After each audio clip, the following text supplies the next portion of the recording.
A living thing, when faced with a break or injury, is compelled to heal itself. A cut will clot with blood, trapping in a person's chi. A bone will smooth over, knitting new threads at every split. And Son Air's buildings, when an inconvenience is identified, will rush to mend the sore, pinpointing every fracture and hurling remedies with vigor. From the top of the palace, all that can be seen are the stacked structures composing the twin cities, interlocked and dependent upon one another, some attached to a neighbor from the ground level, and others connected only at the highest floors. Everyone in the kingdom of Talin wants to be in its capital, these two cities masquerading as one. And so Son Air must grow denser and higher to accommodate, covering up its offenses and stenches with utter incoherence. August Shenzi tightens his grip on the balcony railing, tearing his gaze away from the horizon of rooftops.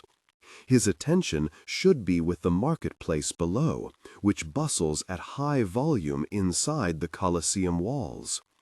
3 generations ago, the Palace of Union was built beside San's massive Colosseum, or perhaps it's more apt to say it was built into the Colosseum, the north side of the elevated palace enmeshed with the Colosseum's south wall, its turrets and balconies pulling apart stone and slotting itself right in to close the gap.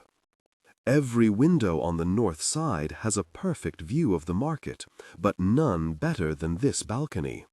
Back when he still made public appearances, King Kasa stood here to make his speeches. The market would be cleared out, and his subjects would come to gather in the only plot of open space inside Son Air, cheering for their monarch. There's nowhere quite like the Colosseum. Son Air itself is only a small protrusion of land at the edge of the kingdom, its border with rural Talin marked by a towering wall, the rest of its perimeter hemmed in by sea. Yet despite its size, Son Air functions as a world of its own, 500,000 inhabitants crammed into each square mile, again and again. The needle-thin alleys between every building sag, the earthen ground always muddy because it is sweating with overexertion. Prostitutes and temple priests share the same doorway. Drug addicts and school teachers nap under the same awning. It makes sense that the only space protected from builders and squatters is the Colosseum, under the vigilant eye of royalty and untouched by the desperate expansion pressing in on its walls. They could raise the Colosseum and build 10, perhaps 20 new streets on the land cleared, squeeze in hundreds more apartment complexes, but the palace won't allow it, and what the palace says goes. Give me leave to strangle your uncle, August. I'm tired to death of him. Galapai Waisana strolls into the room, his voice echoing out onto the balcony. He speaks as he always does, clipped, terse, honest. Galapai is rarely willing to tell a lie, yet finds it of utmost priority to be running his mouth too, even when silence is a better option. August tips his head back to look at his bodyguard, and the crown in his hair shakes loose, hanging lopsidedly to the left.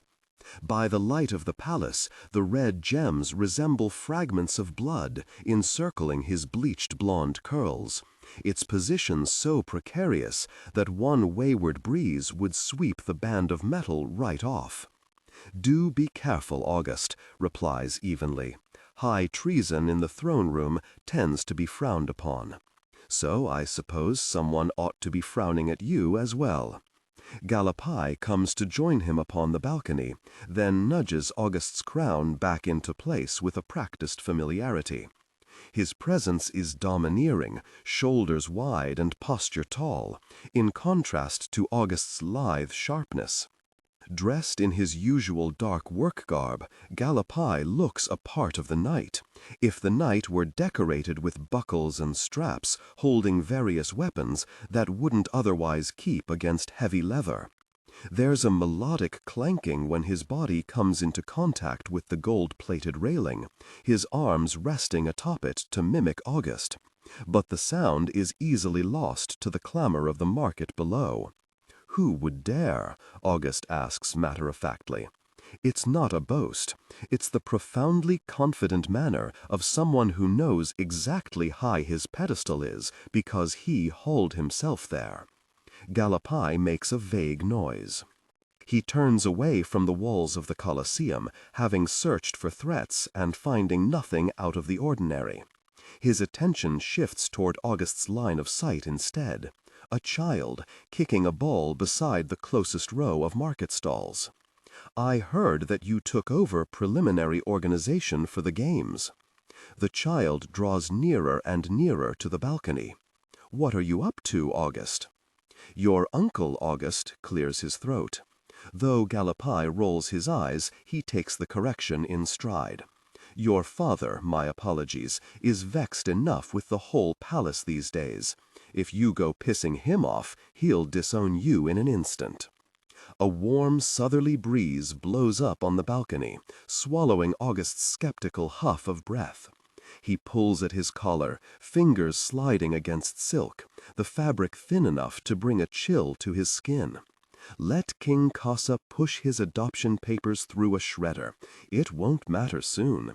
Maneuvering the last few years to get the paperwork to exist was only the first part of the plan. It is nowhere near the most important. "Why are you here?" August asks in return, diverting the topic. "I thought Lyda summoned your help for the night." "She sent me back. San's border is fine." August doesn't voice his immediate doubt, but he does frown. Other than the Colosseum, the far edge of San Air, right beside the wall, is the only place within San Air where civilians might have the space to gather and make a fuss, crowding around the mounds of trash and discarded tech. It never lasts long.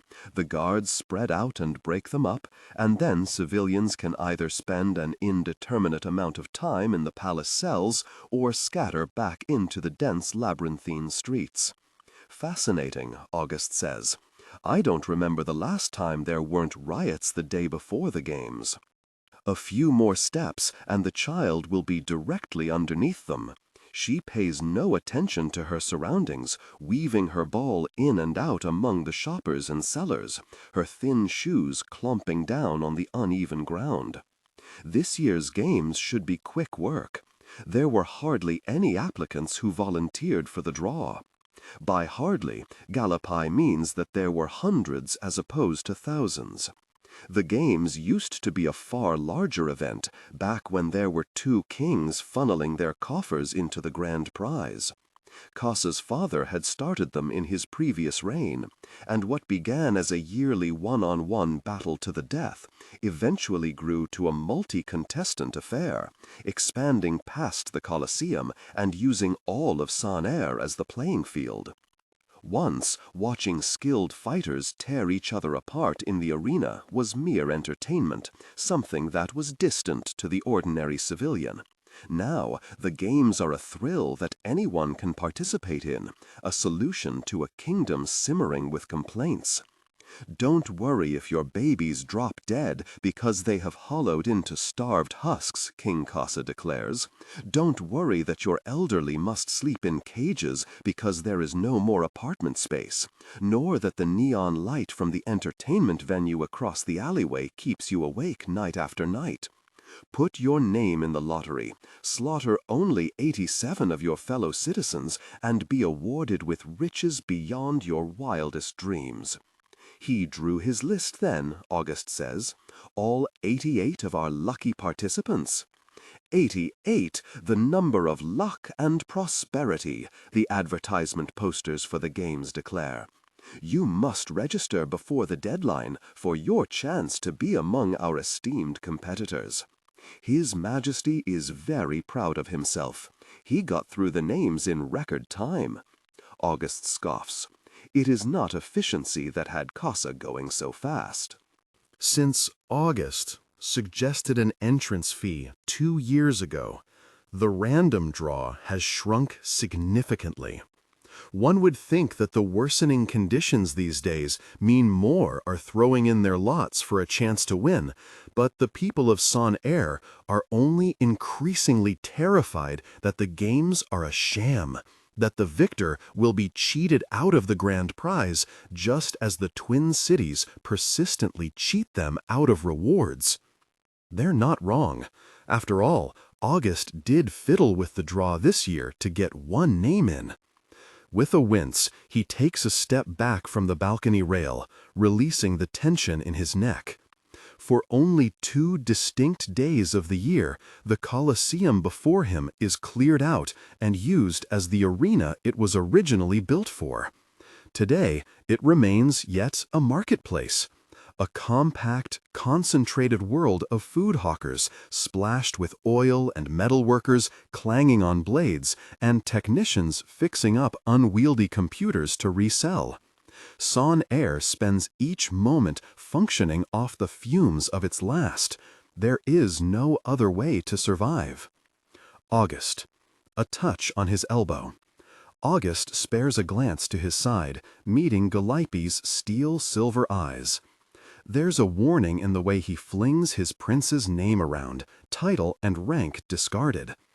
August does not take caution. He only smiles. That small quirk at his mouth, barely a change in his expression at all, and Gallipy falters, taken aback by the rare expression.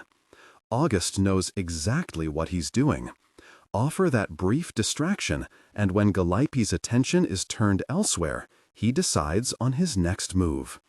Take my body inside. Gallipy's lips part in protest. He recovers quickly from his brief enthrallment. Would you quit jumping? But August has already left, fixing his sight onto the child and slamming right in, opening his new eyes with a quick snap. He has to adjust to the height change, off balance for a second as the people nearby jolt in surprise. They know what has happened. The flash of light between jumps is unmistakable, marking the arc from old body to new. Though the palace has long made jumping illegal, it is still as common as a beggar swiping a rice cake from an unwatched stall. Civilians have learned to look away, especially when the light is flashing so closely to the palace. They just don't expect their crown prince to be the one jumping. August looks up at the palace. His body has dropped like a stone, collapsed in Gallipy's arms to enter stasis. Without a person's chi, the body is only a vessel. But a vessel that belongs to the heir of the throne is an incredibly valuable possession, and when Gallipy's gaze meets August's pitch-black eyes in the girl's body, he mouths what appears to be a threat to strangle him too. August, however, is already walking in the other direction, giving Gallipy no choice but to guard his birth body ferociously, lest someone come within 10 feet and attempt to invade it. In any case, it wouldn't be hard for him to boot an intruder out. August's ki is strong. If his body were doubled, he could wrestle back control from the other person easily, either forcing them to find another host or subject them to being lost. When it comes to doubling other bodies, there is no vessel in the Twin Cities that he cannot invade as long they have come of age, 12, maybe 13, when the gene for jumping manifests. The problem isn't so much the matter of someone using his body for pleasure or power. It's troublemakers who might invade with the purpose of destroying his body out of protest, making one quick throw off the edge of a building before their prince can jump back. August nearly collides with someone and flinches, ducking to find a less crowded path through the market. The sudden assault on his senses always takes some getting used to. The louder noises, the brighter colors. Perhaps he has dulled the senses of his birth body too much, and this is true normalcy. When a shoe shiner barks at him from behind a stall and holds out a few coins, August simply reaches his small hands out and receives them, uncertain why. The child must be some sort of errand runner. all the better. Very few civilians are powerful enough to jump into children, which makes them the most trusted, darting between buildings and into every corner of Son Air without notice. August makes quick time exiting the Colosseum, emerging onto the one main street that acts as a thoroughfare from north to south of Son. He is well acquainted with the lefts and the rights of his Byzantine city, too, so he steps off the main street for the less populated routes, hurrying under drooping electric wires and barely wincing when the damp pipes overhead drip water down his neck. But the cold moisture irritates his skin after a while, and with a sigh, August enters a building, deciding to travel by staircase and wayward building passages instead. There isn't enough on this body to draw any conclusions about its identity, though that is an answer in and of itself. No markings or tattoos, so no allegiance to the Crescent Societies. Hey, stop there! August, ever accommodating, stops. An elderly woman has called out to him, the picture of concern as she hovers in front of her apartment door, a water bucket clutched to her hip. "Where are your parents?" she asks. "This area is no good. The Crescent Societies have their eye on it. You'll get yourself invaded." "I have it handled." From the girl's body, his voice comes out high and soft and sweet. Only August's tone is too confident, too regal.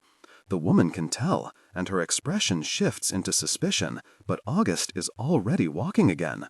He follows the spray-painted directions on the walls, moving through another corridor to enter a neighboring building.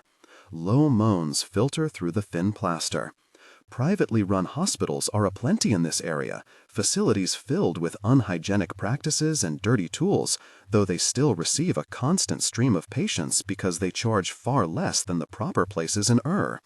Half of these private facilities are surely body trafficking schemes. Still, if a body goes missing here and there, no one cares enough to find out why. Certainly not the palace, no matter what August does. He turns the corner. The atmosphere shifts immediately, cigarette smoke permeating the low ceilings in such thickness that the dim bulbs can hardly cut through. Son Air is a city of darkness. It is nighttime now, but even when the sun rises, the buildings are so densely packed that the streets remain shrouded in shadow. He counts the doors as he passes. 1, 2, 3. He knocks on the third, his small fist easily fitting between the metal bars of the exterior door. When the second wooden door opens inward, there's a man who towers above him twice over, looking down his nose with a huff of air. We don't have scraps. August jumps again. It is instantaneous from the outside, he knows, as fast as that clap of light, but it always feels slow, like wading through a brick wall. The closer the jump, the thinner the wall. From the farthest away, at the absolute 10-foot limit, it always feels like forging through a mile of solid stone. Those who have gotten themselves lost between bodies are snagged here, condemned to wander about this incorporeal space forever. When he opens his eyes, he's staring at the little girl again, her bright orange eyes wide and confused. Not everyone in Talin can jump, and even among those with the gene for it, many have such weak abilities that they don't risk it in case they attempt to invade a body and lose the fight for control. But at any point, gene or no gene, a body holding a single person's chi can be invaded, especially by someone like August. The girl figures out quickly what must have happened. "Move along," August instructs, closing the inner door to the gambling den. The people inside saw the flash of light, aware that their bouncer is now occupied. Thankfully, August is expected. "Your Highness." Though the den keeper who runs up to him has a different face from the last time August was here, he knows it's the same person. Bodies can be switched, but the man's pale purple eyes remain the same. "Have you found her?" August asks. "Right in time! You're right in time!" the man gushes, ignoring his question. "Come with me, please, Prince August." August follows, careful with his steps. This body is large, muscular. He doesn't want to go too fast, or he might tip himself off kilter and stumble. He closes his fists together and frowns, circling around the card dealings and mahjong tables with barely enough room to maneuver between them. His shoe crunches down on what could be a needle filled with heroin. A woman at one of the tables reaches out to touch his jacket with no aim except to stroke its fine leather exterior. Right through here, the pictures should have finished developing by now. The man holds open the door, and August walks through, looking around in the red light. Thin, drying lines crisscross at his eye level, filled with dangling photographs in various shades. The man reaches up to unclip one. His fingers tremble as he lets the line spring back, cupping the photograph in his palms. Before he can extend the offering to August, however, he hesitates, eyes pinned on the picture. Something wrong? No, nothing at all. The man shakes his head, erasing any appearance of doubt. We scoured the records to their very roots. Not one database was left unturned. This is her, Your Highness, I promise. Your trust and sponsorship are appreciated. August lifts an eyebrow. It is hard to do in this body. He gestures for the photograph instead, and the man hurries to pass it over. The entire darkroom seems to hold its breath. The vents stutter to a halt. Well, August says, good job. Though the light overhead runs only in one shade, coloring the photograph the wrong hue and washing out the subject's eyes, there is no doubt. The woman in the photograph is stepping off the stoop of a building, her nose and mouth covered with a mask, her hands gloved in leather, her body angled away in movement, but August would recognize her anywhere. She is not the sort to abandon her body, even under such circumstances.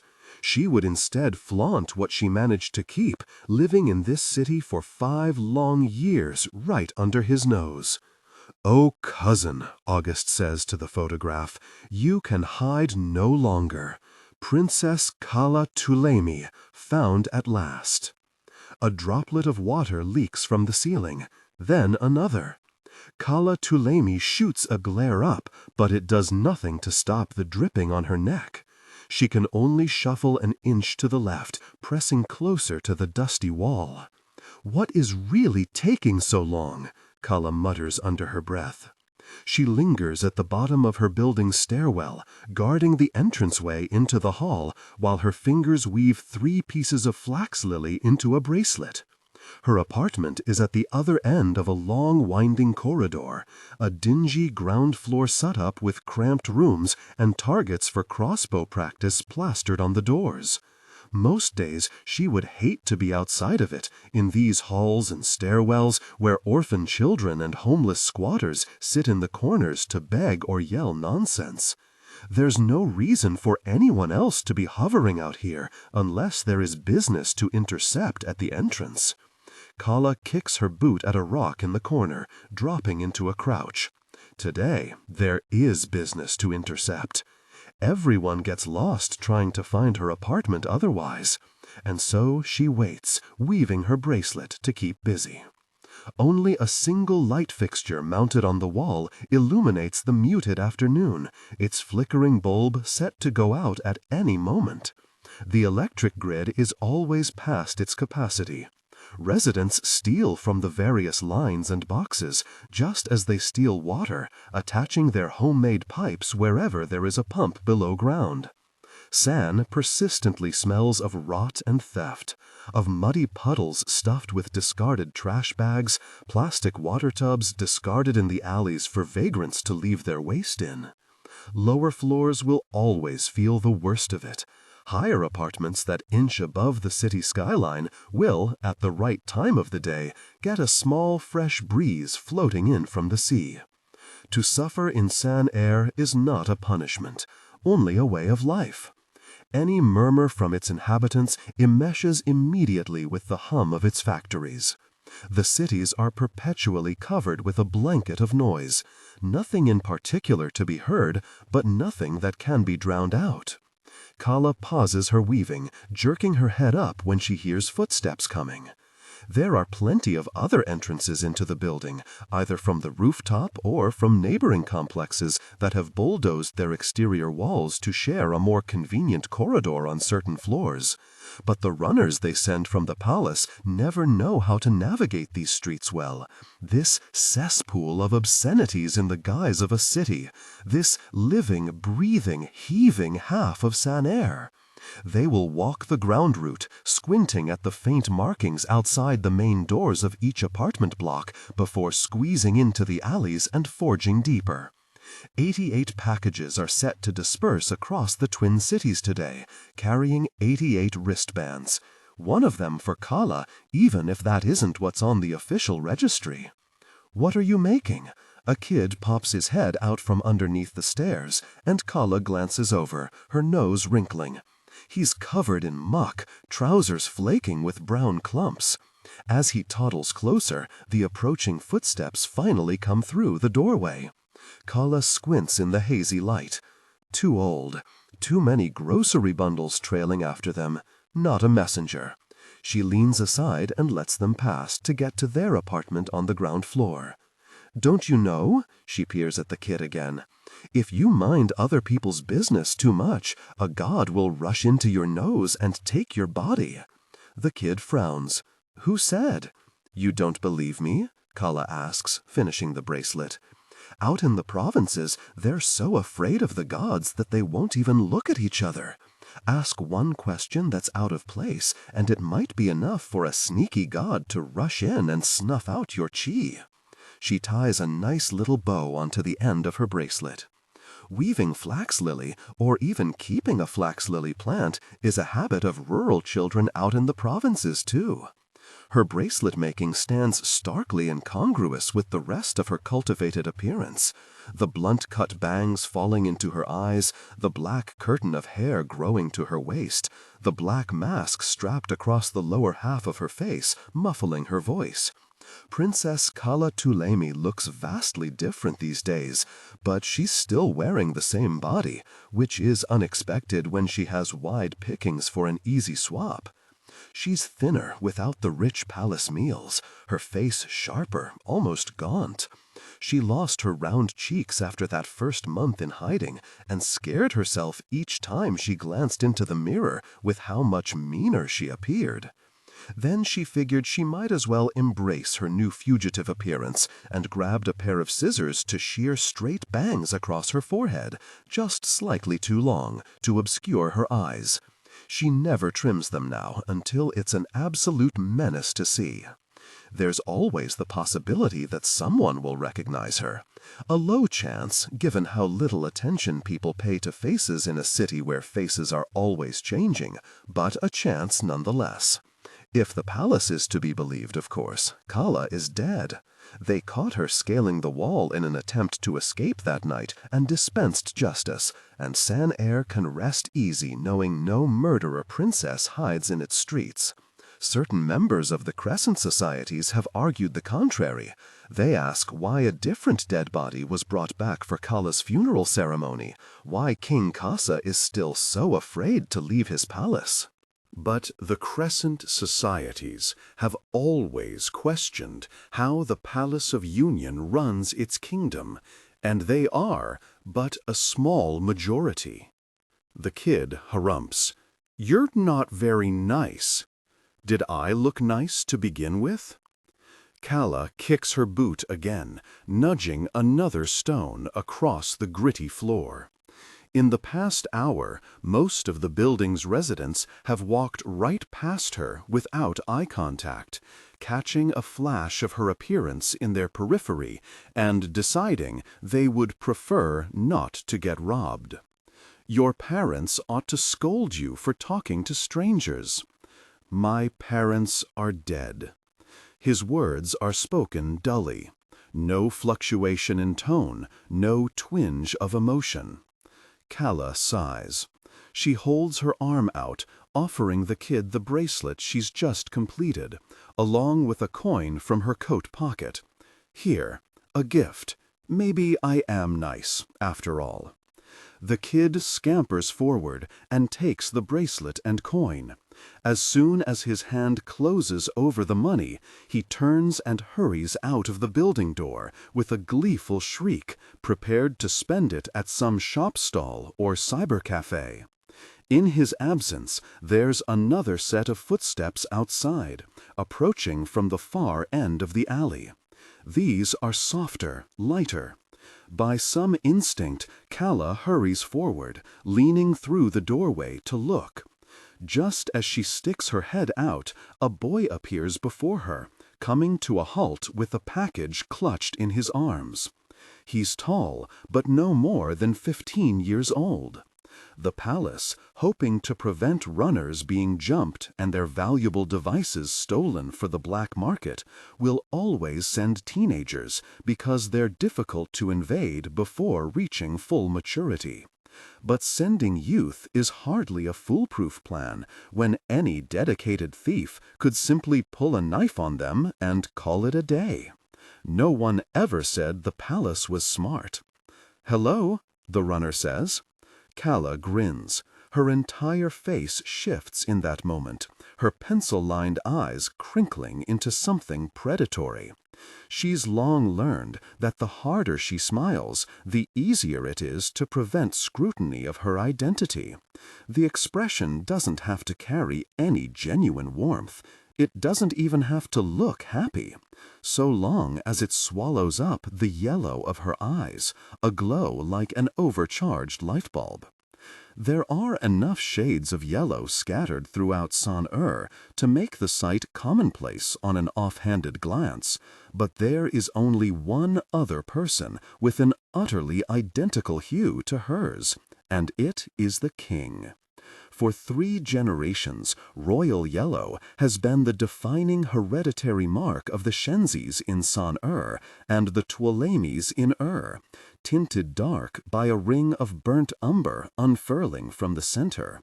But now Calla has an adopted son, August, and there's no one left of Calla's bloodline, not since her parents perished and the throne of crumbled. "You're a darling." Calla holds her hand out for the package. "Apartment 117, Building 3, North Side?" The boy looks down, reading the small print written on the outside of the packaging. "What do you know?" he says. "That's exactly right. Here you are." He offers the package. His arms extend, not quite closing the distance between them. The alley is as gray as any other day, but when Calla reaches for the package, her attention settles on the boy's face, trying to pick out details in the gloom. It's strange that he wouldn't look directly at her, that he's staring at his shoes instead. Calla's fingers skim right past the package and clamp onto his wrist. The boy's gaze jerks up. Though the light is terrible, it's enough for his eyes to flash, for her to catch the silver of steel.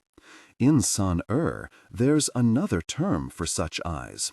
Next to royal yellow, the second most infamous hue is Waisana silver. Calla slams the package from his hands at once. It splashes into a nearby puddle. Before the boy can think to react, she has already shoved him hard enough to topple to the ground, the flat of her boot stamped on his chest and pinning him down. "Who the hell are you?" Calla spits.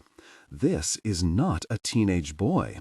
This is a member of the Waisana family, the only bloodline in the city, perhaps the whole kingdom, with their birth bodies inaccessible to all intruders.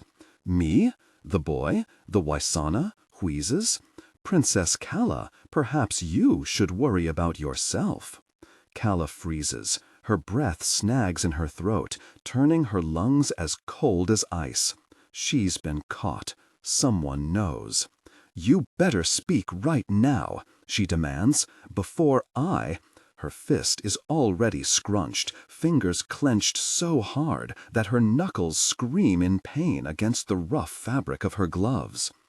Then a woman appears at the end of the alley and startles at the scene before her, shifting her shopping basket from one arm to another. "What is going on?" "Don't!" Calla screams, holding her arm out. It's too late. The woman has stepped just close enough, and a flash of light brightens the dark day, beaming from the boy to the woman. Before Calla can clear her vision, blinking hard to rid the imprint burned into her retinas, the woman is already darting into the building and up the stairs, her shopping basket abandoned. Of all times for a do-gooder to appear, it just had to be then. "What happened?" the real runner asks from the floor. He blinks, his eyes magenta now. Where other bodies are only impenetrable when they're already invaded, the Waisanas are born as if they are doubled, though they have but one set of chi. While they can occupy others with ease, others cannot occupy them back, even if a Waisana abandons their birth body entirely and leaves their vessel in stasis on the ground. The Waisanas make up the entirety of the royal guard and a good portion of the palace guard. That sort of protection has kept the royal family of San on the throne with ease, scaring off security threats before they can emerge. Calla mutters a curse, scooping up the fallen package. "Buy more protective charms. You just got invaded," she spits at the runner. Then she's hurtling up the stairs too, catching the briefest flash of the Waisaha before they've disappeared down the second-floor corridor into a neighboring building. San-er is almost entirely interconnected by links and passageways, by walls that were once outward-facing, but are now mere dividers between building spaces. When Calla pauses at an intersection, she spots the Waisana again through one of the pointless windows scattered about every floor. Those windows are the only hint that there was once space between the buildings of the city before they started to meld with one another. "Hey!" Calla roars. The Waisana keeps running, and Calla gives chase, storming into a different floor of the building with the heavy thump of her boots. There are crowds here, too many people perusing the shops, gathered to inspect meats hanging from the butchers.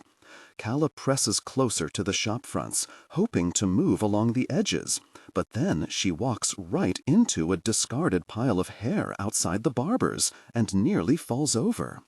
With tremendous disgust, Calla can only merge back into the center again, muttering a curse when she ducks to avoid being thwacked by a couple carrying a bulky personal computer for repair.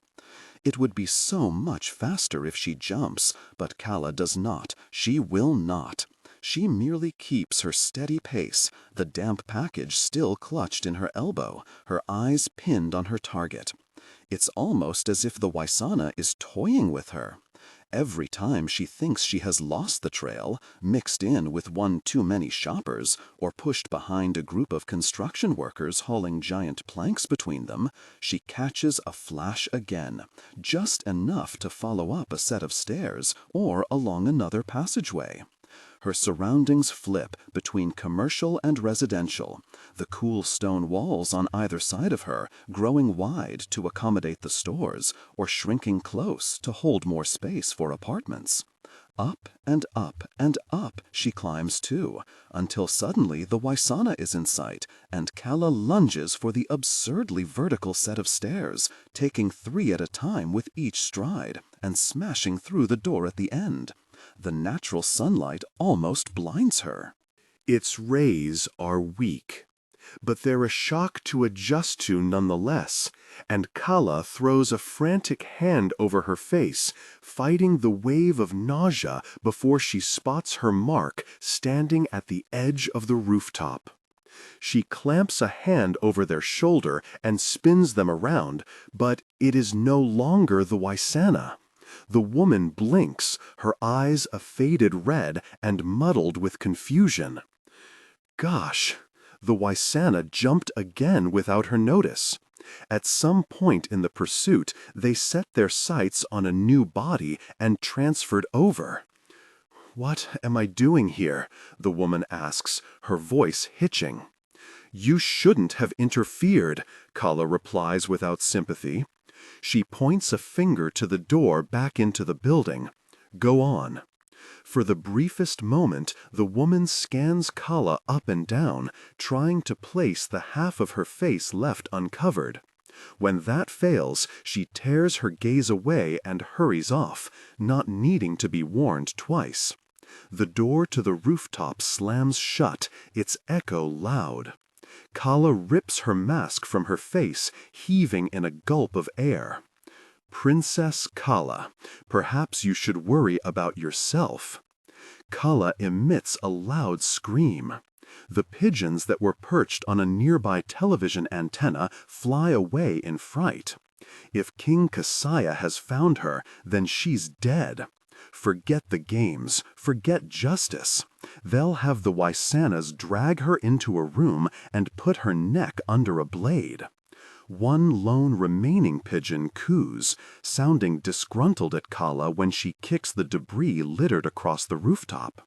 It's filthy here, the premises used as a playground for children in the daylight hours and a hideout for drug addicts by nightfall. Discarded water kettles and half-broken ceramic toilet bowls decorate the middle like centerpieces. Wooden construction slats and plastic chair legs scatter outward as the side arrangements. Calla drops into a crouch, but then her legs complain with exhaustion and she simply sits down, bothered more by her mood than whatever dirt will cling to her pants. Like half the city, she steals her water anyway. She'll turn the taps on later and soak her pants in the sink until they're clean, or until the pipelines in the hall shake a little too vigorously and the neighbors start to get suspicious. For a long minute, she sits there fuming, her teeth gritted and her fists tight around the package. Then she curses under her breath and rips open a corner, shaking the plastic hard until a wristband falls out. The runner had been jumped by a Waisana, but he really did come from the palace. So how many people know? Why give her access to the games? The wristband snaps easily onto her arm, its magnetic buckle pulling the two straps into place. Calla extends her arm, bracing for the loud beep that comes as soon as the screen turns on. After a minute of gray on the screen display, the wristband buzzes, and the gray gives way to a blinking cursor against a blue light, the numbers 1 to 9 appearing at the bottom. "How did we get here?" the woman mutters to herself. "Playing in the games like a starving street urchin. It's almost unfair. Other players in the games have not come of age surrounded by palace tactics and weaponry drills. They have not trained relentlessly for 5 years, hiding in a small apartment, all to make a perfect killing strike. Fighting them will be like snuffing out insects. Fighting them is beyond the point. It's the ultimate goal that her eyes are on, victory, and the person she will have access to when she is greeted as the winner of the games. King Kasa, inside Sans Palace. In these last 5 years, he has not left its grounds once.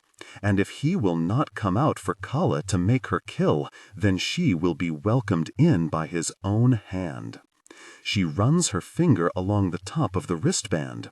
There's an empty slot at the side for a chip, but those are distributed when the games begin. As soon as they're inserted, the chips cannot be removed. And as far as Son Air is concerned, their removal is the most boring way to face elimination. Pluck the chip out or fail to check in every 24 hours. At least it's a good method of withdrawal without losing your life. Calla finds the buttons at last, though they are stubborn and difficult to trigger. The left one moves a yellow box around the numbers, and the one on the right makes a selection. Calla has watched enough of the games reels and observed the televised surveillance footage across the city to know that it is asking for her identity number, unique to every citizen in Son Air. Instead of locks and keys, the doors in Son Air open to identity numbers. Instead of passwords, banks in Son Air are accessed with those same identity numbers. In a place where bodies can be taken over in the blink of an eye, it is easy to look like someone else, yet impossible to live long under a falsity. Nothing can stop Calla from jamming herself into the body of a rich council member, but the second she tries to get into his home, she is caught. The second someone looks at her and sees a different eye color, the jig is up. Besides, long-term occupation of a doubled body is risky. If the invader has weaker chi and isn't initially forced out by the vessel's original occupant fighting back, it's only a matter of time before things go wrong. Hallucinations, hearing voices, seeing ghosts, memories melding together, two people merging into one. An ordinary civilian with the jumping gene would never hover long in someone else's body in case they're caught, but also because they don't know whether that body will be their very death. It takes a superbly confident person to believe they're too strong to be dragged down by anyone. And while Calla is devastatingly confident, she hardly wants to test the theory out. The wristband chimes again, finally accepting her number. It's not her true number, but nonetheless, it is accepted. The screen flashes once, twice, 3 times. 1202, 1201, 1200. Calla picks herself up, kicking the discarded package wrapping into the rest of the debris. She needs a shower. Might as well get clean before she walks right into a bloodbath. Elsewhere in San Air, Anton Makusa finally gets his wristband. It's his own fault that he ended up chasing runners high and low through the Twin Cities, but he's unjustifiably disgruntled anyway. They had found their way to the residence registered under his identity number. But his apartment in San is small and cramped and loud with the bass of the music from the entertainment venue 3 floors down, so he's rarely there. Those streets always reek with an unshakable stench, too close to the polluted ruby waterway that separates San and Air. Anton kicks the door closed, releasing a breath and hitting the remote on the mantel at the same time. In the corner, the television flickers on and the walls start to hum. Safety at last, away from the palace runners, before they realize that this body is not his own. It's rather illegal to be hijacking young bankers and keeping them from their jobs for days on end. Sooner or later, someone at the bank will suspect a takeover situation, and the palace guards will be knocking down the door of this luxury apartment in Air. But by then, Anton will be gone. "Please, please hold your applause," he declares to the empty apartment. "I cannot handle so much adoration all at once." His voice echoes. The living room before him is 3 times the size of his real residence, and even fitted with a balcony to the side. It's one of the largest living spaces in the entirety of the Twin Cities, which Anton knows because he's done his research. He scoured what was available of San Air's architectural blueprints in the brief stint where he considered robbing the rich. That didn't last long. He doesn't have it in him to negotiate on the black market after he swipes valuables. Now he just mooches around, flitting across San Air. When he wins the games, he can have something like this too. When he wins the games, there'll be no more lurking around corners and chasing after runners to get a measly little package. Anton pushes the balcony doors open. The heat outside is palpable, despite the rapidly falling dusk. It itches at his skin, dampening his desire for enjoyment. He wants to breathe in from the very top of San pretend that this is all his. But if it were that easy to fool himself, then Anton would be long dead from sheer stupidity. "Bow before me," he calls out into the open. His voice tapers off, the charade losing amusement. It is hard to imagine an adoring crowd spread out before him when the view is only the neighboring building's dirty rooftop littered with garbage. In the streets run with less riffraff, and the buildings are given more breathing room.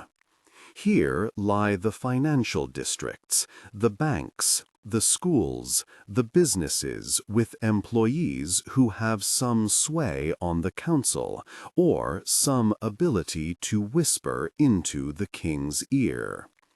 5 years ago, when the throne of fell and San was merged into the one, the residents here complained the loudest about their streets growing rowdier with San's miscreants.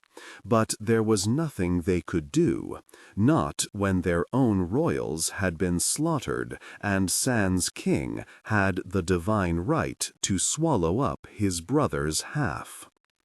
The palace of heavens was torn down after losing its rulers, replaced with residential complexes. Absent its matching half, the palace of earth was renamed the Palace of Union. On the other rooftop, Anton's make-believe shouting has caught the attention of 3 men, squatting around a low plastic table with playing cards clutched in their hands and cigarettes dangling from their mouths.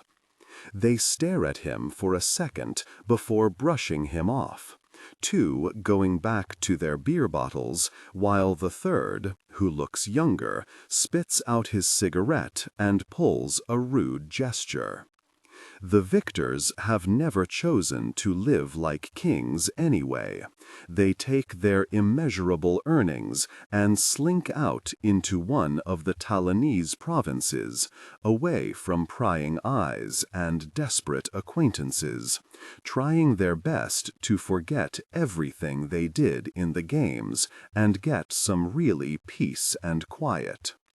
While farmers move in the other direction, flee the provinces and flock toward San to avoid starvation, a rich victor worries about nothing except the blood on their hands and the voices of the dead that haunt them late into the night. And now for Report Tonight. Inside, the television has faded to static. Anton turns around, a frown already on his lips, but the static clears quickly, picking up a different signal and switching to a news broadcast. His confusion turns to rage in a single blink. King Kasa appears, adorned in jewels and seated at his throne. He smiles, his yellow eyes bright. But then Anton picks up a potted plant on the balcony and hurls it into the living room with all his strength, shattering the screen. King Kasa's oversaturated face blinks out of sight. The apartment falls into silence. Night wraps fully around the balcony. With the television broken, his main light source and the background hum of noise disappears too. Anton nudges his black hair out of his eyes. It will be a nuisance to get that fixed, but it's not his anyway. It was easy to get into this apartment, into this body and its assets. All he had to do was stand around the hallway and pretend to fix his shoe, once while the banker typed his identity number into the door, and again the next day to catch any numbers he missed the first time. If Anton wanted, he could go dig into the banker's accounts right this moment, maybe call up a few of his friends and ask for loans. But that's too many layers to go through, too many people to talk to, and risk exposing himself to the council's wrath. Better to laze around, eat up all the man's food, then bounce. He can find money a different way. Anton looks at his wrist. 06:43:12. 6 hours until the first event. Enough time to obtain another body before it starts. This one is on the frailer side, even if the face is pretty. Anton Makusa is picky when it comes to the bodies he occupies, and his narcissism takes first priority.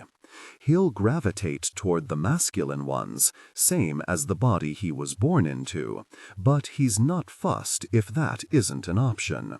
What matters most is that they look good. Under the terms of his exile, his birth body was taken by the palace. The least he can do now is find worthy replacements. A beep comes from his belt.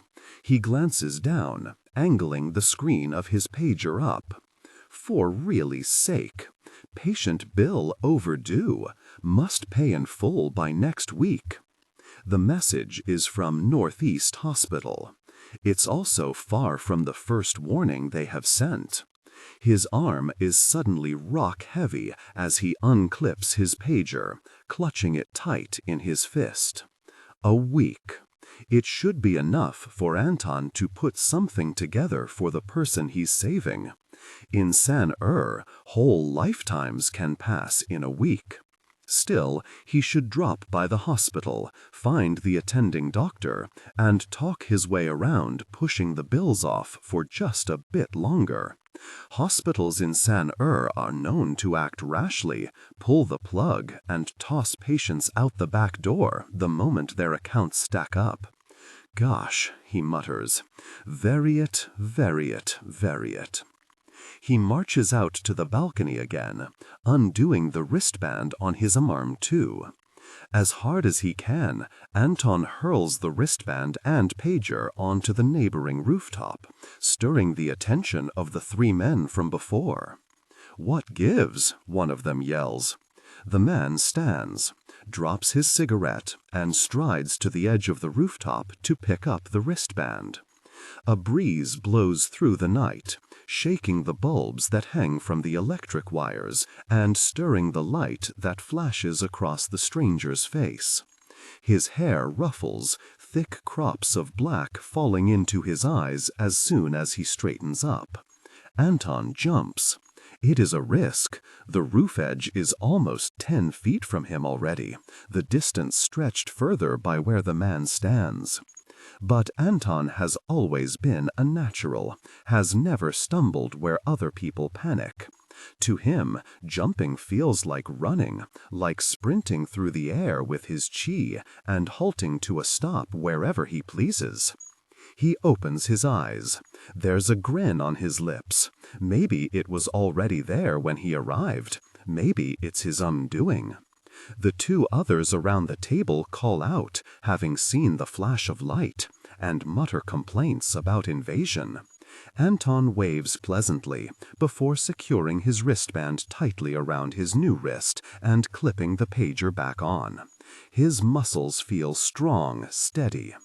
When he breathes in and pushes through the rooftop door to take the stairs down, his lungs expand like he could keep inhaling and inhaling with no end. Spare some coins. At the end of the stairs, Anton reaches into his pockets without stopping in his stride.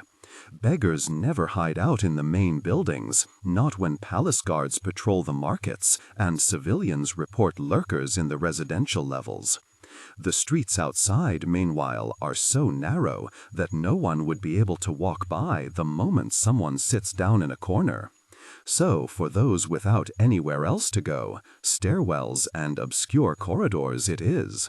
Here, Anton scoops up every coin in his trouser pockets and tosses them down at the beggar's feet.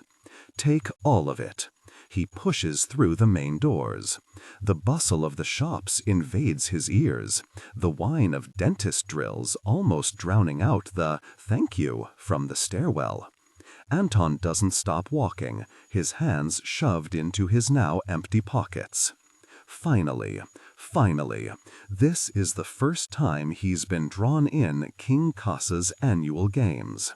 He has been tossing stolen identity numbers into the draw ever since he went into exile, chancing his life to save who he lost. She remains on that hospital bed, still lying in sleep after 7 years. The palace has the power to help, but August pretends he doesn't receive any of Anton's communication. The shop owner yells after him angrily, demanding to know what his problem is, But Anton is already moving away, searching for the next semblance of order to ruin. Prince August has tried his very best to squash Anton into the darkest depths of the city, make him slip away like another face in San-Er, as if he did not once hold a piece of it. But Anton is a Makusa, a family line of palace nobles that goes as far back as the Shenzis have been royal. He won't be tossed aside so easily. In fact, hell destroy anyone who tries. The sun goes down. Night settles the muggy air, bringing the barest bite onto the streets. And in the darkness, a civilian wanders into a side alley, stumbling in his step. His name is Lucy, but no one calls him that. The foremen at the factory where he works bark at everyone all the same. His wife doesn't speak anymore. His daughter used to shout "Baba" across the apartment, only she is dead now. 3 weeks of a contagious plague, shooed off her hospital bed because they couldn't keep paying the fees. Her breathing stopped before they even returned home, her body bundled in those stolen white hospital linens, the last of her chi diminished. Come on! Lucy's sudden yell pierces into the empty alley. He's near delirious. The pain at his side has reached an unbearable peak, but he won't go back to those wretched hospitals. His debt is already sky high, bearing the cost of his daughter's last miserable days. Everything in this city makes his aches worse. The babies next door crying, the dampness in the hallways, the rent bills pouring in without end. Lucy was not drawn for the games. It was his last hope, and still the palace could not do this one thing for him. Take me! When did you care about the rules anyway? He lurches forward, then stumbles, crashing onto his knees and sinking into the sludge of a puddle. Lucy's next scream of frustration echoes even louder. Maybe it would be better if San-Er simply killed its people faster. Instead, it lets them rot. The elderly with nowhere else to go live stacked atop one another like animals inside enclosures. The children breathe asbestos in their schools and store poison in their lungs.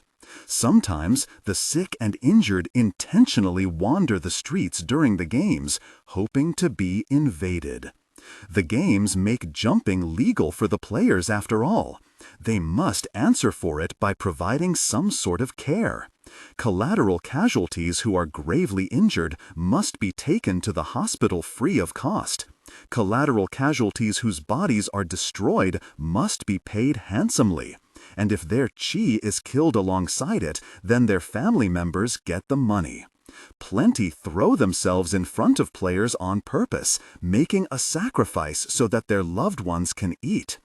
Each year, the smaller television networks interview the newly orphaned children who have been left with a small compensation and an empty apartment. It is hard to decide whether they should be envied or pitied. "Do you hear me?" Lucy screams. "Do you—" He freezes. Someone has appeared in his field of vision. The nearest alley bulb illuminates enough to present the newcomer's outline, coming closer and closer. Palace uniform. A masked face. "Don't fret," they say evenly. Lucy tries to get back onto his feet. Though he was calling for aid, his heart is suddenly beating fast, sensing terrible danger. "Who are you?" he demands. "Stop right there." There's a flash of blinding light. When Lucy stands, his movements are even and controlled. Lucy is not Lucy at all anymore, his consciousness stamped into the background, too weak to fight back. So his body turns on its heel and begins to walk. Calla pushes on the door of the Magnolia Diner, ducking under the turnstile at the door and watching her wristband tick down. It's late now, almost midnight, almost time to report to the Colosseum.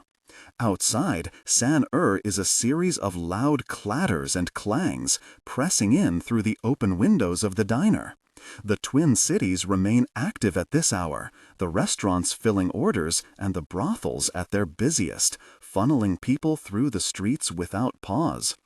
Practically every street in San leads toward the Colosseum grounds because the Palace of Union is attached to the Colosseum, and heavens forbid the palace be inconvenienced in any way.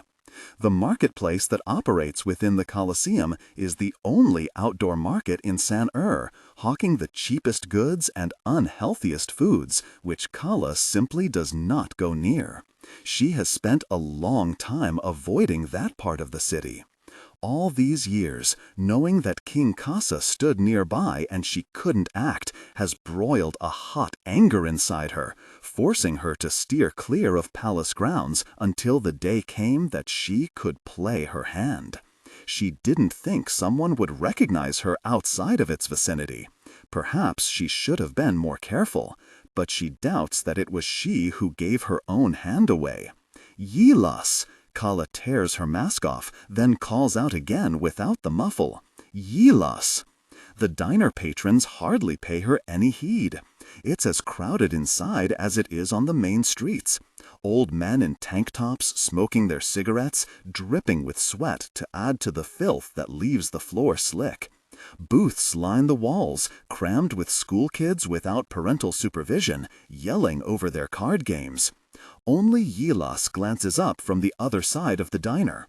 She closes the logbook she was writing in and pushes away from the register with a roll of her pale green eyes. You could have walked over like a normal person, you know. Yilas tightens the knot of her apron as she approaches, then nudges her dyed bangs away from her face. They're red today, which clashes with her eyes, but Yilas is the sort of person to purposely match a leather jacket with a silk dress. Half of Calla's wardrobe is borrowed from Yilas, so they look a matching pair with their dark red coats, one size too large and draping down to their knees. What are you in a fit about? Calla flashes a wide grin. A fit? Me? She twirls around to Yilas' side, throwing an arm over her shoulder. The grip looks casual, but Yilas' immediate wince speaks to the bone-crunching reality. I've never thrown a fit in my life. Where's your darling girlfriend? I have some matters to discuss with you both. Yilas looks up at Calla, chin tipped to accommodate their height difference. It's a shock that Calla manages to blend so well into the city when she's a head taller than average. Though Yilas scrunches her mouth a moment in thought, seeming to debate whether Calla has brought in a serious matter or only her dramatics, she does walk forward and take Calla with her, pushing through the kitchen door and then another into the diner's cramped office. Calla! Chami greets, perking up at their appearance. Calla lets go of Yilas and slams the office door closed behind them. Her grin drops at terrifying speed. The room seems to go cold, too, in concert. Sit down, Chami demands. Chami's brows knit together with concern. Quietly, she drops back into her chair. Yilas makes a slower job of the task, strolling over to Chami and perching on the desk, giving the slightest shake of her head when Chami turns a questioning gaze to her. Before they left the palace in Yilas and Chami had been Calla's attendants. And 3 years later, when Calla caused a bloodbath that soaked in red, she showed up on their front step, asking for help. At the time of the massacre, Chami, Kikai, and Yilas Nua had long established themselves comfortably as civilians in San. Attendants used to come and go often. The Palace of Heavens was far less guarded than the Palace of Union is now. Hundreds passed through the walls in the 3 years between their departure and Calla's massacre, with a considerable fraction assigned as Calla's personal attendants. No one knew that Yilas and Chami had been her favorites, and so no one from King Kasa's forces has known to come sniffing around, yet. Calla has been living as Chami, staying under the radar but using her number when necessary. The real Chami uses Yilas' identity number, since the two are attached at the hip anyway. Take Chami away from Yilas for 10 minutes and she might spontaneously combust. "Give me a list of everyone who has asked for your name recently," Calla says. "What happened?" Chami's eyes grow unbelievably wide, the pink standing stark against her whites and even starker against the black ink she brushes over her bottom lashes. Even in the palace, Chami always looked pristine, as if she wrapped up her makeup at the end of each night and wore around her perfectly preserved efforts in the morning. "Did you take out a loan?" Calla throws her mask at her, but Yilas' arm whips out, catching it before it can hit Chami. Yilas shoots her a glare. "No," Calla hisses, "a Waisana found me." Yilas' expression shifts from annoyance to horror instantly, an exact mirror of the immediate dread that drops Chami's jaw.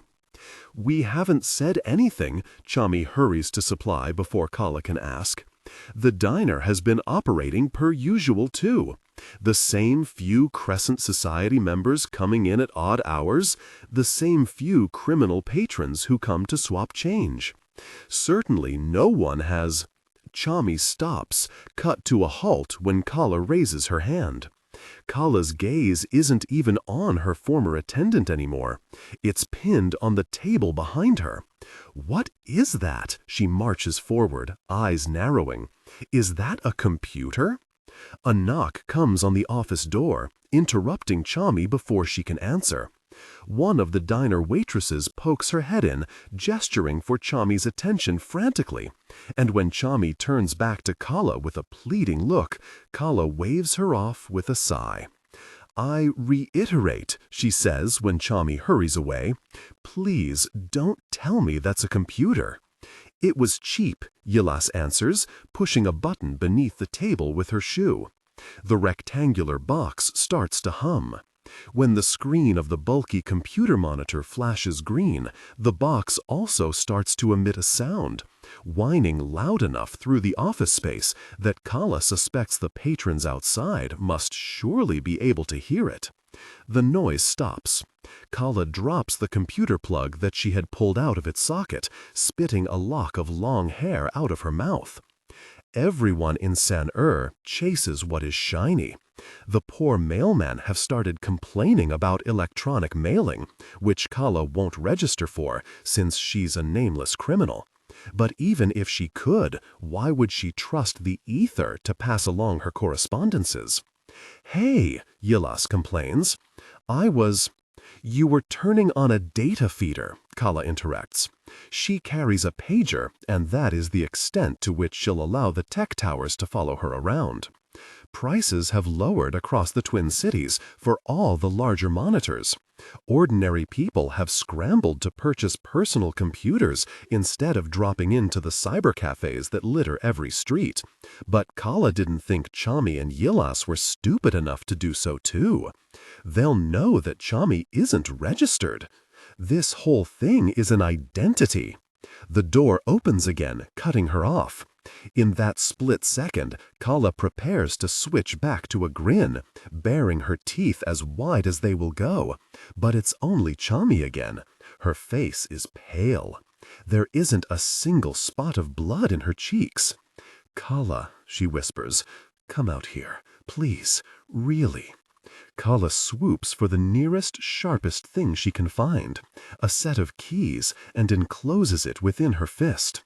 In the Palace of Heavens, they trained her to use everything: blades and arrows, explosives and projectiles, even the occasional firearm when they could scrounge up the gunpowder, despite its rarity in San They needed to prepare her, in case their kingdom went to war with its neighbor to the north, and Calla was to take a sector of Talin's army and march through the provinces.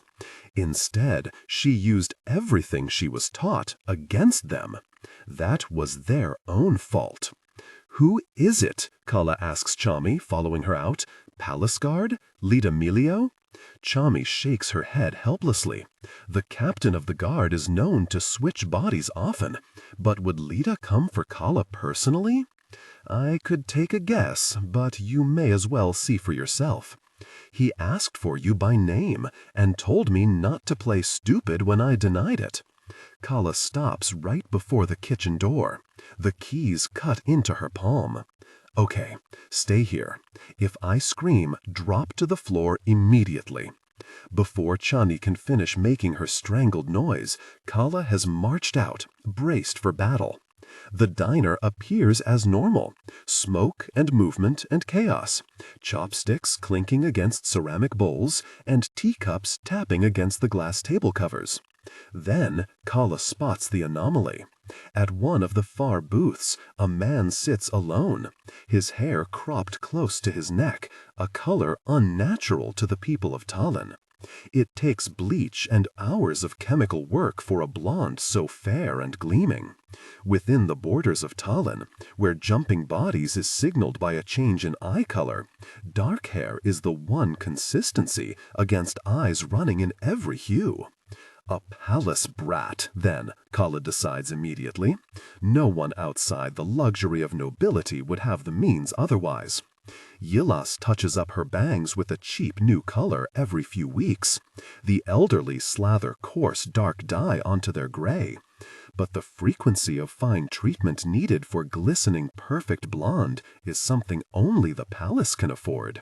She strides closer, taking in the burgundy silk shirt, the myriad of jade rings encircling his fingers when he lifts his teacup to his mouth.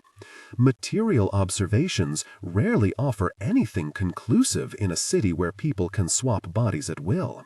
Here, though, there are enough details that Calla has gathered an unfortunate suspicion. Not just any palace brat. She approaches the booth, slides into the opposite seat. When her companion's eyes flicker up, they are black, outlined with the barest blue that is only visible because Calla is looking for it. August, she says evenly. She puts the keys in her pocket. It's been a while. 5 years, Prince August replies, setting his cup down. His voice is deeper than she remembers, his movements almost lethargic. Had she searched her memory, perhaps she would have recalled that this never-smiling face is August's birth body, save for the new hair.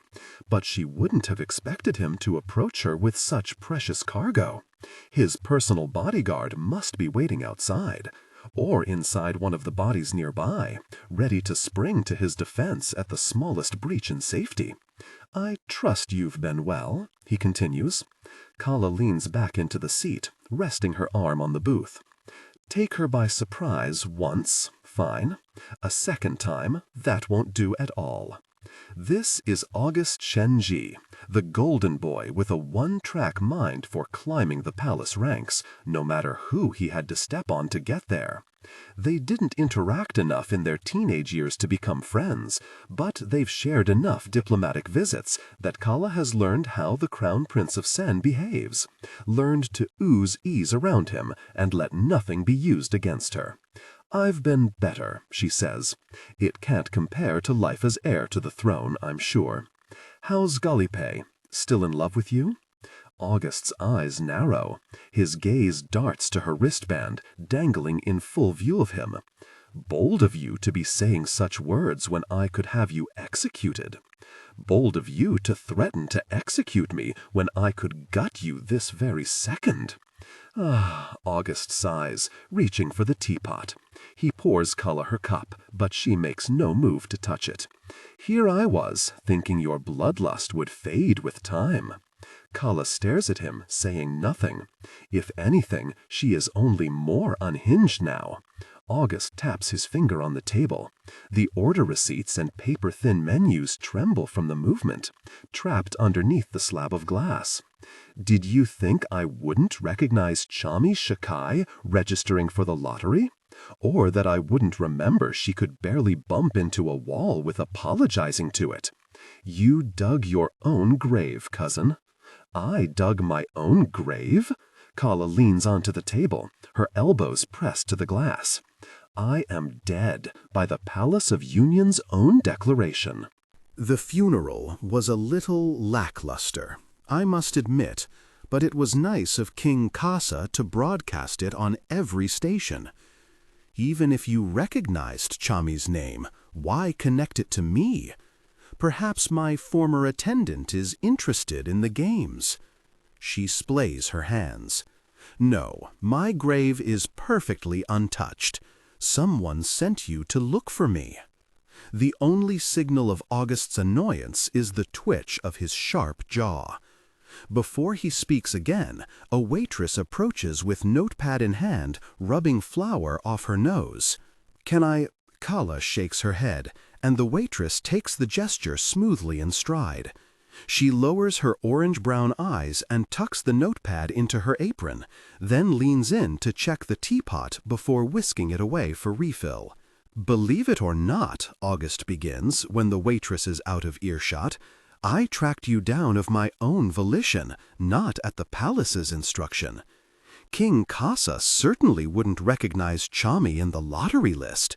His attention has never been for the small details." He lifts his teacup and takes a sip. "I alone have been looking for you, Calla, ever since the Palace of Heavens went under. It's a lot of effort to go through when he had no assurance that she was even alive." Calla kicks her feet up onto the table. August jolts with surprise, but he blinks it away as fast as it came, watching Calla fold her arms over her chest, her coat rustling as she adjusts her boots comfortably. "You weren't afraid? You were chasing ghosts?" she asks. "I knew you were alive," August retorts immediately. "Otherwise, King Kasa wouldn't have locked himself up the moment you committed your little bloodbath. Otherwise, he wouldn't still be afraid to leave the palace's impenetrable security. He might have the rest of the Twin Cities fooled, but at least give me some credit." The bitterness in his tone is clear. He makes no effort to hide it. "So why haven't you told him?" Calla asks. "Go tattle and collect your points as heir." "Because I'm seeking your help." Calla can't help the snort that escapes. She unfolds her arms, then reaches over to poke a finger at August, mostly to see if he'll allow it. Her nail digs into the soft, vulnerable flesh of his arm. "Maybe Gallipy will reveal himself as one of the patrons nearby. Maybe he'll lunge over the booths and push her away before August can utter a word of complaint." "What can I help you with?" she asks. Her tone turns teasing, condescending. "Patricide?" Silence. August doesn't refute her. He only stares at her steadily, like it isn't a preposterous suggestion at all. Calla drops her feet from the table, quickly straightening up. "Oh, gosh, really? Are you so surprised?" he asks. His voice drops lower. "Don't tell me that wasn't why you enrolled in the games. Of course it is. For 5 years, Calla Tuoleimi has been biding and biding her time, tending to the fury that burns beneath her ribs. There is but one task left in her vengeance: King Kasa's head plucked from his spine and flung across the Colosseum. The image of it keeps her warm at night, propels her forward even when she feels listless and useless, another cog turning in these twin cities despite the power her title has, or had. She's not a princess anymore. She made sure of that when she killed both her parents and littered Ur's throne room with the bodies of their guards. Her plan had been to destroy both thrones at once and wipe out the royal bloodline. The roots had been in place. Civilian grievances had reached their height. Protests erupted by the city wall every week. Given an opportunity, the people of San-Ur could march into the palaces and raise them. She knew they could do it. Calla forces herself out of her thoughts, pushing away the frustration that mounts whenever she thinks back to that night. She hadn't been fast enough. King Kasa had scrambled to protect himself as soon as the news of her massacre started to travel, knowing that he was next. Calla had no choice except to run, slipping into his city to wait while San's royal guard searched for Ur's traitor princess. Now, so close to her second chance, she cannot sink into her anger, or she might never emerge. She has spent too long compartmentalizing every terrible impulse and smoothing them down to be palatable. When the time comes to confront the blistering shards that live inside her, it will have to be in one big swallow. Cousin, Calla simpers falsely, if Kasa drops dead, can you count on installing yourself? You might be heir at the moment. She reaches over the table, cupping her palm to his cheek. But we have no true blood relation. The divine crown could reject you. Take the throne then, and the council will rebel against your rule before the people do. August slaps her hand away, visible irritation strengthening in his expression. He is August Shenzi now, but he was born August Avia, to a rubber factory owner and his seamstress second wife. It wasn't until his father's sister married King Kasa that they were all brought into the palace when August was 8 years old. Calla still remembers it. She was 10, attending that frightfully lavish wedding in an itchy dress with a collar that scratched her throat. The Palace of Earth went through a year of tragedy when August was 14. First, his father died from illness. Then his half-sister caught the Yaisu sickness, and his mother left the city, jumping to her death from the top of the wall. August started making his slow climb in the palace thereafter, a crowd favorite among the distant relatives, and most importantly, King Kasa's favorite. Shortly before 18-year-old Calla wrought havoc on her side of the city, August's aunt died as well, and the widowed king gave up on children of his own, naming August his heir instead. The crown has never rejected anyone before, August says. He keeps his words level, but there is a strain in his voice. Yes, Calla raises an eyebrow, because it has always been passed down the same bloodline, matched to the same familial chi, as it was made to. There has always been one crown of Talin, even when the kingdom was split between two kings. It sits in the Palace of Union at present, never mind where, atop a satin pillow with guards stationed around it. Every coronation it's brought out for a momentary fitting. If a ruler is righteous and suited to rule, it remains on. If a ruler is found inadequate, the crown will burst into sparks and revolt. Though they have been taught to believe it as a divine choosing, Calla is mostly convinced that it's only science. As the story goes, there was one attempted usurper during the reign before Kasa's. A council member led a revolting force into the Palace of Earth, marching his province's armies with weapons raised. But the moment the council member placed the crown on his own head, he was felled on the spot, keeling over with no discernible cause. His armies were dissolved, and his province was reassigned to another council member. The reign went on securely. Don't worry about it, August assures. It will accept me. Calla lifts her brow again, but her cousin keeps his gaze even. He's far too optimistic for someone trying to stick his foot into hundreds of years of hereditary succession. Like every other physical object in the world, the royal crown holds a small amount of chi, nowhere near the amount that makes up a person's soul, but enough to provide a breath of life. Believers say it was made with a divine choosing, guided by the old gods to seek out the royal who is most deserving to hold the throne of Talin. Most likely, whatever ancient magic gave them the ability to jump between bodies also molded the crown, binding it to the Shenzi and Tuoleimi bloodlines. Which means, of course, that everyone of that lineage should be found worthy. So what? Calla asks, still contemptuous. Kasa drops dead, then you take the crown? You can't wait it out, drop a little poison into his tea yourself? Her cousin shakes his head. I cannot be suspected in the slightest, he says. I want a public murder. One with a clear and deliberate pace. Slow down slightly during internal thoughts or emotionally charged scenes, e.g. describing Aaron or the new house, to increase drama. One with a clear perpetrator, perhaps a wanted princess who plotted her way into the palace by winning the games. That way, no one can accuse me of being party to it. I can play the good, mournful son. Once you are hauled away, I'll install myself and pardon you out of the kindness of my new reign.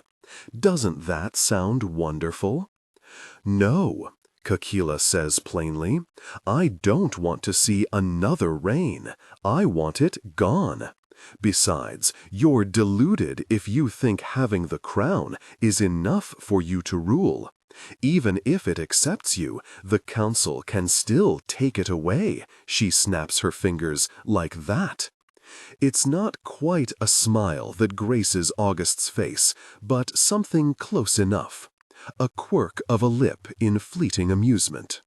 As if he is tickled that such a thought would be proposed to him. Do you think we would be living like this if people didn't trust in the crown? August asks. You don't think our civilians would have risen up and demanded a new ruler by now? They believe in it, Calla. They need it for order. They may complain and bemoan the throne day after day, but an unshakable part of them decides that they aren't deserving of better as long as the crown says so. The door to the Magnolia Diner chimes, and a group bustles in, each coming upon the turnstile slowly as their fingers scramble over the keypad. Almost pensively, August watches them pile into a booth. The council, too. The crown's acceptance is a mandate of the land. Once it's on my head, no council member would dare yank it off. To deny it would be to deny Talin. If I have no right to be king even after the crown accepts me, then those on the council have no right to their plots of land either. They were installed by kings, were they not? Kings chosen by the crown. Calla sits back, pursing her lips. The newcomers nearby are making themselves at home, the rise and fall of conversation in the diner adapting to their loud, excitable screeching. Yelas comes out from the back to take their orders and shoots a wary glance at Calla, but she does not intrude. She jots down several requests for spicy wontons, then returns to the kitchen. All right, Calla says. Say that every other component falls into place. You could leave me in a cell once I carry this through. Why should I trust you? Why shouldn't you? August shoots back.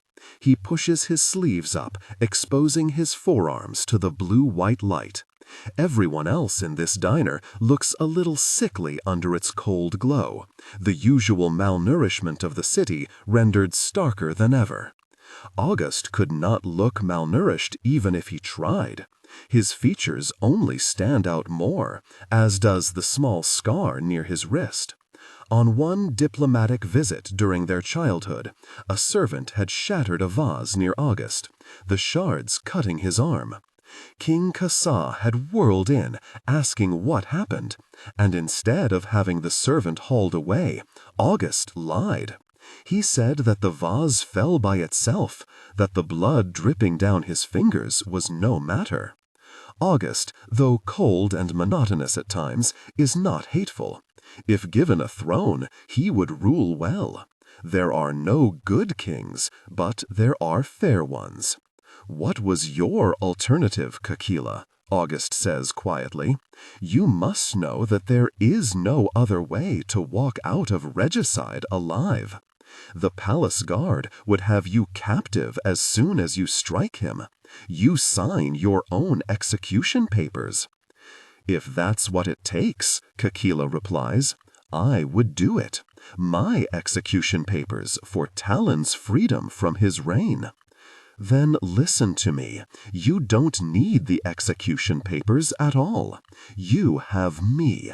I will free you after you free the kingdom.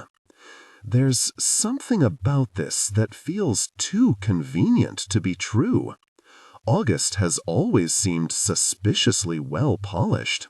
Half of her is ready to accept her cousin's plan, while the other half knows she is too desperate for Talin's salvation, and desperation colors one's eyes from reason. It has been 5 long years, lonely years, working without the promise of success. The trap laid open for her here is so glaringly obvious, such a flashing red flag, that she has to wonder if August is being genuine. Because how could someone trying to trick her possibly make a plan this transparent? You sit so comfortable as Kasa's prized heir. She needs to hear it in his own words. Why would you want him gone? You know the answer to that, August replies. There were once 2 heirs of San Air. Why did you kill your parents? Calla's knuckles whiten. Her palms sting with the memory of the maps she picked up that day 5 years ago, after she'd wandered into the war rooms without any aim, and found pencil-drawn plans for the troops they were sending out into the provinces. That wasn't the only reason she snapped, but it was certainly the final push. August nods. That's why, he says to Calla's silence. I know you, Kakila. You don't really want the monarchy crumbled and burned to the ground. You want this version of it gone. You want Kasa off the throne. The Palace of Heavens had good tutors, I'm sure. Your formal education must have covered the kind of chaos that can arise out of a power vacuum. Kakila turns a frosty glare in his direction. Maybe chaos is what we need. Come on, he fiddles with his sleeve again. I know you're more mature now than the 18-year-old who tried to vanquish both palaces. You've had years to think about your mistakes, about what you could do differently this time. Say you had succeeded. What then? A capital of 200 million people descended into anarchy? A kingdom of 300 million with no order? Don't tell me I've overestimated your intelligence. This is what August does best, clawing his fingers into someone's mind, deeper and deeper, until his own ideas have been planted there as the truest course of action. Listen to me, Prince August demands, giving her no time to think up a sarcastic response. I am offering you a future where you walk out with your head intact and get what you actually want, not just the short-term imitation of it. The people fed, the city wall open, the kingdom flourishing. You were born a princess. You can even serve as an advisor to my throne if you wish. But I must sit on the throne first. Are you in? The Colosseum is near enough to the diner that they can hear an audible shift rumbling through San Air. The alley outside grows with noise, leading spectators en masse toward the palace for the Dakun, the opening of the games. These games are entertainment, whether on the television set at home or in the stands of the arena. Never mind 87 of their fellow civilians being murdered by the end of it. Murder by sword or by the throne's refusal to save its most vulnerable from starvation? What's the difference? San Air has so many really people that one life is as common as a cockroach, fit to be squashed and disregarded without remorse. Kakila turns away from her cousin, exhaling as she inspects her wristband. Are you giving me a choice? Of course. August tips his chin toward the diner windows. Though it is dark, though it is always dark down here, the movement of the crowds is visible, each head bobbing past the stained glass like shadow puppets controlled by strings from the skies. The Colosseum awaits. I won't pull you from the games, but you lose my help. You lose me keeping your wristband active, even if you don't check in every 24 hours. You lose me wiping out your fellow contestants by invading their bodies and throwing them off buildings. Is that what you prefer? More blood on your hands by the end of this? She had forgotten how good August is at talking his way through anything. Calla can't help but let loose a small laugh. The games are starting. This is practically an offer of guaranteed victory. By that logic, maybe it's an easy decision after all. Very well, she agrees plainly. She can always back out later if she needs to. She can always kill August, too, if he's only trying to use then discard her. Good.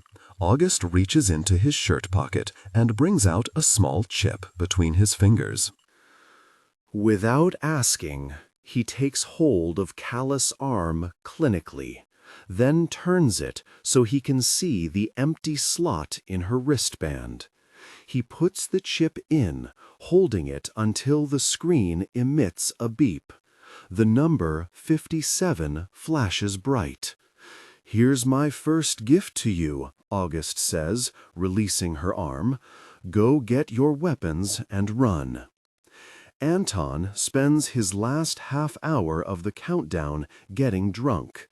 It doesn't matter when it comes to his ability to play in the games. As soon as he leaves this body, he'll leave this pleasant haze too, and the original occupant will awaken to deal with the after effects. Just as he is taking in the last of his glass, he feels fingers glide along his shoulder. Anton freezes. He turns around in the darkness of the bar, squinting into the smudges of color and grayscale blurs. "Buy me a drink?" the woman asks. She has a red mask strapped over her face, but that's more fabric than she's wearing anywhere else. "Maybe another time." Anton sets down his glass, then points to the corner of the bar where a raucous group has been increasing in volume. "I think they might be interested."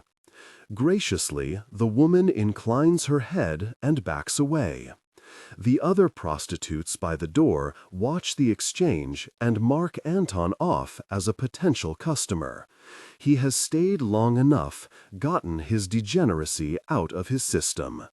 For the next few weeks or months or however long the games go on, he'll have to be on guard at every moment. He's already pulling his jacket tight and undoing his wristband, eyes scouring the bodies he passes on his way out. A drink spills on the floor in front of him. Anton skirts around the puddle smoothly, grimacing at the teetering man who spilled it. His moral compass is on the more delicate side compared to others with similar abilities in the Twin Cities, but that doesn't stop him from jumping around frivolously. In Talin, people are not attached to their bodies, or rather, bodies are merely another asset to take ownership of, to rob, to borrow, to care for, like apartments and clothes. Anton rams into one of the prostitutes at the door, pretending to stumble. As soon as the prostitute holds his arms out in aid, Anton pushes his wristband into his waiting hands, then jumps. Light flashes through the bar, drawing a few nearby cries, but Anton is already leaving through the front, closing his new fingers around his wristband and wiping a slight sheen off his forehead. When he steps into the night, he looks like any other man strolling the city before the games begin. The palace has always declared jumping illegal. But having the gene is like being given a sense of taste. People couldn't be expected to not seek good food. Those who are caught jumping are fined and imprisoned, but that doesn't stop the thousands who do it every year.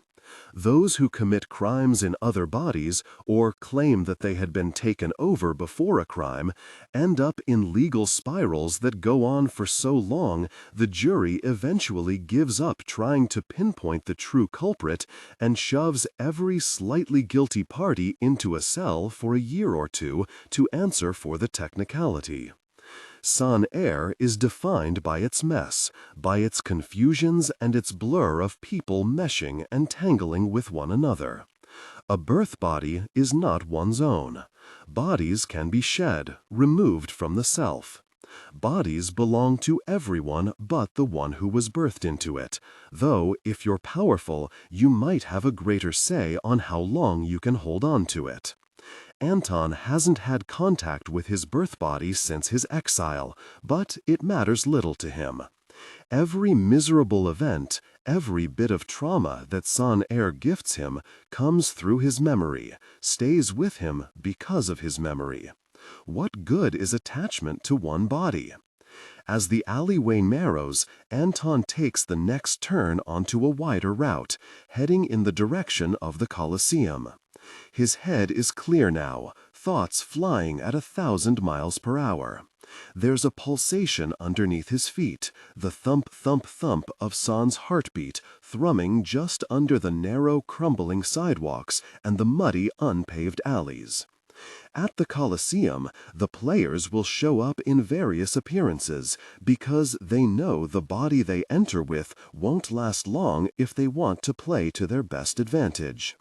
When he bites down on the inside of his cheeks, he doesn't realize how sharp his teeth are, and it almost cuts through before he tastes the first hint of blood and eases his jaw. He checks his wristband. The countdown is approaching 5 minutes. The city's pulsating has grown louder. Accompanying the stomps of its spectators who trickle through its sinuous roots and flood into its central blot to the Colosseum, standing tall beside the palace. Though there are no boundaries or ropes for spectators around the sides, they mingle a good distance away from the center, making it immediately clear who is a player and who is not. Better for the audience to keep their distance than get accidentally impaled. This way, they can also pretend that everything is just a show, forgetting that the players entering the Colosseum are readying to tear each other apart. Anton's gaze shifts up once he makes his way to the center, observing one of the palace balconies at the south of the Colosseum, the throne room. Prince August is up there somewhere, his eye on the games. Anton can feel it. It's hard to say whether his former best friend has discerned his participation, but once the players are drawn, there is no taking it back. He wouldn't put it past August to try nonetheless. In those years they had together in the palace, there was nothing Prince August was unwilling to do, so long as it would achieve his goals. He was at once Anton's best friend and biggest fear, the one he trusted most and could never let his guard down around. When he spent time with August, he never knew if he would get the sensible student who wanted some help with his history homework, or the cold, calculating boy who once poured acid on Anton's hand because they needed to be near the infirmary while a council member was sick too. "What's wrong with you?" Anton remembers hissing. His birth body would bear the scar for months afterward. "Why would you do that to me?" "It's for a greater purpose," August replied plainly, with no room for argument. "I have to get into King Kasa's good graces, or we can forget about our plan to leave." "Hey, that's my spot!" At the angry shout, Anton flinches back into the present, his unfamiliar body rippling with tension. He turns, then releases a quick breath, finding that the voice was directed not at him, but at another player standing in the distance. Sound carries well in the Colosseum, placing the argument closer than it was. One of the arguing players shoves the other, and though they are far enough that Anton cannot make out their features under the Colosseum's golden lights, their yelling echoes cleanly. "Do you own the land now? Go stand elsewhere." The player raises his arm. The spectators near the entrance freeze, preparing to witness a premature fight. But then 3 other players nearby shout in warning, and the two separate from one another with vicious glares, finding their own spots in the arena to stand. When the Dakun starts, there is nothing that says the players need to hurt each other, but it's the opening event, the first moment when the killing can begin, and if there can be only one victor, who would lose the opportunity to take out their competitors at the earliest possible convenience? Anton looks down. His wristband starts to flash the seconds of the final minute. He expected to feel more, to be nervous, delirious, frantic. Instead, a deadly calm settles over him, floods his fingertips, and turns his lips cold. The purpose of the Dakun is to distribute chips for their wristbands, assigning a number to each of the 88. It's the easiest way to log who is killing who, to report on players in the reels, without having to remember names and identities and histories. What good is attachment to one body? As the alleyway narrows, Anton takes the next turn onto a wider route, heading in the direction of the Colosseum. His head is clear now, thoughts flying at 1,000 miles per hour. There's a pulsation underneath his feet, the thump, thump, thump of San's heartbeat thrumming just under the narrow, crumbling sidewalks and the muddy, unpaved alleys.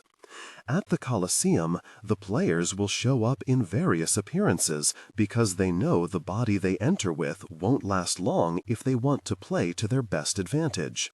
When he bites down on the inside of his cheeks, he doesn't realize how sharp his teeth are, and it almost cuts through before he tastes the first hint of blood and eases his jaw. He checks his wristband. The countdown is approaching 5 minutes. The city's pulsating has grown louder. Accompanying the stomp, Number 14 leads the charts today. With expert axe throwing, the reels might croon. Or number 32 is especially one to watch with their performance in the bloodbath. The surveillance cameras see everything, and even if the footage quality is piss poor, the tapes are available upon request for the television networks, so long as Lyda Milieu has cleared them in the palace security room first. Every channel scrambles to air their report, working their producers to the bone while splicing together a unique tale out of the extensive raw footage they get from the palace every night. It's an annual show that the residents of San-Er will always watch, a show that the players will make grand by ensuring their kills are in view of a camera. We are wretched, Anton thinks, but there is nothing to be done. Another argument starts up to his left. This time, when Anton turns toward the noise, he finds too many standing in the general direction to even decipher where the voices are coming from, save that it's wafting into the darkness. He starts to count, runs a quick perusal of the groups near and far. When there are 3 seconds left on his wristband, there's not enough time to do another count, but he doesn't think he was mistaken either. 87 players, including himself. Who would be stupid enough to skip out on the first event? Failing to secure a chip means immediate disqualification. His wristband trembles. From the palace, the guards make their appearance on the throne room balcony. In unison, they toss down the bags in their arms, letting the 88 identically colored beige sacks drop like deadweights on the Colosseum ground. And everything around him turns to mayhem. The players rush for the bags, reckless and uncaring, and coming from every which direction, filling the spaces they can and shoving where they cannot. The only point of stillness is Anton. He doesn't move. He watches. One player is far larger than the rest, lumbering toward the biggest bag of the bunch and holding it to his chest. He has no difficulty bowling others out of his way. He takes a blade slash along the side of his arm and merely keeps going, running for one of the exits.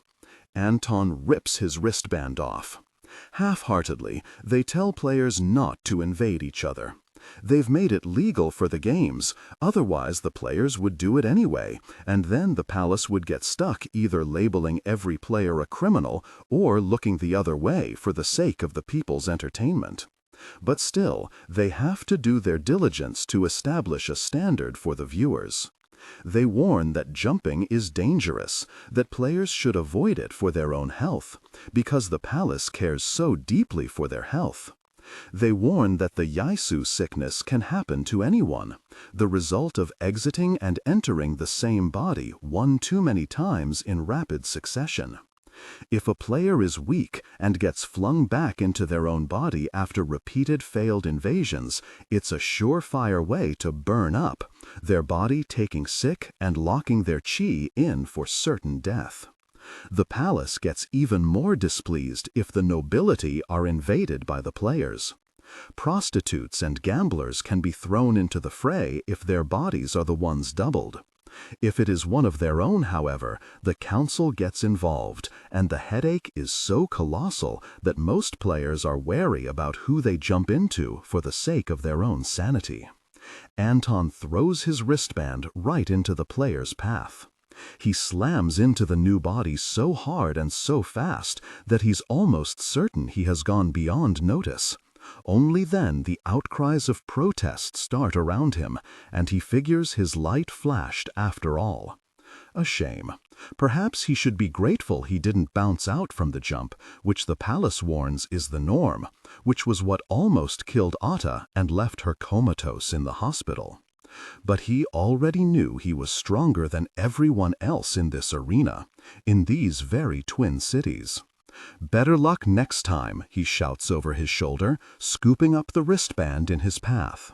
He runs, wasting no time fighting or watching players tear into one another.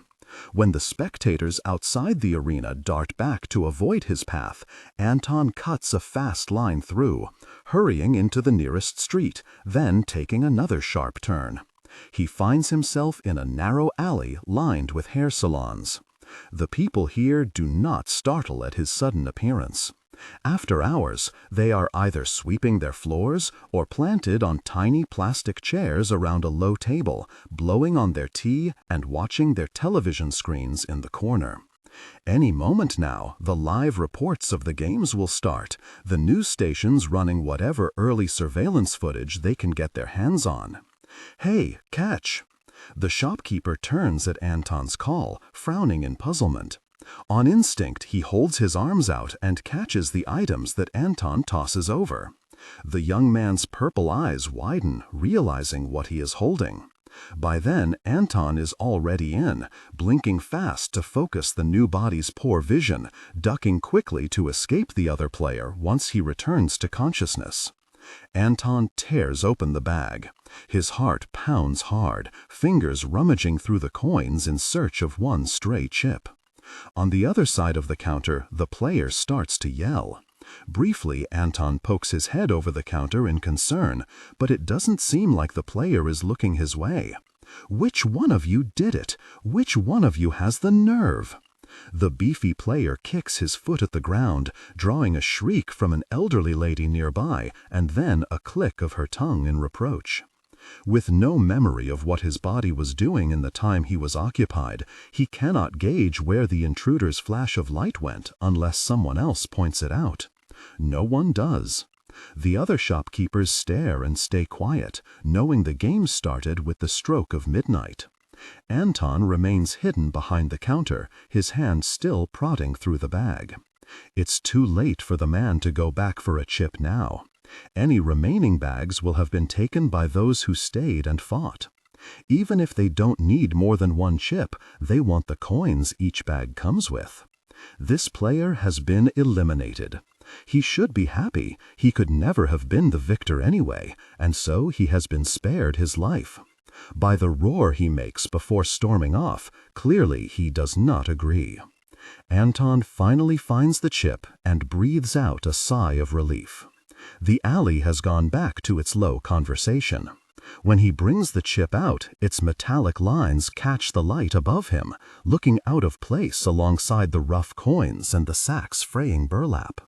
He turns the wristband this way and that before realizing the slot runs vertical down the side. He presses the chip in. The screen flashes white before 86 appears in its place. "All right," Anton mutters aloud. He gathers up the rest of the bag. "Let's play." The back door is stuck, sealed in by the mold and grit that has built up at the corners. Calla plants a boot on the doorframe, then grips the knob tightly with both her hands. Her wristband passed the midnight countdown seconds ago. The other players will have started dispersing across San She tugs harder. When the door finally opens, the motion is so vigorous that she stumbles a few steps, her coat rustling as she hits the wall. What's this then? An old man turns over his shoulder to examine who just broke his back door, a cleaning rag in one hand and a pipe in the other. Am I being robbed? No, you're being monopolized, Calla says breathlessly, flashing a smile and hurrying in. She tugs the cleaning rag away from the shopkeeper and slides a large monetary note into his palm instead. Take this.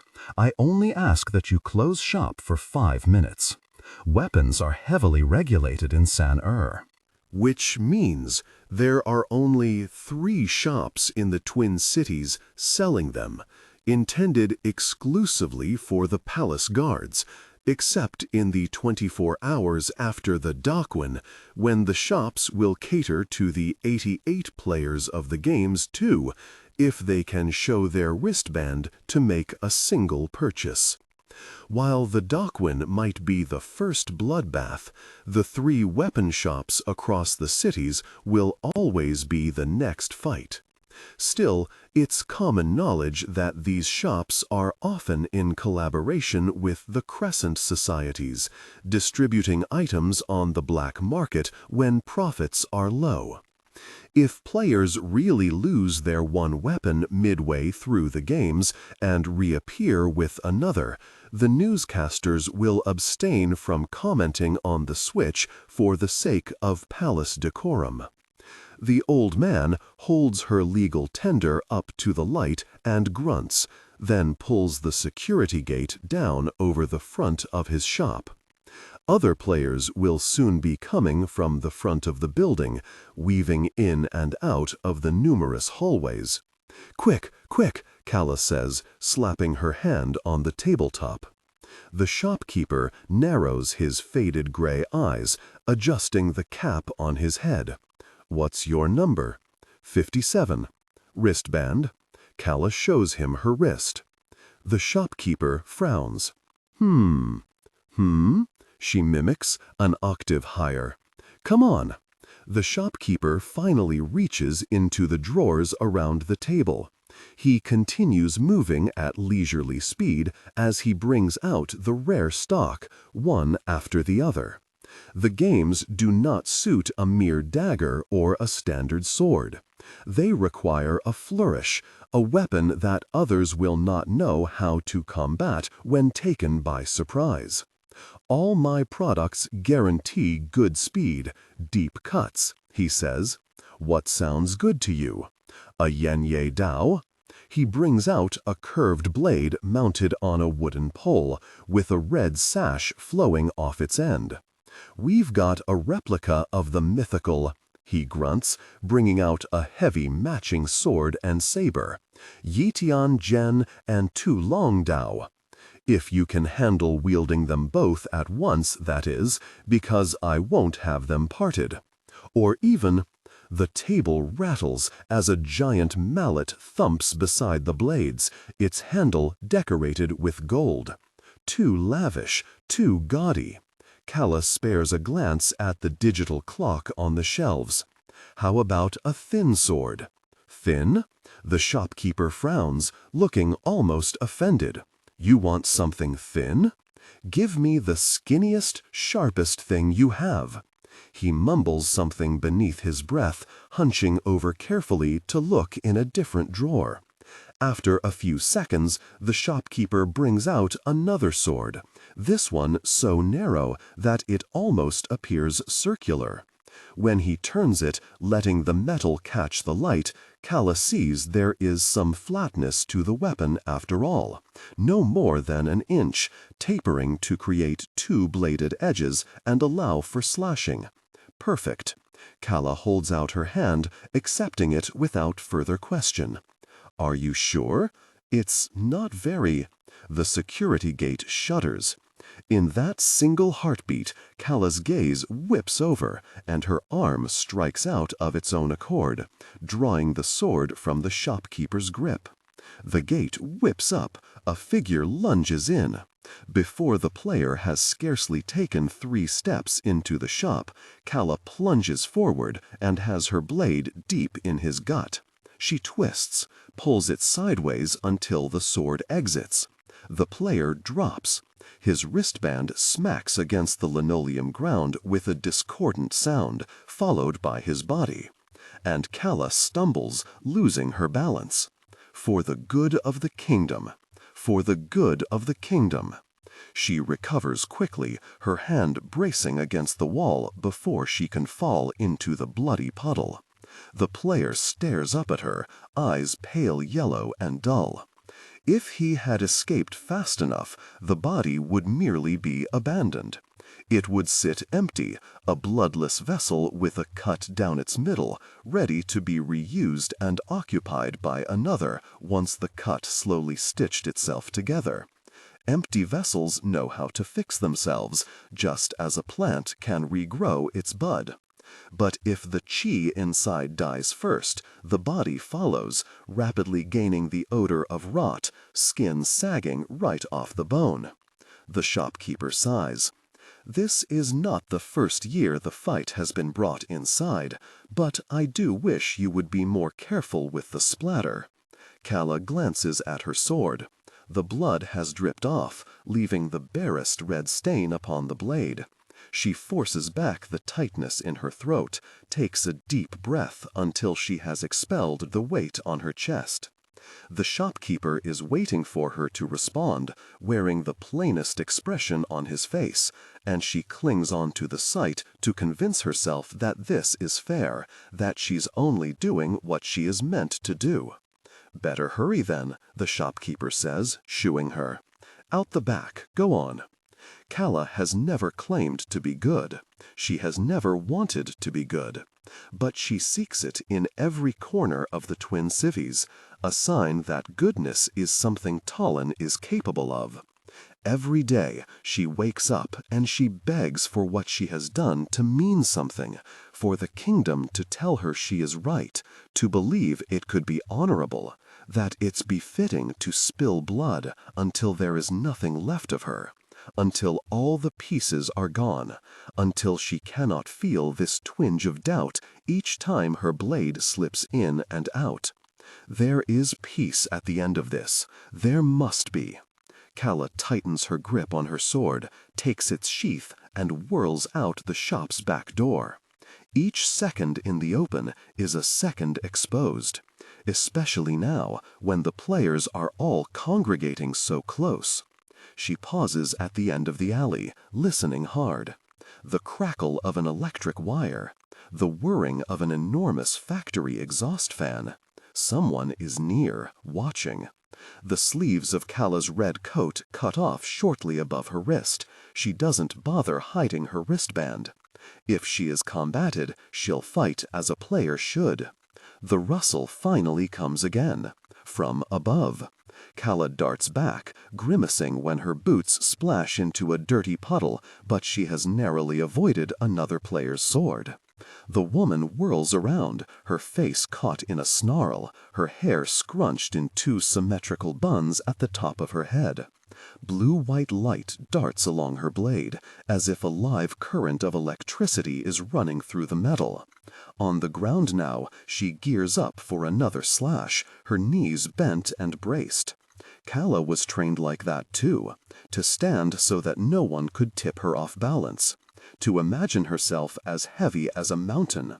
For her first lesson, she was taught that she wasn't allowed to flinch, and they couldn't move on until she learned how to plant her feet down and hold her ground no matter how hard she was hit. "Don't you want to be strong?" they had asked. "Don't you want to be infallible?" "Yes," Calla had answered. 12 years old and honed to be a weapon. 14 years old and molded into an unquestioning arm of the throne. Good. In her memory, every face in the training room blurs together.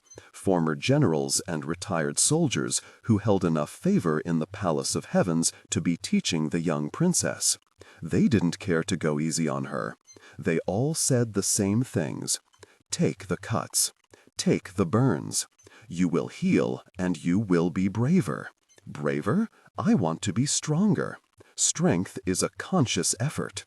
First, you will be braver. and then you will be stronger. They trained her for war, and she rose up to wage it on them. The other player lunges. Calla's sword arm lifts without thought. Instinct determines how she holds herself, blocking the strikes and deflecting them away. Coward, the woman hisses.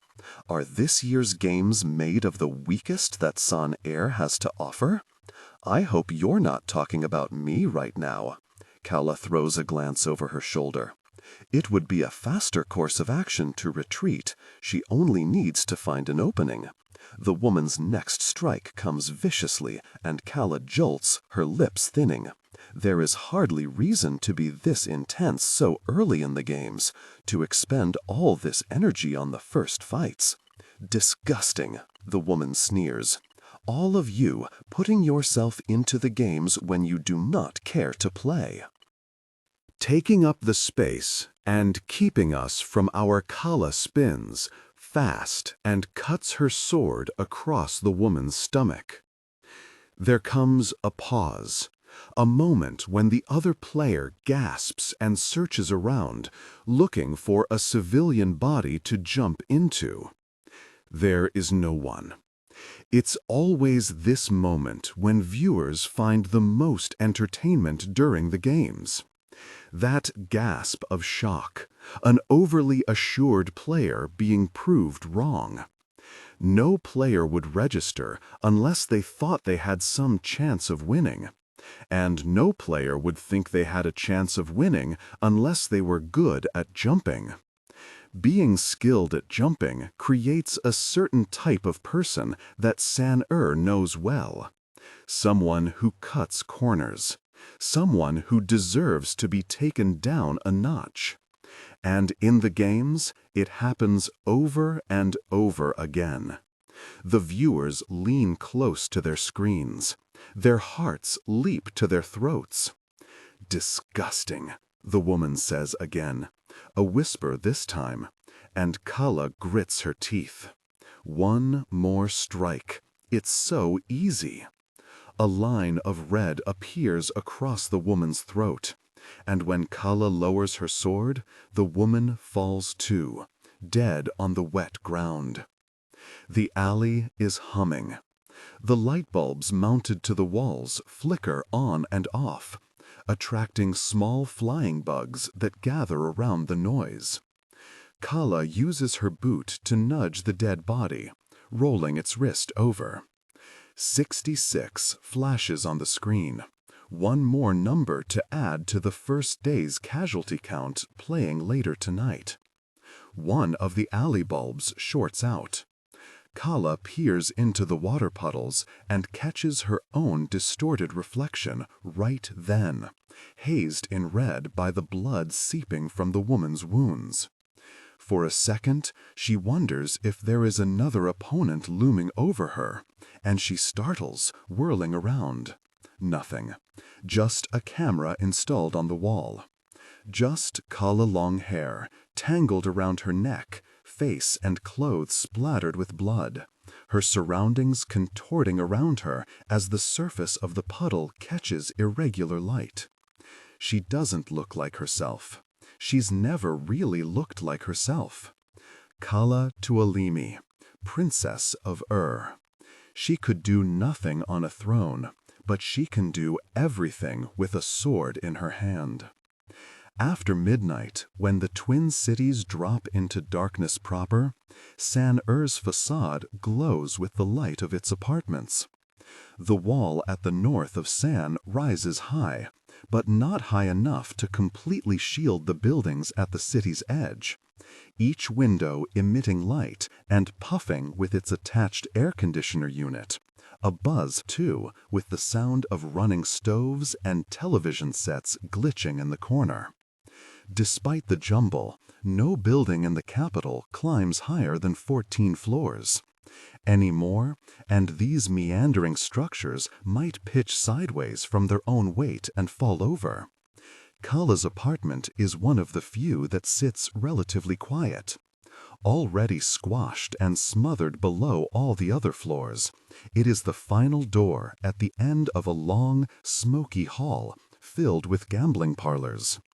The incessant clicking of mahjong tiles garners an echo different from other noises, creeping in under her door when she least expects it.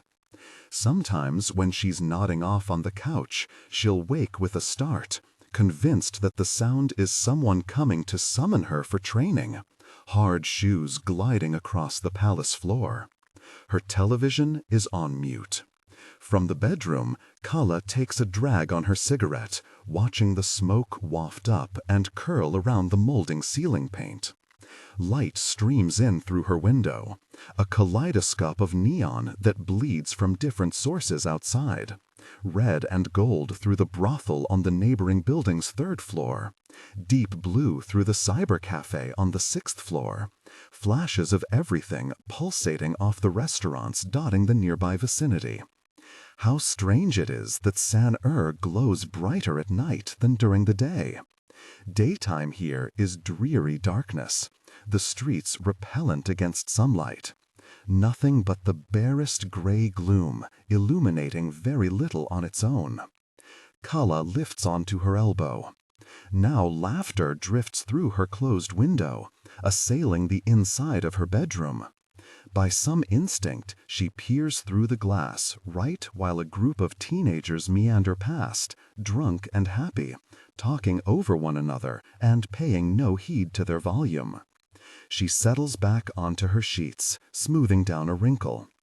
Calla has forgotten what it's like to laugh in a crowd, what it's like to talk to people at all, save for Chami and Yilaz.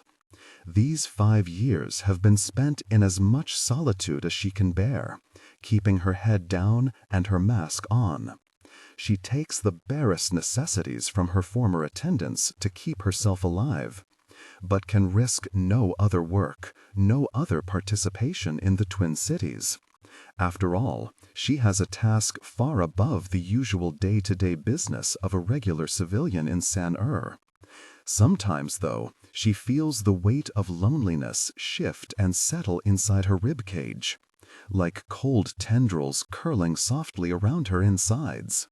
Not enough to hurt, not enough to draw protest from her, but enough to serve as an ever-constant reminder. Here I am, here I shall stay, you can never pull me away. Calla clambers up from her bed, tapping ash off her cigarette and drawing a meow of protest from her cat for the disruption. When she walks into the small living room, Mau Mau leaps off the edge of the mattress and pads after her with a growl. She doesn't bother with the overhead lights, so she navigates the living room by the glow of the television. Shadows draw long on every object nearby, the sword propped by the door, the oranges and bananas sitting upon the glass shelves built into a hollow in the wall. The moment Calla sits herself down in front of the bulky screen, the news program still on mute, Mau Mau curls around her ankles, preventing her from further movement. Calla sighs, reaching down to scratch his furry head with her free hand. The longer the games go on, the less safe it'll be to come home. She's fine for the next few days while the players feel out a routine, but then the daily location pings will begin, and as they happen more and more often, it would be suicidal to be here when one goes off. Once another player knows where she lives, even if she escapes the first encounter, she can't come back to get some rest without risking an ambush. The clock turns to 3 in the morning. The reels don't usually run through the night, but this is a special occasion. All the newscasters look enlivened as they switch cue cards, mouths moving much faster than their usual dull monotone. Calla leans forward again for the volume, turning it up just in time to hear, and 57, our leading player thus far. "I beg your pardon?" Calla says, exhaling smoke. She stops scratching, and Mau Mau butts his head into her palm to protest. His face and ears are a sensible dark gray, while the rest of his fur is an off-white, always molting clumps around the apartment, because he enjoys following her to be petted. She picked him off the streets as a kitten when she first went into hiding, a companion while she spent hours upon hours throwing knives at the wall. And years later, as a consequence, her cat has attachment issues. Yes, indeed, the second newscaster says, as if he heard Calla's exclamation. With the opening event's conclusion and the players dispersed throughout the cities, the palace has reported our first numbers. It is absolutely thrilling to see 23 total hits, with 10 attributed to 57. Calla chokes on her next inhale, cigarette smoke rushing out from her nostrils. For really's sake, she coughs. Good job, August. It is absolutely thrilling to see 23 total hits, with 10 attributed to 57. Though the night grows exceedingly late, there remains a flock of spectators outside a barber shop at the southern end of San, watching the outward-facing television screen. Anton no longer has access to the apartment with the fancy television, which, anyway, is shattered now, and would be even if he were still in that body. So he joins them, hovering at the periphery and smoothing his sleeve over his wristband. The reels continue to play surveillance footage of the games. The Palace Guard tries its very best to regulate San-Er with these cameras, but they have one very fatal flaw. Cameras can't pick up the light of body jumping. When the Crescent Societies are responsible for most of San-Er's crime, and their networks of people are the city's most persistent jumpers, it's easy to understand why so many cases of trafficking and murder keep slipping under the palace's radar. Why the palace has never bothered to address this loophole is beyond Anton's grasp. At the very least, the surveillance reels finally have their use during the games as a constant feed of the killing action. The television networks don't need to put film crews on the ground when there are already cameras installed at every corner. Proper film crews might even cause the Palace of Union to bristle if networks were to share footage of the games that hadn't first crossed Lyda's inspection. The people aren't ready for close-ups in any case. They need those grainy high angles that render each player into a little avatar of themselves. That way, San-Er doesn't have to see how far it has decayed. Slaughter as an accepted entertainment track. Slaughter as a shortcut to wealth. Anton frowns, pushing closer to the barbershop screen. They're replaying 57's first kill inside the weapons shop. He dropped into the same one earlier, acquiring the crescent moon knives that now hide under his jacket. By the time he was there, the bloodstain he sees on screen was already long gone. 57 pulls her sword out. When she turns around, her long hair whips into her face, and though the footage is fuzzy, though the saturation is turned so low it is almost grayscale, her eyes are bright with their unidentifiable color. The crowd around him starts murmuring about the player, stunned by how professional her strike looked, enthralled by how fast she was. As Anton stands there, however, staring at the screen even when the newsreel moves on, he realizes what it is that has caught his attention. Number 57 was not at the Dakun. He would remember someone like that. Even if she has swapped bodies since then, there was no one moving with her precision, because if there was, he would have marked her as a threat immediately. Interesting, he mutters, stepping away from the crowd. He pulls his collar up, ruffling the short hair at the base of his neck. No one gives him a second glance as he merges back onto the streets. Very interesting. San closes in around him. He picks his way through the wilting alleys, careful to watch his feet at the inclining steps on certain corners, and paying even more attention at the declining ones in case he trips. If it weren't so dark, he might take the rooftops instead, hopping from building to building above the city instead of below. But at this hour, there will be Crescent Society members peddling drugs and littering needles, and Anton isn't eager to get into more fights than necessary, especially if they're not game-related. He hasn't been walking long when he comes across another gathering. Curiosity slows his stride. There's a clump of people inside a small shop, one of those little corner businesses among hundreds that line the street sides, operating in close proximity to one another.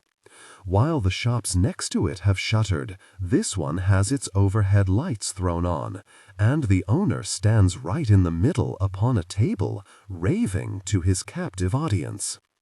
Instinctively, Anton eyes a body in the crowd and prepares to jump again, just to get the itch out of his system. Then his gaze catches on the shop owner delivering his spiel, and though he hears none of what the middle-aged man is saying, he does see the flashing wristband. A better idea occurs to him. He doesn't mull on it a second time. Once his mind is made, the course is set. Anton Makusa has always liked being the initial aggressor, and it has served him well for as long as he can remember, though really that isn't saying much. Anton remembers very little of his childhood, nothing but shades and impressions when he tries to think back. Maybe it's grief that has pushed it away. Maybe it's trauma, his mind protecting him from his past because it would hurt more to access it. He doesn't recall the palace before he was given a room alone. He doesn't recall the first 8 years of his life except in vague feelings, when his father sat on the council and his mother, the daughter of a former council member, strolled through the corridors of the Palace of Earth like she owned the whole kingdom. The Makusas were high palace nobles. And one day, when his father took the family out on vacation to their house in Calitu, the province he oversaw in rural Talin, a group of country civilians charged into the house armed to the teeth. That's his earliest memory. It's the only memory that ever plays with vivid color in his mind's eye. His parents diving in front of Anton and screaming for him to get back, go hide, and an intruder swinging steel, and 5-year-old Bwaira running, and 10-month-old Hana upstairs crying as she woke up from the noise. That moment in time, that everlasting, terrifying moment, is the only reason he still remembers what his parents look like. When they were taking wound after wound, and all Anton could think was, if I could jump into the bad man, I could stop him. I could stop anyone who ever wanted to do bad things. If only I could jump. He knows now that it would have made no difference. There were too many of them. His parents might have tried, even if their skill was rusty, given the palace's intolerance for jumping, but they were more worried about pushing him out of the way, and then it was too late. Anton had been only 8 years old. He could do nothing except hide behind the cupboard and watch his parents die, watch the attackers snatch Bwaira and storm the house for Hana. He didn't know why they hadn't come searching for him. They had seen him when they entered the house, but he had been spared, maybe because the scene had been too chaotic and he slipped their mind, maybe because he was too old to be of any use. When the palace guard arrived from the distress call, they said his sisters were gone. Assumed dead, but likelier trafficked into rural Talin as farmhands where help was needed. Anton wants to believe they are dead. It seems like a better fate. They never found out why his parents had been attacked or who was behind it. They simply appointed a new noble as Kalitu's council member and settled Anton back into the palace like nothing had ever happened. Sanur doesn't care. The throne doesn't care. Even council members are replaceable if it lets King Kasa avoid acknowledging why his rural civilians hold such ire for his reign. Anton would develop jumping when he was 13. The ability is hereditary, and so he had known he only needed to wait. He had passed those pre-adolescent years with a feverish energy, testing and testing, until one night it finally happened. Then he went overboard. With no parental figure to reprimand him or remind him that jumping was an act frowned upon in their elite society, he scared all his schoolmates with how often he did it. He even scared his best friend when they were reading together on a dull afternoon, jumping in and out of Augustavia without permission. But August didn't tell him off. August only asked whether Anton had found anyone he couldn't jump into yet. That was an easy question, the answers all obvious ones. Bodies that were too feverish and sick, which automatically repel invading jumpers. Doubled bodies that had already reached a 2-key limit. The Waysadas, with their birthright that somehow allowed an imitation of being doubled. Everyone else was fair game, so long as he concentrated hard enough. The shop owner has reached the end of his spiel, if the interspersed laughter is any indication. Hovering outside the shop, Anton spots a hooked blade hanging off the man's belt, stained at the edges like he hadn't cleaned it properly after its last use. Given Anton's childhood, a natural assumption would be that he couldn't handle bloodshed. But blood is faultless. Blood is only a consequence. Better to draw blood before it can be drawn from you. Better to exert power and hold control, to seize power and maintain control. Anton leans his body up against the alley wall. He readies himself. After 7 years in exile, he's learned that he'll always choose the easiest path. Not the most honorable, not the cleanest, not the messiest. If he's offered an opportunity, he will take it. Anton jumps, opening his eyes after the flash of light, standing in the middle of the crowd. They jerk back suddenly, blinking in bewilderment. "My apologies," Anton says. His voice is scratchy, unaccustomed to such a low timbre. "You may wish to step back." Then he pulls the knife from the player's belt, holds it to his throat, and slashes. He feels the blood move fast, but before it can sap his own chi, Anton is jumping again, invading the body he left by the wall, and letting the other player return to his own body, to the gaping wound made in the artery gushing at his neck. The crowd gasps, some in terror, some in delight. Whatever their reaction, Anton is already hurrying away, looking for the nearest surveillance camera and tapping a finger to his wristband when he spots it. They need to know that it was his doing, in case the reels don't put 2 and 2 together without seeing the flash of light. He wants the hit logged to him. He wants the palace to tremble. August follows the sound of the television broadcast into his study. He barely stops to shake the mud off his shoes first, even as he presses dirty prints onto the gleaming marble tiles. Palace servants apply a new layer of polish to the flooring every afternoon anyway. By tomorrow, all the mud will be gone. The window in his study is open. When he enters, cheeks reddened from exertion, the cool easterly air from the distant seaside is a shock to his senses. August reaches for a blindfold on his shelf. Dozing on the job? Galipe startles, jerking upright in his chair. Beside him sits Augustorus, or his birth body, blonde head lolled downward and crown lopsided, as if he's simply having a rest. "I figured I'd hear intruders approaching," Galipe mutters, standing, "so long as it wasn't you and your ghost feet. Did you hear me?"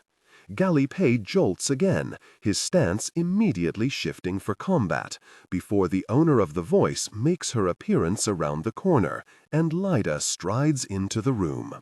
She pulls her breathing mask down to her chin so that they see her thin lips press into a line, immensely unimpressed. "I'm starting to think you keep around one of the worst Waisanas," she says to August. "I'm inclined to agree," August replies. "Excuse me," Gallipay protests. They ignore him. August ties the blindfold over his forehead, fixing it just loose enough to fall into the body's eyes after he gets the last glimpse he needs to trigger the jump. When he opens his eyes from his own body, Gallipay is already reaching for the one he vacated, a rapid grip around their neck to knock them out before they can grow fully conscious again. In a quick swoop, he throws the body over his shoulder, then takes the stranger from the study and out of the palace without being asked. "Did something happen?" August asks when only Lyda remains. He rises from the chair, working out the crooks and knots in his birth body. Now his shoes are clean, polished with wax, and nary a speck of dust on them. His footsteps echo while he walks a slow circle of the room, trailing his finger over the desk and bookshelves. There is space, more space than necessary, up here in the tallest turret of the palace. We picked up all the casualties. Lyda puts her hands in her pockets, rustling her black nylon coat. She dresses in dark colors to blend in with son air, as does the rest of the guard. But contrary to the very purpose of dressing for concealment, Lyda Milieu also wears dark blue glitter around her dark blue eyes, regardless of which body she is in. When they were 16, August very narrowly escaped being her experiment because Lyda had noticed his eyes carried that ring of blue in them and wanted to see whether glitter would bring out the color more. Since her mother passed away last year and she was promoted, Lyda no longer has time for the nonsense of tricking August into putting glitter on his eyes. Neither does August really, but he has never had the time. Lyda merely possesses the magnetic pull to demand anything she wants, even if her closest schoolmate was also the Crown Prince of Son. She's only 21 years old, the same as August, but given their peers used to joke that Lyda Milieu came out of the womb giving orders, it's easy to see how the palace guards fell in line before her without the slightest muttering of dissent. Other units outside of Son Air are led by generals, slow-moving armies dispersed across Talin to maintain peace. Son Air's streets and buildings are not suited for large formations and order. They suit quick thinking and dirty tricks, and Lyda has plenty of both. The palace guard runs entirely under her command, dispersed in little groups and reporting back to her a whole image of Son Air to piece together how the twin cities fare. The cities are not thriving, but that's less Lyda's fault and more the all-powerful incompetence that sits on the throne. Did you hear the report we gave out? 23 hits since midnight. August perches on the side of his desk, hands braced to either side of him.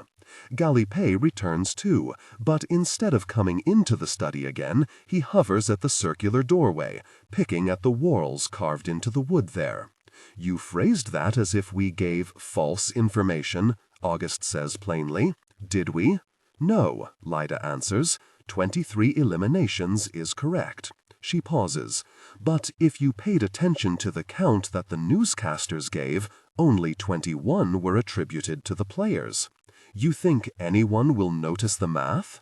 "Did they leave the games voluntarily?" Gallipay asks from the doorway. Lyda reaches into her coat. She brings out a set of photographs, and though it was Gallipay who made the suggestion, she doesn't spare him a glance, continuing to address only August. "We can hope that the rest of Son Air assumes so, but we found the 2 other bodies. Both happened out of sight from any camera. Yaisu sickness." August frowns. He gestures for the photographs. "The Yaisu sickness. Jumping, at the end of the day, is still a dangerous matter. Fail too many attempts to invade another body, and your own will start to burn from the inside out, unable to handle the barrage of exit and re-entry each time you're kicked back. He hasn't heard of a case in so long. Not since Atta. There have been other instances, surely, but no one is bringing them to the palace's attention when jumping is forbidden in the first place. They merely take the loss. If his palace-raised half-sister couldn't be saved, there's little chance that anyone else in Son-Air can survive the burning once it starts. Murder? Galipe suggests, his voice booming from the door again. The Yaisu sickness can be brought on by another culprit, if the murderer moves fast enough.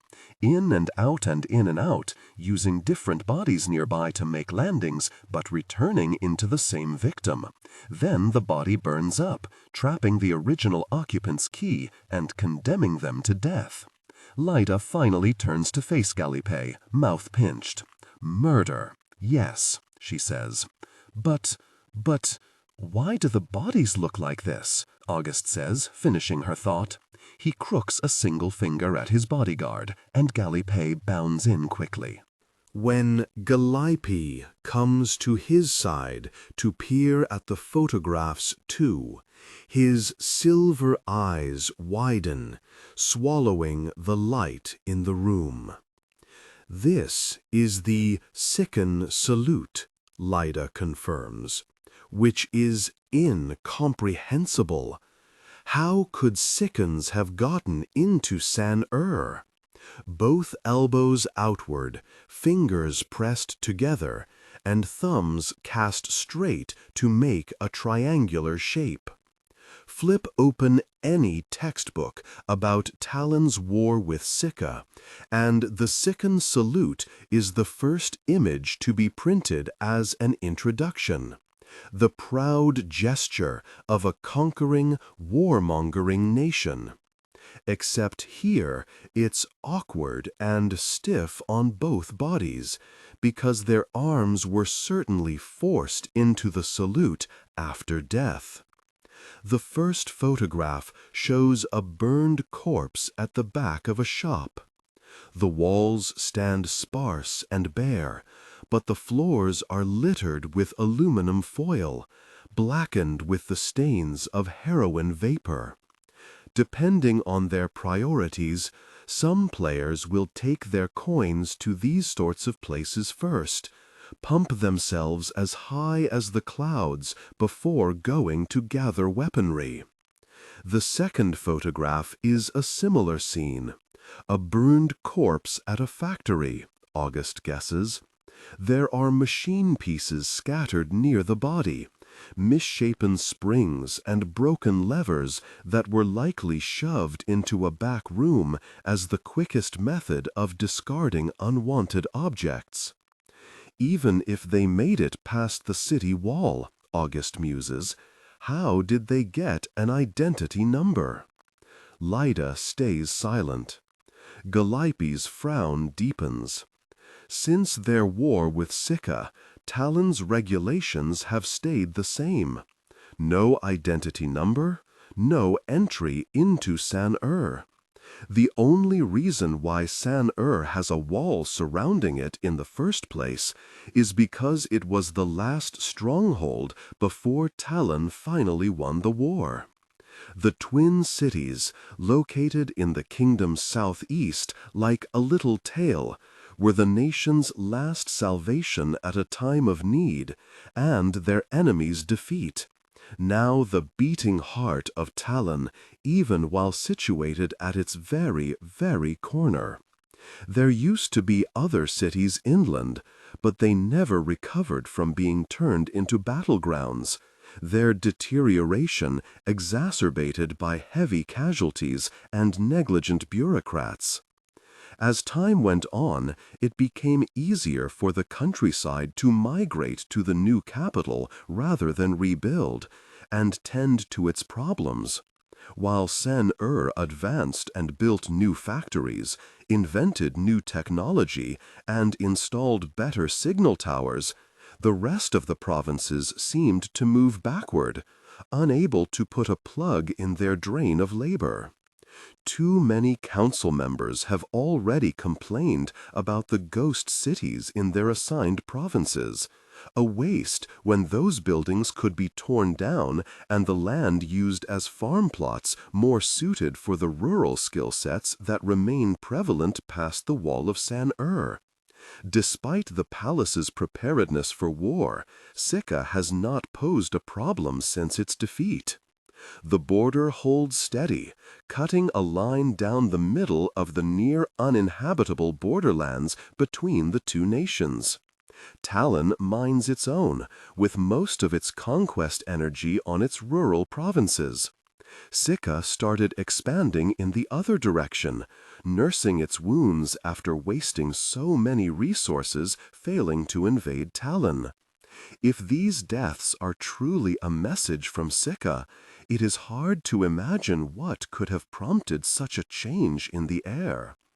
Either way, Lyda says suddenly, taking the photographs from August and gathering them up in her hands, I'll keep an eye on the situation. Someone or other will report to the king once we've gauged the foreign threat. A series of drums play through the palace wing. August, Lyda, and Gallipy all freeze, running an immediate sweep of their eyes through the study, making the quickest catalogue of what is currently out in the open. With that herald, a commotion of activity follows, before two royal guards push through into the study, yelling an all clear. King Kasa follows closely. August breathes out. He levels his expression, pleasant, jovial, always at the ready to accommodate his king. August, King Kasa says. His golden-robed clothes are pristine, but his expression is haggard. He has been aging faster these past few years, looking wearier with every new day. Lines carve deeply into the sides of his eyes, the corners of his mouth. If August were a more patient person, he might wait for the natural tide to take his adopted father instead. But he is not. You will come see me after the day's reels have finished. The instruction has no room for argument. August inclines his head. Yes, of course, he replies smoothly. When his gaze darts to the side, Lyda taps silently at the desk where she has set down the photographs. August clears his throat, then adds, "If I may, there is some strange business that the palace guards have seen." King Kasa puts his hand behind his back. His eyes narrow, and his wrinkles deepen tenfold. How so? There are Yaisu deaths. We may have to investigate. But King Kasa is already walking out. Deal with it, he calls back. Report soon. The guards trail behind him. The drums herald him into another part of the palace. And before long, the study is quiet again in the wake of the visit.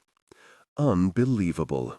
His Majesty hasn't left the perimeter of the palace in 5 years, and nothing will prompt him to do so now. No one can tell him otherwise. Ur's council members govern the 16 provinces of Talin on the north side of the Jinzi River, while San's council members govern the 12 provinces on the south side, which lie closer to the twin cities. The basin of the Jinzi River was the original site of Talin's civilization, in the days when the history books speak of old gods walking among mankind. Centuries passed, and the southward floods of the river turned the land plentiful for wet crops and produce, cultivating rice paddies for its farmers. The north stayed dry, which meant fields of grain and wheat and grazing animals, dependent only on the rainfall with the farther they migrated from the river. They used to keep Talin's palaces out there, the Palace of Heavens to the north and the Palace of Earth to the south. Then the war with Sika came, and the nobles of the kingdom funneled into San-Er for protection. The Palace of Heavens was rebuilt in the Palace of Earth in San, And once the war was over, there was no need to move again when they could assign council members to overlook the territory they had once controlled directly, especially while San-Er flourished into Talin's core metropolis.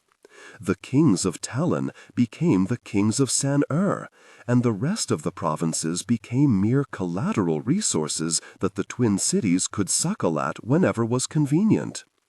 Even a few years ago, when Calla's parents were still around, they used to meet with Kasa, sharing the reports their separate councils gave about each province, reviewing Talin's matters in tandem. Now, the council members of report to King Kasa directly, the affairs of 28 provinces and 2 cities directed to his solitary throne at the corner of the kingdom.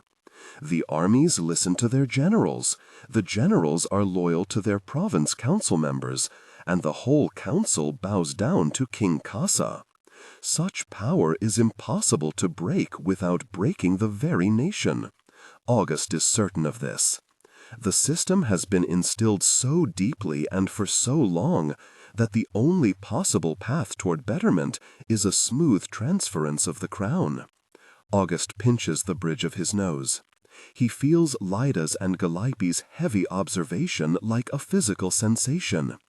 Instead of turning to meet either of them, he faces his window, searching for the line in the twin cities where the water cuts between San and The palace turret is high up enough to sight it. Have you run through the names of the contestants? Lyda's switch in topic takes him aback. He frowns. Of course. I looked through all the entries before the lottery was drawn. Then you were slacking.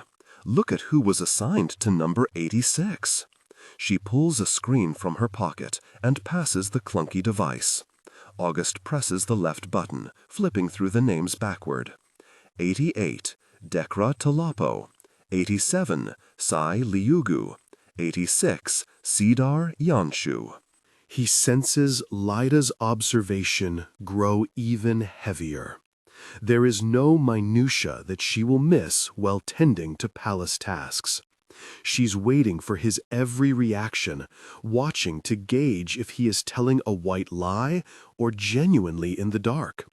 Lyda doesn't know about his plan to recruit Calla as his weapon, so he's careful not to appear too flippant. Or else she might ask why he doesn't care, why he is so certain that every other player is going to die anyway. Cedar Yanshu, August reads aloud. He waits for something to register. Did you forget about those letters we got last year? Lyda asks. August looks up from the screen immediately. No, he says, realization dawning. It is both an answer and a reaction. No, he did not forget. No, this is absolutely ridiculous. That's a stolen identity number, Lyda says. Her voice leaves no room for doubt. It's Anton Makusa, the same identity he used last year to try to scam money from the palace. The moment he was caught, he disappeared again, returning to his exiled invisibility. Despite himself, August flicks his eyes to a spot on the wallpaper, a rectangular shape where a picture frame used to hang before it was torn right off. He couldn't get rid of its sun-faded imprint because this part of the palace actually gets sunlight, unlike everywhere else in San, without tearing the wallpaper down and renovating the study anew. So even with the picture gone, its phantom remains. August, Anton, and Lyda, the 3 of them a formidable trio with plans to transform Talin. Before Anton walked away from them. Should we take him out? Calliope asks. August tosses the device onto his desk. He wipes his hands like the screen was slick with grime. It's fine, he says tightly. He won't be trouble. He doesn't have the resources to be trouble. I don't want to draw more attention to this than necessary, and Anton is nothing if not an attention seeker. He's also a powerful jumper, one who might put up a fight against Calla, who needs to win. But the mistake has been made. Anton Makusa has been drawn into the games, and now there's nothing to do except let him play and try not to wince when someone takes him down. Before Lyda can argue against the verdict, something tremendous shakes in the distance, creaking the floor beneath their feet. At once, August and Galipe hurry to the window, searching through the night. The disturbance is easy to see. An explosion engulfs a section of the flames flickering high and tossing debris off the buildings it has swallowed. Lyda sighs. She strolls to the window too, albeit with an unhurried air. "That's going to be tiresome to sort out," she says. "We'd better hope the non-player casualties are too poor to bring it to the council." August says nothing. All else is forgotten in that moment. Even Calla Tuoleimi and Anton Makusa, both entered as players in the King's games. There is much to tend to, starting with possible foreign intruders in his city wreaking havoc before he can take over. He reaches out and slams his window closed. If Calla hadn't grown up in the Palace of Heavens surrounded by maps and encyclopedias, she might have believed that a different kingdom beckons at the edge of Son-Er, right where the land ends and gives way to sea. She stands at the cliffs, looking out into the water. Each wave collides with harsh impact, sprays salt up onto the city in droplets and splashes. There's nowhere else in Son-Er that feels like this, like she could dive past the jagged rock face, slice into the water, and then just keep going and going. 10 paces to her left, she would merge back into the alleyway and the city of Son would envelop her again. But so long as she stands here, she is the ruler of this new kingdom, the conqueror of a large, unknowable terrain. Calla breathes in deep, folding her arms over her chest to fight off the chill. Along the rest of the coastline, the twin cities have built small bays to let fishermen push their boats out to sea. But the truth is, no one goes very far. South of Son-Er, there is only nothingness. Venturing too great a distance risks complete disorientation, losing all chance of return. Some of Talin's bravest travelers say there are other island nations out in the waters, but if they do exist, they are of no use to the kingdom. As far as Talin is concerned, their only foreign contact is in the north, past the rural provinces and bleeding up into Sika. A shiver dances along her spine. Calla turns over her shoulder. The palace claims that, before there was just Son and in the southeast, ruled by one family and 2 kings, there used to be a 3rd island city along the edges of hundreds of years ago. A 3rd king who had also held some part of Talin, fleeing when Sika came. Then its ruler was struck down by divine intervention, deemed unfit to govern, and when he refused to relinquish his throne despite edicts from their gods, the entire city sank into the waters along with its civilians. Calla has always had trouble believing that story. In the era before surveillance cameras and electronic records, the palace could change the truth whenever they wished, and their tale about a 3rd city that once stood in the distance seems too convenient to be true. Unlike the rest of the kingdom, Calla doesn't even believe in divine will. If there are gods, then they are cruel for letting Talin carry on like this, day after day, with no end in sight. Calla finally steps away from the cliffs. She returns to the alley that will take her back into Son, ducking into the tight passage with resolve tightening in her stomach. The time for lingering has passed. Her course of action today, which is not so different from these past few days since the Dakun, is to linger around the busiest parts of Son, where she's most likely to find the other players. It's early morning, but the streets fall darker the moment she leaves the city periphery, moving farther inland. Grimacing, she pinches her nose to block out the acrid smells as she passes a row of factories. They rumble below ground, machines churning long bundles of noodles running side by side with those producing coat hangers and rubber plungers. Careful, Calla is ducking before the call even comes. swerving away from two men and the stepladder carried between them. They're covered in sweat, stripped down to the waist from the factory heat. Some cramped streets in San exist without fuss, where one can only hear the all-surround symphony of their dripping pipes. Others are their own revolving worlds, bursting with activity of every sort. When Calla finally reaches a quieter walkway, she releases her nose and takes a deep breath. The air still stinks. Water collects in every grimy nook, but wet rot is better than the stench of trash. She looks at her wristband. No alarm. The day of the Dakun is always a whirlwind, followed by silence thereafter. The palace does this on purpose, giving the games a false lull before they start sending their location pings. In such a dense environment, players could hide themselves away forever if they wanted to. And because there's nothing entertaining about that, each player is sent an alarm once a day to direct them toward their nearest competitor. Without these daily pings, they would be playing entirely based on luck, hoping to catch a flash of a wristband in the open. One round could last years. Even if Calla watches the newsreels and tries to remember her competitors' faces, most will change bodies at breakneck speed. Only Calla stays unchanging, opting to put a mask over her face instead. She adjusts her mask cover, her face growing hot when it traps in her sigh. There is only one objective to playing in the games: wipe the other players out as fast as possible, get her victory, kill the king. The quicker she does it, the quicker they are freed from this awful state of living. The quicker this collective suffering can ease and stop clanging through her ears every second. As if the wristband heard her urges, it suddenly buzzes against her skin. Calla's heart begins to pound.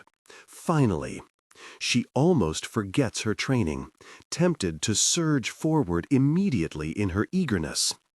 But her body knows how to regain control, its muscle memory running through the same series of commands. Breathe in, calibrate, formulate action. As she whips her arm up to tap the screen, she heaves a deep breath, letting the stench of the street still her nerves. They'll ping players in pairs or in small groups, which means it won't happen until they're within range of one another. The palace is always watching the wristbands move. They'll put in the alarm when the players aren't close enough to be ambushed, but aren't far enough to engage in a wild goose chase. Calla has time. She lets the rush of incoming battle temper her bones. 2 players nearby. Choose. An arbitrary decision. She keys in the number 1 at the bottom of the screen, then looks around to take inventory of her surroundings. To her left, an impenetrable wall. To her right, another wall, but with a window that peers into a gambling den. 11 meters up. Calla moves. She shoves her foot against a jutting brick and climbs in through the window, drawing cries of concern when she lands with a thump on the sticky den floor. "Don't mind me," she says. She blows a kiss, which is rather difficult through the mask. "I'm only passing through." Outside the gambling den, she skids into the main stairwell of the building, then sprints up the steps 3 at a time, boots clunking. Calla calculates the 11 meters, bursting through the first inner door she sees and emerging in a busy market area, shops on both sides, and her wristband trembling incessantly. Her hair whips into her eyes as she peruses the scene, trying to catch an attack before it comes. Nothing seems out of the ordinary. Nothing, except Calla, standing in a leather coat with her sword sheathed at her side, while shoppers in their plain cotton button-ups stare at her. "Where are you?" Calla mutters under her breath, gauging the distance between floor and ceiling. About 2 meters, probably. Flat floor, flat ceiling. How many other levels has she climbed? 6? Which means Calla hurries through the market, searching for some other exit. She passes a candy store, a noodle shop. Finally, in front of a butcher whacking his cleaver down onto a pig's carcass, Calla spots a hatch inside his stall. Using this, "Thank you," Calla calls, diving for the hatch and lifting it with a grunt. She jumps down before the butcher can respond, dropping into the passage running below the market. Vendors store their perishables here to keep them fresh, cold air running at a temperature that raises goosebumps on her arms immediately. She lands among a row of animal carcasses hanging by large hooks, her hands slapping onto the bloody floor to steady herself. Though she would have assumed the blood to be dried and old, when she lifts her hands and stands straight, her palms are marred with bright crimson. It's fresh. She's already late to the party. Calla's gaze whips up. Her eyes adjust to the back of the storage space, just in time to catch a player slash his knife across the throat of another, splattering more blood everywhere. The body drops, red pooling onto the floor. In seconds it has flowed within distance of Calla's boots, the dimly lit passageway reeking of the metallic stink. Gosh! She presses the first button on her wristband, stopping it from trembling. If the low sound didn't already signal her presence, her voice has certainly summoned the attention of the surviving player. He turns, tossing one of his knives into his other hand, wiping the blood from his face. There's a drop hanging just by his lip, and when his finger reaches it, he puts it right into his mouth, licking the blood clean off. Absolutely depraved. Calla draws her sword. There's not a moment to spare when she lifts it against his strike, one knife in each of his hands now, clanging down upon her.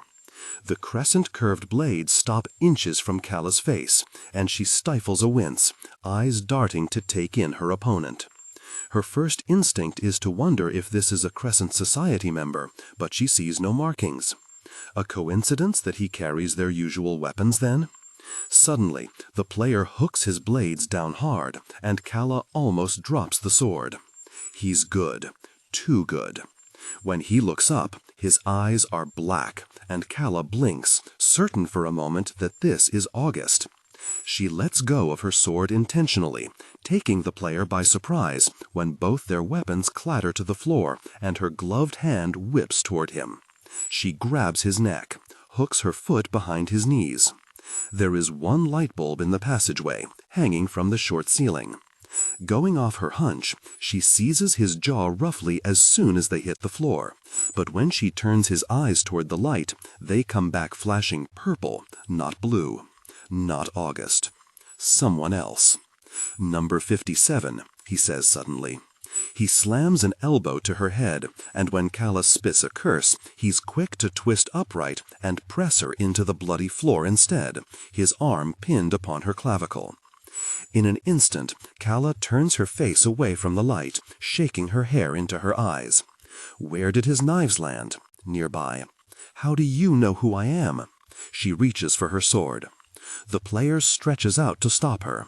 As soon as his attention snaps elsewhere, however, his hold on her eases a smidgen, and she takes the opening to aim a hard kick to his middle and send him flying. Sword and knives alike lie scattered on the floor. The two of them pause, a standstill in the fight, as they draw up their next moves. The player smiles. The expression radiates into every line of his being, screaming with an appalling confidence, the kind that lights up a body, no matter the vessel being occupied, no matter what sort of mouth is snarling its corners up. The player lunges for his knives. Calla gets there first. By the narrowest margin, her fingers close around her sword grip, sending the blade up, which only makes the player smile harder when he swerves away. She's almost inclined to respect his terrifying boldness. This isn't what she expected out of the other combatants. A part of her likes it. It has gotten monotonous to be leagues above everyone else. Calla Tuoleimi is positioned to win every battle. That is not up for debate. But every once in a while, a challenge does enliven her spirit. "Of course I know who you are," he replies, bringing his knives to his side. "It'd be very hard not to take notice." Calla lands a strike, cutting his arm. He hisses and surges back, but Calla follows fast and slashes with her sword again. This time he defends himself faster, and her blade only meets the carcass hanging to his right. She yanks the sword out of the dead cow. "You're probably mistaken. I never make mistakes," the player replies. He hovers in his stance, watching her carefully. He's waiting to pick out a flaw in her fight patterns, waiting to cite a weakness he can exploit. In a smooth arc, Calla transfers her sword from right hand to left and swings. "You must be some sort of god, then." He swerves, the blade missing his throat by the barest hair's breadth. "What an honor it is," she tries again, nicking his chest, "to kill a god." The player wipes a smear of blood from his temple. He finally cannot back away any further, coming to the wall. Beside him, the player he already killed lies unblinking. The light is strong here, coming directly from that one bulb. And somehow, his smile is back. "You're beautiful," Calla snorts behind her mask. "You can't see me? Who says I have to? Do you flirt with every person you're trying to kill?" "Only you, 57. Finally, when she attacks again, he lifts his knives to meet her. They move in a blur, in a brutal and coordinated dance, making a mess of the storage room around them. It is difficult to decipher whether it's a piece of a carcass or a real limb until a beat after the strike, when congealed black blood bursts from the pig's ribs and splatter to the floor. She can hear him breathing heavily. So long as they keep up this dance, she will outlast his maneuvers, and at his first stumble, she can strike. The hatch into the storage room opens. A burst of sound drops in from the market above, and the other player looks up, giving Calla the chance to plunge her sword into his chest without hesitation. Only as soon as the hilt of her sword strikes against chest bone, there's a blinding flash of light. Calla flinches, forcing herself not to look away. When the light clears, the body before her has murky gray eyes, his mouth agape in surprise. Calla tears out the sword, her teeth gritted in irritation. Without looking, she holds down the second button of her wristband, summoning emergency services. The body before her might survive if they stitch it up fast enough. "Hey!" Calla shouts. She grabs hold of the ladder, hauling herself out of the storage passage. "I know you're still here." The people around the market stare at her in horror when she emerges. She stares right back, easing herself up from the hatch, sword still in her grip. He left his knives down there. More importantly, he left his wristband down there, and when players jump in the games, they need to move their wristband from body to body too, or else they face elimination at the 24-hour mark when they haven't entered their identity number. Calla stands, her knee twinging. She must have been hit at some point. She hardly noticed. Come out, she sings, searching the faces before her for some signal of recognition. The lighting is too dim to find his black eyes. She turns on her heel. Calla was expecting the player to return to the hatch so he could retrieve his belongings. Except, at that moment, she catches a blur of movement farther down the market and spots another open hatch in the floor. Gosh, there's more than one. She breaks into a run. The crowd gets in her way immediately, as does a stack of chicken cages squawking one atop the other. When she finally circles around both roadblocks and skids to a stop beside the other hatch, it has slammed closed, and won't lift when she tugs. Not good. Too long has passed. Calla whips around, the hairs at the back of her neck standing ramrod straight, eyes pinned on the first hatch, now in the distance. The player would have to leave through that one, but has he come out already? The people around the market shrink back as she lifts her sword in preparation. Where is the player, and how did he? Calla feels a pressure on her left arm, then a lack of weight when her wristband is plucked right off. She whirls around. "Goodbye," the boy cries, his black eyes flashing under the market lights as he turns and runs. Calla blinks. She is so taken aback that the player managed to occupy a child that she doesn't give chase until he is almost out of sight. By the time she sprints after him, he has already turned the corner. By the time she turns the corner too, the child is in the middle of climbing out through an unpaneled window. They're 6 floors up from the ground. What does he think he's doing? Hey! He leaps. Calla rushes to the window, unable to believe her eyes. Once she glances down, however, she realizes the building has a net at its side, catching all the trash and debris to protect the temple below.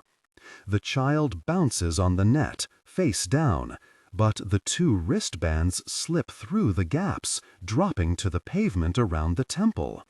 There's a flash of light. The player has gotten away. Calla touches her bare wrist. He has eliminated her from the games without killing her. She can count on one hand the number of times a player has made a non-lethal elimination over the years, not out of kindness, but out of strategy. If someone absolutely cannot make a kill, they can force a withdrawal instead. Most players prefer the blood spilt. This one clearly recognized that he could not best Calla and chose to wait out the 24 hours until her wristband is deemed inactive.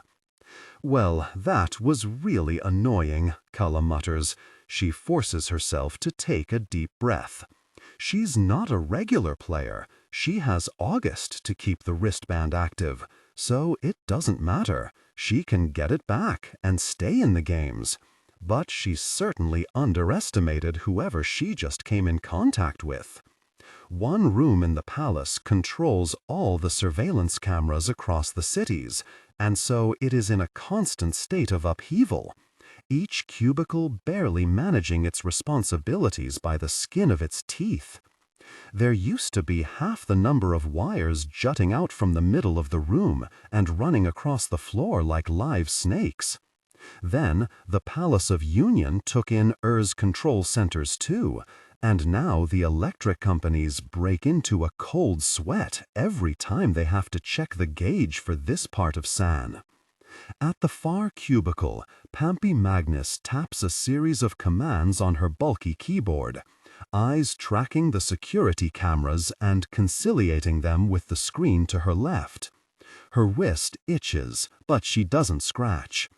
Even as a wisp of hair slides out of her ponytail and irritates the side of her cheek, she only resolves to tighten her ponytail tomorrow, maybe slick back her pin-straight black hair with gel.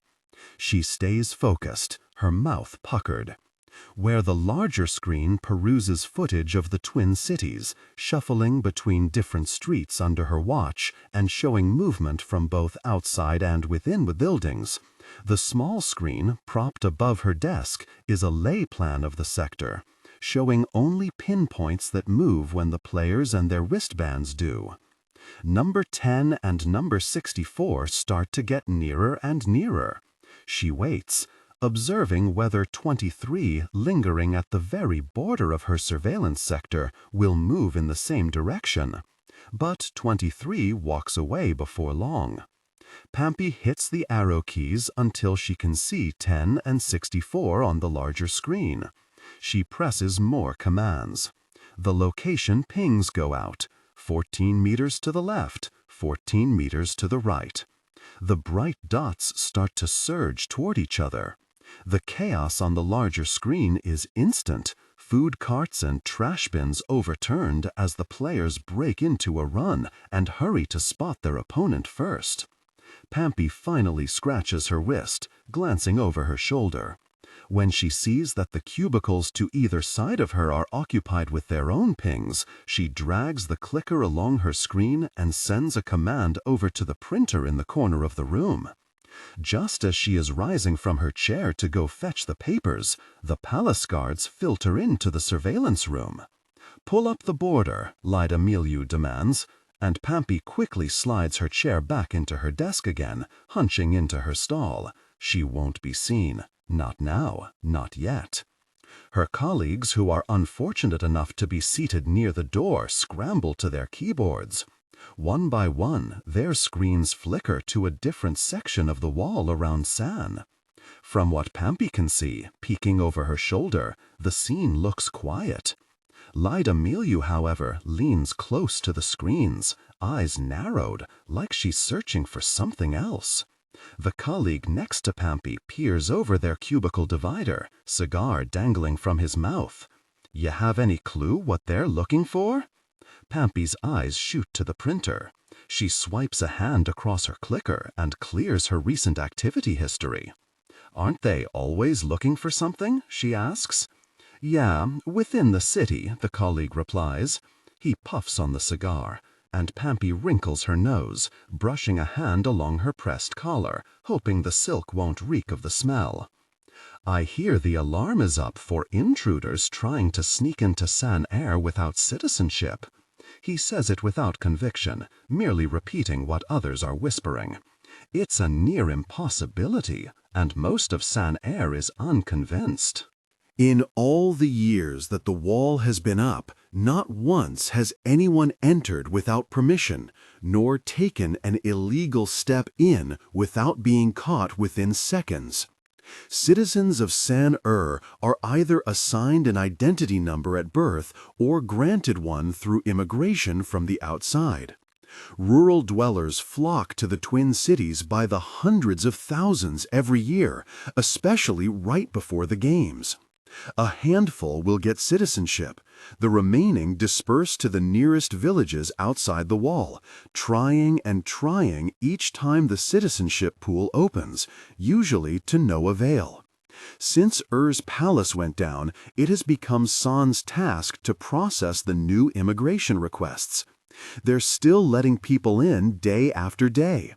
San has long been full to the brim, one uneasy exhale away from collapsing in on itself. But even among such chaos, the Twin Cities are inhospitable to anyone without citizenship. Its streets are filled with thieves who snatch bodies like candy, and the rich will try their hardest to make it difficult for those playing imposter.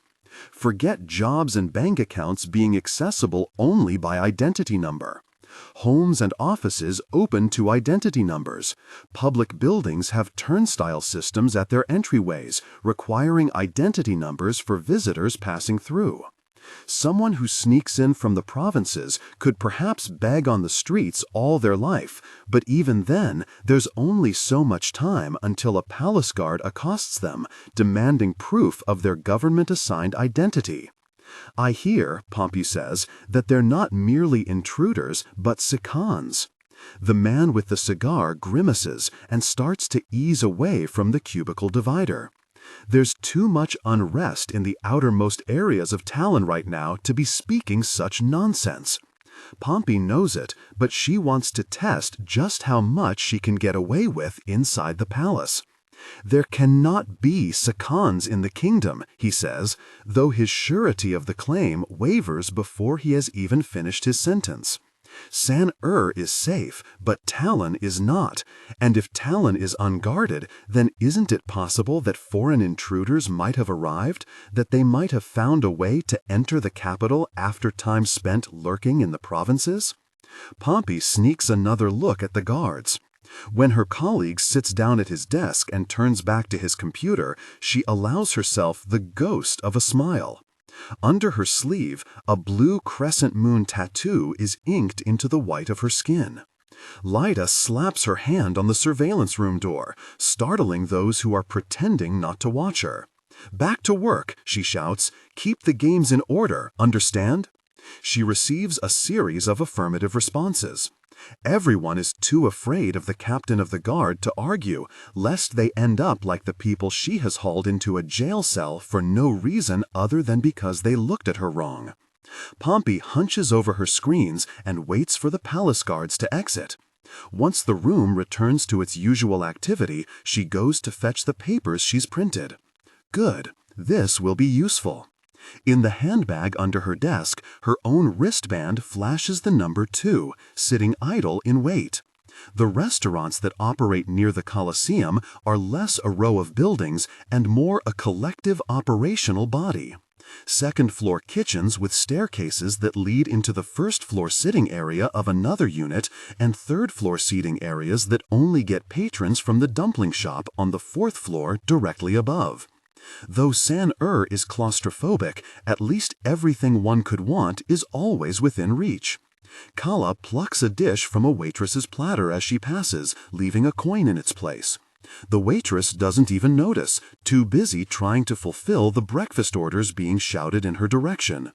With one finger twisting around the cord of the landline she's standing beside, Calla clamps down on the receiver with her shoulder, then uses her free hand to pinch the top of a dumpling and plop it into her mouth. She's barely listening to August on the other end. "You have to get it back. I'm not amused at all." August. "When did I suggest this would be amusing?" she asks, words muffled around her mouthful of dumpling. She makes a round shape with her lips, sucking air in to cool the rich meat and salted cabbage on her tongue. It burns her throat as it goes down, but the fridge in her apartment has been bare since yesterday, so even the cheapest dumplings taste as gold on her empty stomach. She can imagine August pinching the bridge of his nose as he listens to her eating. "None of this is going to work if you're eliminated." "Hey," Calla says. She swallows her food and clears her throat to speak again. "Can you please get it together? I was already in these games before you got involved. I'm not getting eliminated that easily." August gives an irritated huff. "Fine, I can keep your wristband functioning so that it doesn't expire today. Just get it back. Which player took it?" Calla shrugs, then realizes that her cousin cannot see her. She was given his personal cellular number, but it's been so long since she used a telephone, not since she was in Ur's palace, that she hardly remembers how they function. He's already furious that she didn't contact him immediately when the incident took place yesterday, but it isn't her fault that she needed to hunt down a public line first. "I don't know," she replies. "I didn't think to ask while I was trying not to get stabbed." Male, tall, pale. Another vexed noise from August. None of those physical descriptors mean anything when the body she's describing is at the hospital, returned to its original occupant. The newsreels had too much to cover last night with the first location pings starting across the Twin Cities, so Calla hadn't seen the fight at the market broadcast anywhere. Most of the battle had happened out of view from the cameras, in that storage space, so there was very little footage to offer. Today's reruns might insert coverage of Calla's wristband being stolen when they finish filtering through the bloodiest footage for the more boring encounters. Calla only needs to wait until one network is interested enough to announce her thieving opponent's number. After that, August can look at his lists and get her a name. She supposes that he could also go into the surveillance room right now and find the footage himself, but he's already meddling to keep her wristband active, and Lyda Milieu might start asking questions. "Start tracking him down," August demands, though surely he knows there isn't much Calla can do at present. "And keep an eye out. There's a possibility that the Twin Cities have been infiltrated by foreign agents from Sika.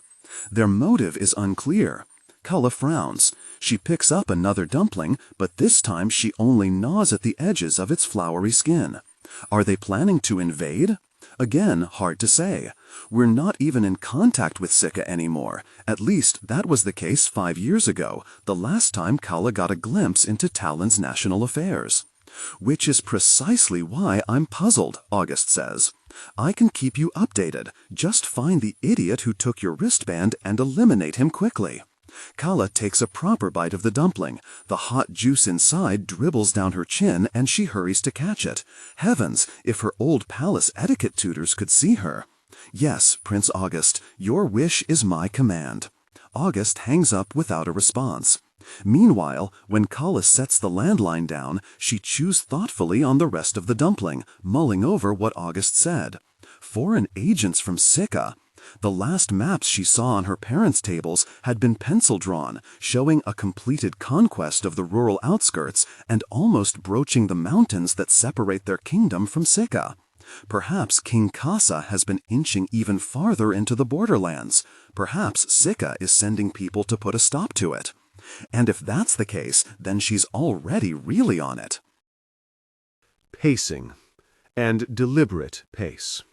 Slow down slightly during internal thoughts or emotionally charged scenes, exempling describing Aaron or the new house to increase drama. A flash of movement in her periphery breaks her train of thought. Calla swivels suddenly, just in time to see a kid duck behind a potted plant, like he didn't expect her to look his way.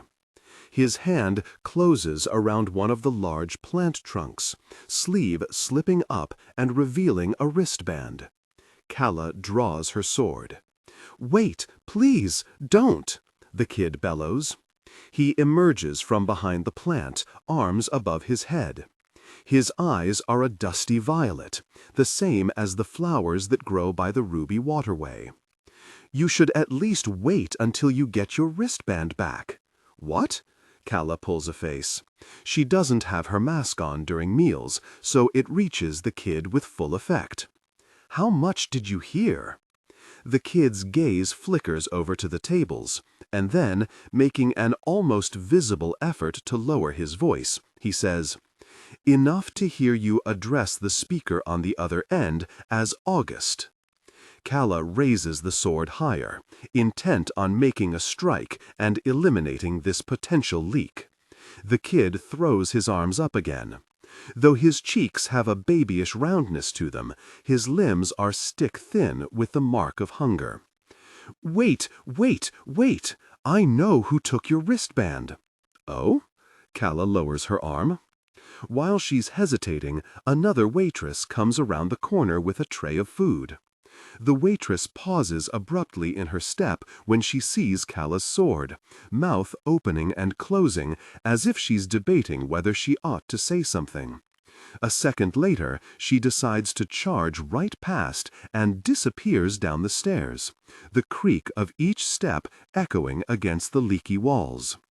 Calla makes up her mind. "Come with me," she says, waving the kid closer. Once he is within distance, she clamps a hand to the back of his neck and steers him down the stairs too, toward a smaller seating area. He looks nervous that her sword is still out, but he makes no remark. Obediently, he lets her push him into a booth and perks up when she signals for a waiter by the counter to order more food. "What's your name?" Calla asks, sliding her sword casually into the booth before she follows. At one of the other tables, there's a teenager craning his neck at her, likely trying to gauge whether she's a player of the games. She reaches for a napkin to wipe down the table, but the napkin itself is so dusty that she doubts it achieves much. When she tosses the wad away, she makes eye contact with the teenager and pretends to lurch in his direction. He stops craning and looks away quickly. "I'm Eno," the kid replies. "And how old are you, Eno?" Eno scrunches his nose. 15. "Not sure about this body, though. I gave away my birth one. Didn't like it much." Calla folds her hands on the table. It's not uncommon for someone to abandon their birth body if there's another vessel they want to take over permanently. Sometimes they'll stumble onto one tossed on the streets. Sometimes two people decide to swap. Usually, though, long-term changes happen after purchasing a desirable vessel for a handsome price on the black market. On a much rarer occasion, there are those who feel so secure in their jumping abilities that they decide to permanently invade a body already occupied, staying doubled for so long that the weaker chi fades away, until only the invader's chi remains and they are once again a single occupant. No matter the method, it's done persistently throughout San-Er for reasons great and small. If people don't like the way they look, if their birth body binds them to a gender presentation that isn't quite right. A person's chi lasts about 100 natural years, give or take a decade on either side. That's a long while to spend in a miserable body. Those with the jumping gene can attempt to occupy new, youthful bodies as they near the end of the line, but the gods haven't offered anyone true immortality yet. Once someone's chi reaches its end, it will fizzle away, just as someone with chi touched by illness won't grow healthier, no matter how many good bodies they tear through. Rotting chi will eat a body from the inside out until the chi is gone. Calla can't guess Ino's reason for ditching his birth body, and she doesn't ask. The body that he wears looks younger than 15, though that could be Calla's poor gauge of these things too. She's 23, and each year, everyone younger than her only looks more and more like a child. Out of habit, she scans the restaurant to see who is nearby and within view, not only to flag which patrons appear suspicious, but also to mark all of Ino's possible exit routes if he were to jump. "Do you only invade masculine bodies your age?" she asks casually. Ino nods. Two options then. When he reaches over and prods her arm, she catches a flash of his wristband, the screen flashing 51. "This one's pretty." "Your birth body?" Calla smiles, though the expression is wholly a warning as she moves her arm away. "Yes." "Do you only invade feminine ones?" he asks in return. "It doesn't matter to me." Calla gestures at the waiter again, catching his attention so he knows where to bring the food. "I don't leave this body, though." Truth be told, she's never felt like she aligns one specific way, but she enjoys femininity and how it looks on her. Calla is a woman in the same way that the sky is blue. She understands that it's the easiest identifier to slap on, and she doesn't mind it. But in actuality, the sky is an incomprehensible void, and Calla, too, feels closer to a nebulous, inexact entity. Before she is anything else, Calla is just Calla. Ino blinks. "You don't leave it? Ever? Do you have the jumping gene?"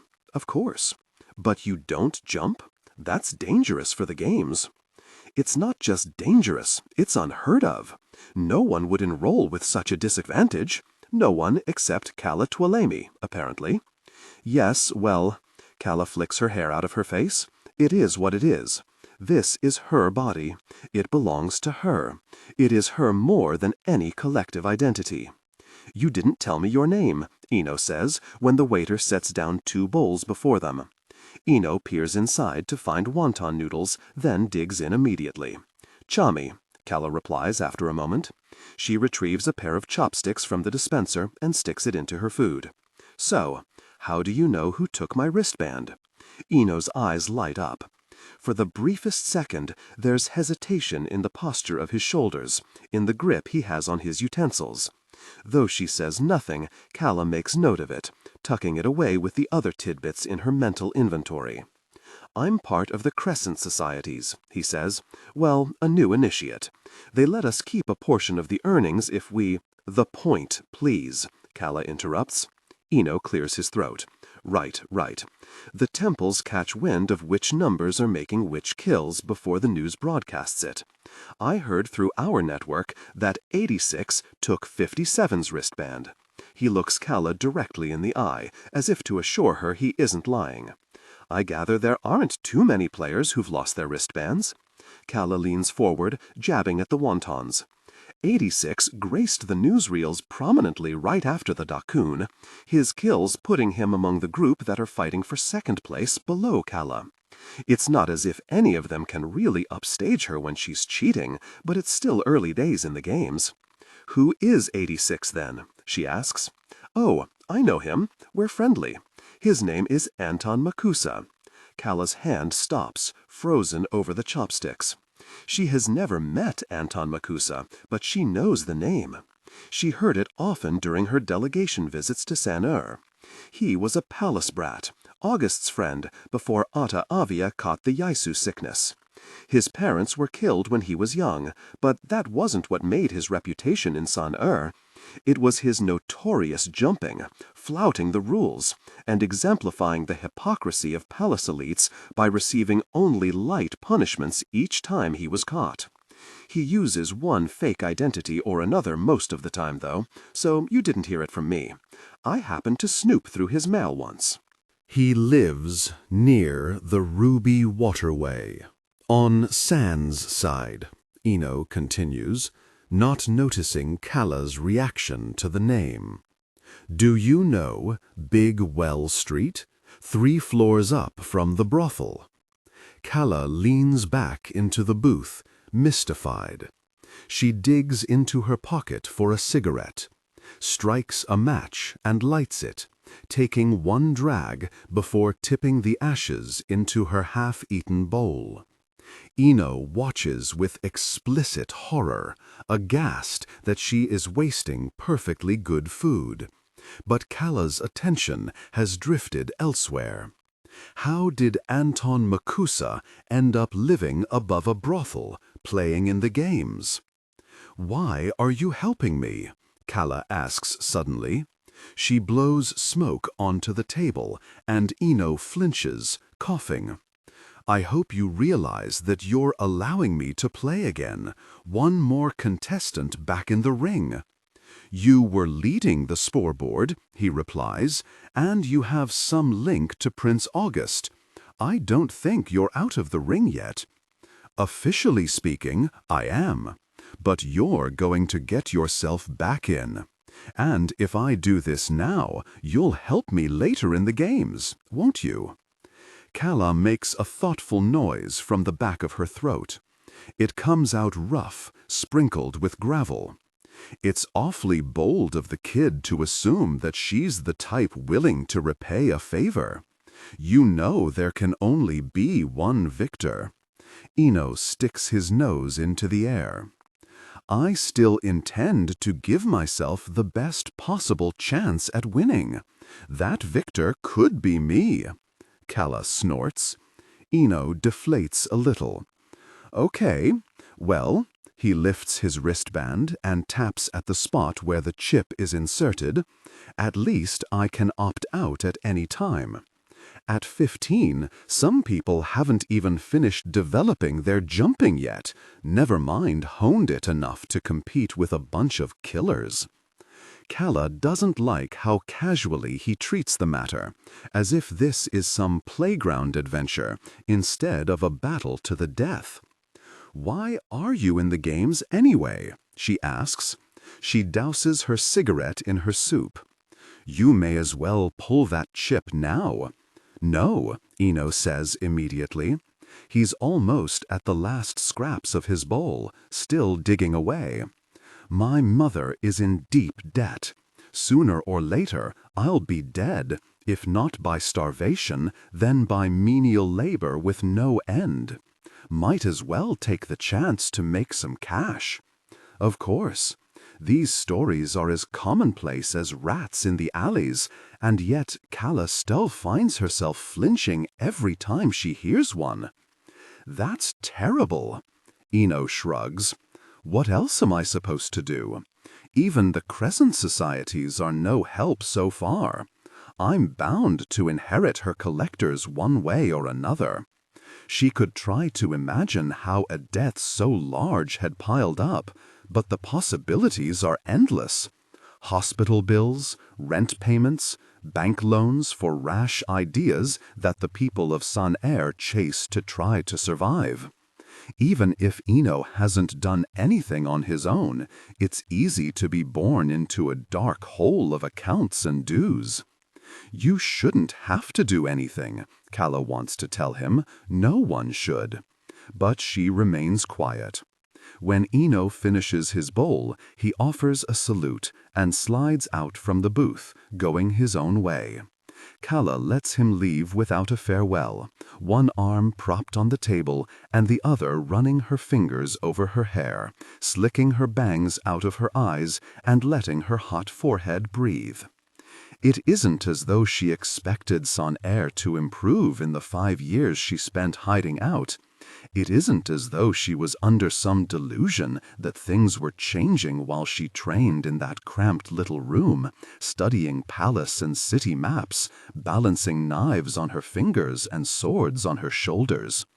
Yet somehow she thought there might be some shift, that the palace of heaven's going down would rally the people to demand more, would make them realize that something once deemed the heavens could fall. She thought their own princess committing the slaughter would spark something in the cities, or at the very least lead people to ask why anyone needed to starve if their rulers could prevent it. But every year before the games, the riots still disperse within minutes of forming. The complaints go quiet before they can pick up an echo. The average civilian decides it is better to keep their mouths shut than lose their lives in a futile fight. A shriek outside the restaurant jolts Calla from her reverie. She retrieves her sword, smooths her hair back into place, and half-heartedly throws more coins onto the table. When she peers out the window onto the narrow alley outside, it's so dark that she cannot discern anything, but the scream was high-pitched enough that she would bet it was a child's call. Eno! There's a rusting metal ladder beside the window. Calla swings out and scrambles down a few rungs before jumping the rest of the way, landing hard. A rat scurries across her boot. She hurries forward, following the commotion and coming upon a brighter intersection. Here, the buildings lean ever so slightly to the left, letting the sun's rays sneak onto the pavement. It's enough for Calla to clearly see the scene ahead, where another player is swinging an axe at Eno. Eno ducks just in time, something clutched in his hands. When he brandishes his weapon of choice, it's revealed to be a whip, which might be the most useless weapon someone could have acquired after the duck win. There's no space in these alleys to move a whip at maximum effect, to swing back and let the tail hit its victim with strength. Indeed, all he achieves is a pitiful hit, and then the axe is coming at him again, landing a fleshy strike on the side of his arm. Calla's eyes dart to the alley walls. She doesn't see a surveillance camera nearby. This might be a blind spot. Ah! Eno rolls and, to Calla's surprise, is fast enough to collide with the other player's leg, striking the back of the knee and taking her off balance. The player lands flat on her back, but she remains within range of Eno, so Calla can already guess her next attack. Before the player can gear up, Calla starts to walk, hand braced against her hip. The walk turns to a stride, the stride to a dead sprint, and as the other player heaves her axe up from the ground, laser-focused on getting the blade into Eno's back, Calla has slid onto her knees and drawn her sword, slicing the blade across the player's neck and taking her head clean off. The blood paints a half-moon in the alley. There's no light, no escape. If a body isn't too damaged, the key can jump, but death tends to be immediate with decapitation. Jumping requires sight and intent. Eyes pinned to a target, never mind what the target is doing, so long as they are within view. It's rather difficult to achieve both factors if the brain isn't functioning anymore. In the stillness of the alley, Eno rocks against the wall, barely keeping upright while he catches his bearings. He clasps a hand over his left arm, blood seeping through his fingers. "Thanks," he breathes. Calla wipes at her face, dotting at the moisture that's gathered by her temple. She doesn't know if it's sweat or blood. Don't worry about it. She straightens to her feet, shaking the crimson off the blade of her sword. When that doesn't work, she wipes the flat side on the cuff of her pants. Think of this as a favor repaid. Eno's mouth opens, but Calla is already flicking her hand at him in dismissal. Are you shooing me? He asks. Go find another body, Calla snaps. If you bleed out, then what was that all for? In response, Eno flashes a wide grin, as though Calla just gave him a friendly parting gift instead of saving his very life. Someone will take it sooner or later anyway if he remains in the games. But she's glad it's not by gruesome axe bludgeoning at the very least. See you around, Eno calls, scampering off. I hope not, Calla mutters. If the program restarts one more time, Anton might burn down this whole cyber cafe. Come on, he begs, smacking a hand to the machine's side. The bulky plastic casing shudders, as does the drink sitting beside the computer mouse. Sulian, who owns the cafe, gets on his case every time he comes in and doesn't buy food, even though the place's primary source of revenue is how many hours its customers spend seated in front of a computer. Anton's only compromise and deliberate pace. Slow down slightly during internal thoughts or emotionally charged scenes, e.g. describing Aaron or the new house, to increase drama.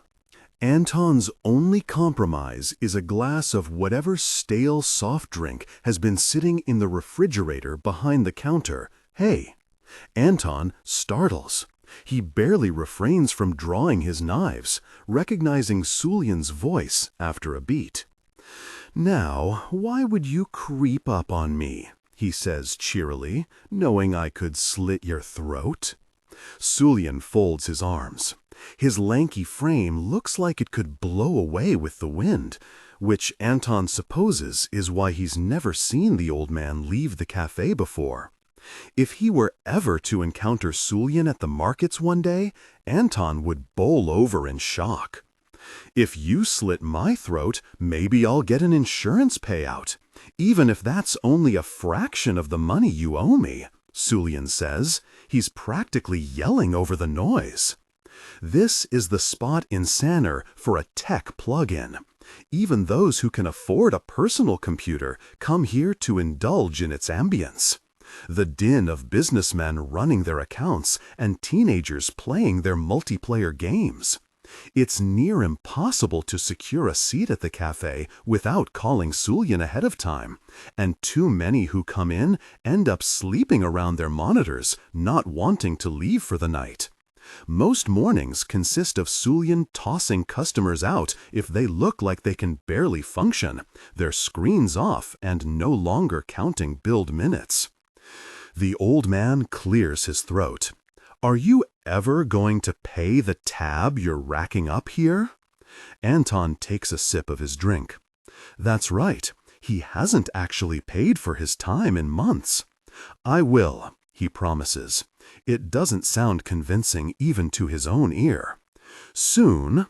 Didn't you walk away from the Dakan with the most coins? Sulian continues with a raised eyebrow. I watch the reels, you know. Anton grumbles under his breath. It's his own fault for letting Sulian glimpse the number on his wristband earlier, but of all the weird old men to trust in Sanar, Sulian is high on the list. Yes, but I don't have them anymore, Sulian sighs, giving up. He returns to the kitchen, retrieving used plates and dirtied napkins from the 3 other customers along Anton's row. They barely notice, too enamored with their screens, which are actually moving instead of freezing on a blue panel as Anton's has. The cafe is chaotic and loud enough for Anton to blend in unseen, but he also chose this computer on purpose. The 3 seated to his left would get in the way of an incoming pursuer, and the cafe's back exit is only 2 paces to his right, leading into a labyrinthine set of back corridors. It's too early for another location ping, since they tend to go off once every day, but he won't be taken unaware. There's a sudden noise, and Anton swivels his gaze back to the computer. Nothing on the screen has changed. The noise is from his belt, where his pager hangs. Your bill for the next month has been posted. Anton unclips the pager and throws it at full force onto the table. The loud bang of plastic striking laminate doesn't bring him much satisfaction, though it stirs the laughter of teenagers behind him. He prefers Sulian's assumptions about his frivolous spending in casinos and brothels over this, the actual truth, that the hospital swallows every cent he manages to scrounge up, then spits its acid reflux back at him with more bills. The screen finally unfreezes. Anton shuffles his chair closer, waiting for the modem under the table to stop whining. When he pulls up the browser, he keys in a stolen identity number to access the archived newsreels.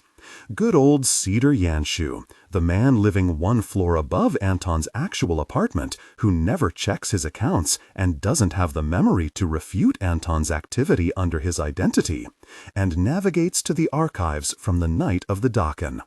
Line by line, the page begins to load. Anton's eyes swivel to the side of the keyboard, where he has set the wristband out in the open. A few other cafe patrons have eyed the object curiously, trying to determine if it is indeed a wristband from the games or only a convincing replica. He'll bear the risk of attention to keep it within sight, needing to catch the moment it blinks out. If it blinks out. He doesn't know why he didn't toss it as soon as he escaped 57, but he held on to it, and now he has far more questions than answers. He expected the wristband to shut off earlier today, even if 57 typed in her identity number just before their fight at the market. 24 hours elapsed more than an hour ago. Yet the wristband remains active, the 57 flashing each time he taps the screen. It even started whining when Anton's did to signal a nearby player, and he had to press a button quickly to shut it up before shoving the whole strap into his pocket. He could pull the chip out and deactivate it himself, but that feels like cheating, especially when it's supposed to blink out on its own. Who is this player, skipping the Dakin, wristband active without its daily identity check? The requirement of a check-in is the main safeguard against random civilians stealing wristbands from dead players and cheating their way into the games. The palace would never allow for it. So why is 57 still going? Is it a fluke? Is she a spy from within the palace? Perhaps King Kasa has no intention of paying a victor this year and put in a plant that hell helped to win. Anton sifts through the digital archive, clicking recent files at random in search for the clip he saw. It takes a lot of loading and buffering, but eventually the server pulls up a video in a familiar weapons shop. The footage is as he remembers, 57 plunging her sword in, then yanking it out with an eerie smoothness. He doesn't know what exactly has captivated him so thoroughly. It's the same rapture he had when engaged in battle with her. She is never still enough for him to make out a clear detail, but the energy that bristles from her every move overwhelms him. Are you watching the massacre footage? For the second time that afternoon, Anton almost draws his knives on an innocent bystander. "Fellow," he says as he glances over his shoulder. Fellow is too young to be jumping bodies, but even if he could, his pale red eyes are so distinct that he would be recognized from any distance. It sometimes looks as though he has no irises, only permanently dried, irritated eye whites. Hasn't anyone taught you not to sneak up on people? I didn't think anyone could sneak up on you. Usually not, Anton grumbles. He's been so focused on watching the front for intruders that he forgot the people who know their way around can use the back entrance too. Fellow is always hanging out at the cafe, coding games on the computers with his friends. Fellow shakes his head, as if chiding Anton in disappointment. Anton flicks the boy in the head. Why would I be watching the massacre? That was my question to you, Fellow retorts. They have it everywhere if you just ask. Most video shops will throw it in free with a film order. You don't need to waste money logging on to the internet. Anton braces a hand against the back of his chair, turning fully now. What are you really doing watching inappropriate content? Aren't you 13? Fellow crosses his arms. Aren't you 18? No, I'm 25. Oh. Fellow looks him up and down, unfolding his arms sheepishly. You act younger. I'm going to try my very best not to take that as an insult. Go to school, fellow. I hate school. Fellow leans closer to the screen now, squinting at the footage. It's zoomed in and heavily pixelated, cutting off most of the weapons shop and focused only on 57. Never mind, it's not the massacre. That's my bad. I've watched the footage too many times. I thought it looked familiar. He steps back, then somehow perfectly mimics 57's sword maneuver, right down to the brief snap of his elbow before ducking to avoid the brunt of the imaginary blood spray. Anton blinks, shocked, but Fellow's attention has already been caught by something else, and he hurries off, skirting around the tables. The massacre. At the time it happened, Anton had already washed his hands of Son's royal family. Exiled onto the streets with his birth body confiscated by the palace, he had heard the news from the television, same as everyone else. He still remembers the body he'd been invading at the time, a musician living in his whole apartment going into lockdown when the broadcasters spoke of Princess Calla Tuoleimi going rogue, taking a sword to her parents and strewing their guts across the throne room. The footage, he has heard, is a cult hit among the Crescent societies and their criminals. Most of them admire the princess. Anton runs a new search in the browser. He never met the other city's princess, always out of the palace by chance whenever there was a diplomatic visit from though he knew August thought highly of her. He never sought out the footage after the incident either. The networks found it too inappropriate to show on the broadcasts. If they had played it, and only during the late-night segments when people were using their television screens for light against the heavy night, they would have censored it according to King Kasa's wishes. King Kasa, however, cannot control underground or virtual distribution. When the first frame fills the screen, Anton knows that this must be the uncensored version, because it's bad. Throne room had been decorated with lavish details and gold trimmings. Creatures of legend lined the two thrones, a jade statue set between the chairs and silk curtains hanging directly behind. The footage is from a security camera placed in the uppermost corner of the throne room. So when the princess marches in, the angle makes her look impossibly fast, arm raised immediately, blade in hand. One of the guards that had been standing out of frame rushes in. The princess moves rapidly, cutting through him and turning to face the three others. Anton pauses here. He clicks into 57's footage again, rewinds and replays it, and Fellow is absolutely right. The maneuver is near identical. The way her arm arcs, the way her body moves. Anton switches back to the massacre. As soon as the guards are down, the princess walks toward her parents. There are no more than 2 words exchanged. The king of holds his hands out, mouth open to say something. Calla isn't listening. She has already lopped off his head, her blade striking clean. Anton is not squeamish by any means, but he blanches nonetheless. It's not the gore that he is bothered by. It's the ease with which she made the cut.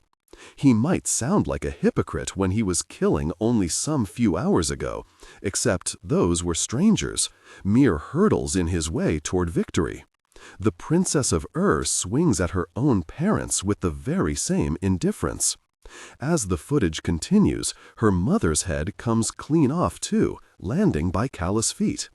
There hadn't been any chance for the king and queen to consider jumping in a last-ditch effort to escape. Calla had been sure to slaughter all the others in the room first. The video is nearing its final few seconds. On screen, Calla simply stands there, covered in blood, surveying the bodies on the floor, the walls dashed with red. For months after the incident, there were mutterings that perhaps the princess had been jumped and occupied, that it was an intruder who had committed the crime. But Kasa's palace guard had chased Calla Tuoleimi out to the wall where she'd tried to flee, and the guard who'd fired the crossbow arrow that had landed between her eyes claimed that they'd undeniably been royal yellow.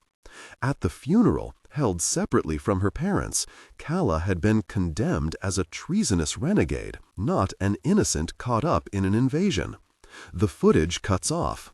Slowly, Anton calls up the other page, frozen on 57, putting it side by side with this still of Calla Tuoleimi. He zooms in on 57's eyes, that feline stare. The color doesn't show very well on grainy surveillance footage, but he remembers enough from their encounter to recall a flash of yellow. If there was any doubt before, there is none now. Calla Tuoleimi is number 57, and very much alive. "Oh, princess," he says, "we're about to make something very interesting of the games."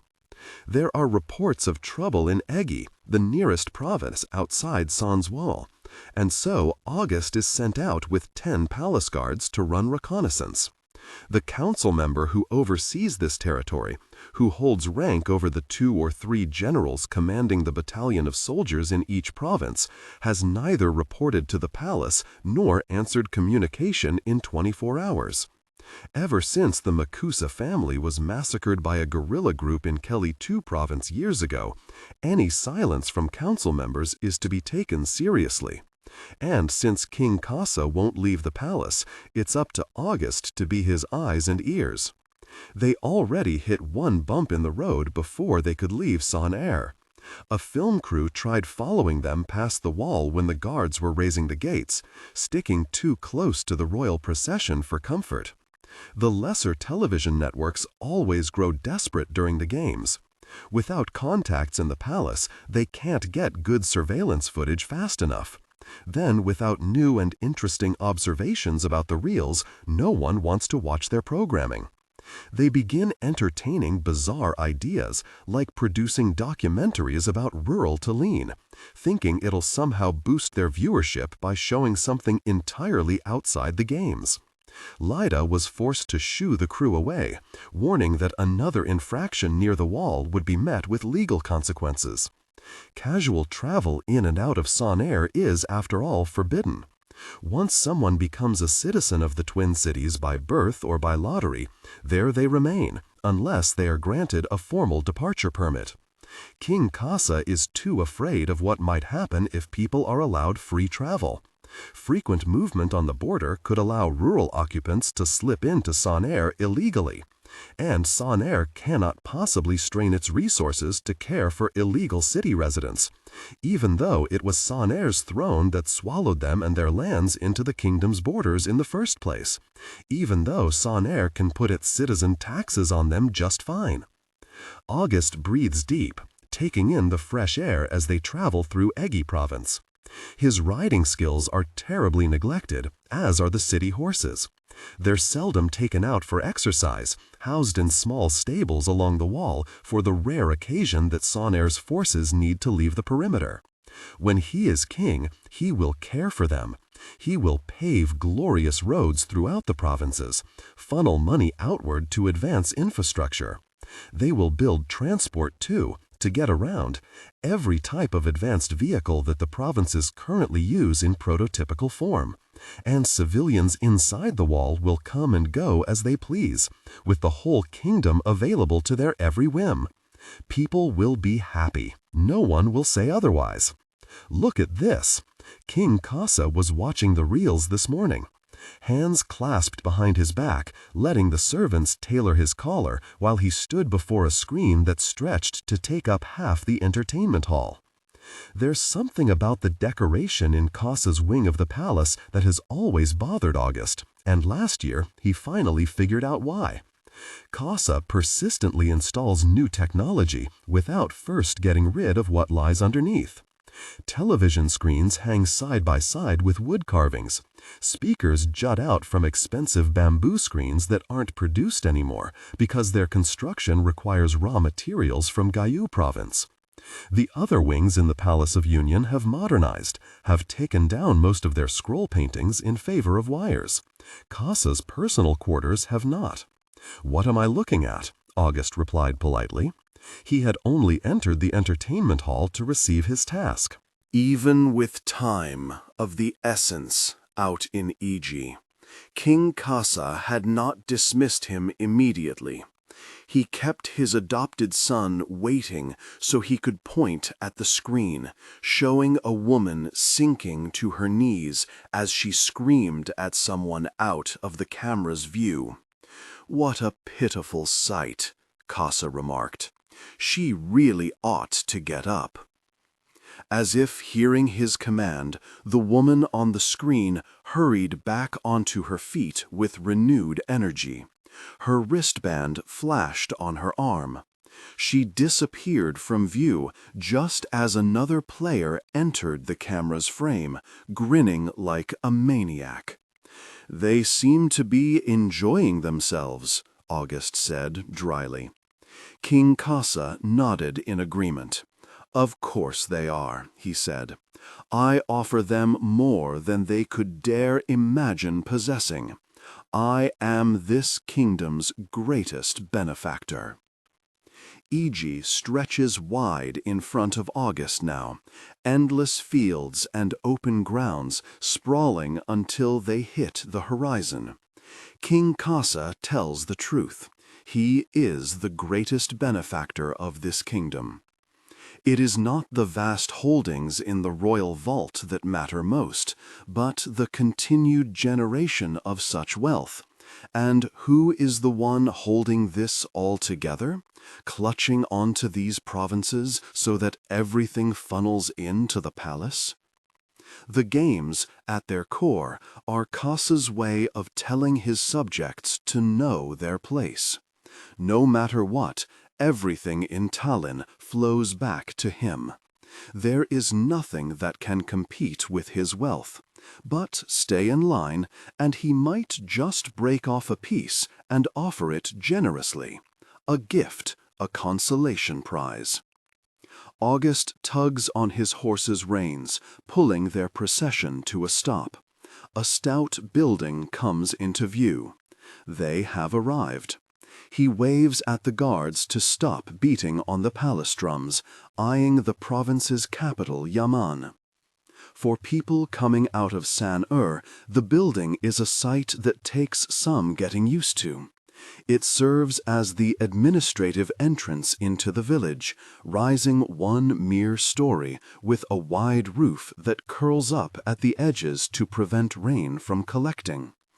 One entranceway opens into the courtyard, where all four sides are surrounded by the yaman, and beyond that, another exit at the back leads into the village.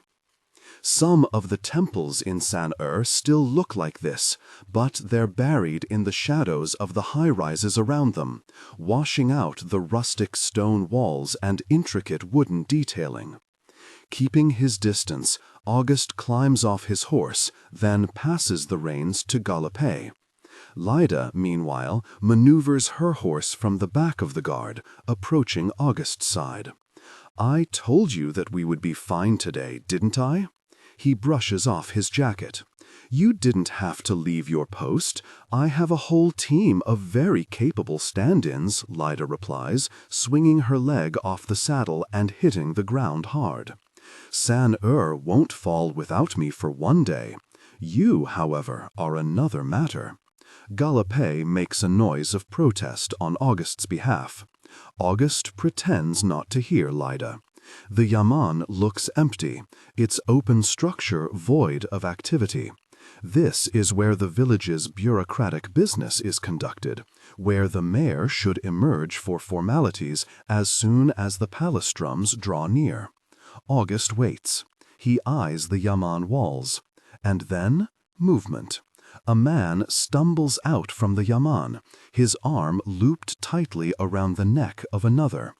It takes August a moment to recognize the captive as the province's council member, and another to realize that the unnatural quiet was the preparation for an ambush. Now a small group of rural civilians filters out from the yaman, wielding torches and branches. It's the best they can do for weapons. The palace guards do not stir. They look upon the scene evenly. August exchanges a glance with Lyda, and Lyda nods. Stay where you are. The mayor, the man who is clutching the council member, takes a deep breath. There's fabric tied around the lower half of his face, and August can't tell if this is a small attempt at concealing his identity or the makeshift methods of civilians bracing against plague when they don't have proper masks. The mayor continues, "We have demands of the palace." But he doesn't have the chance to finish speaking.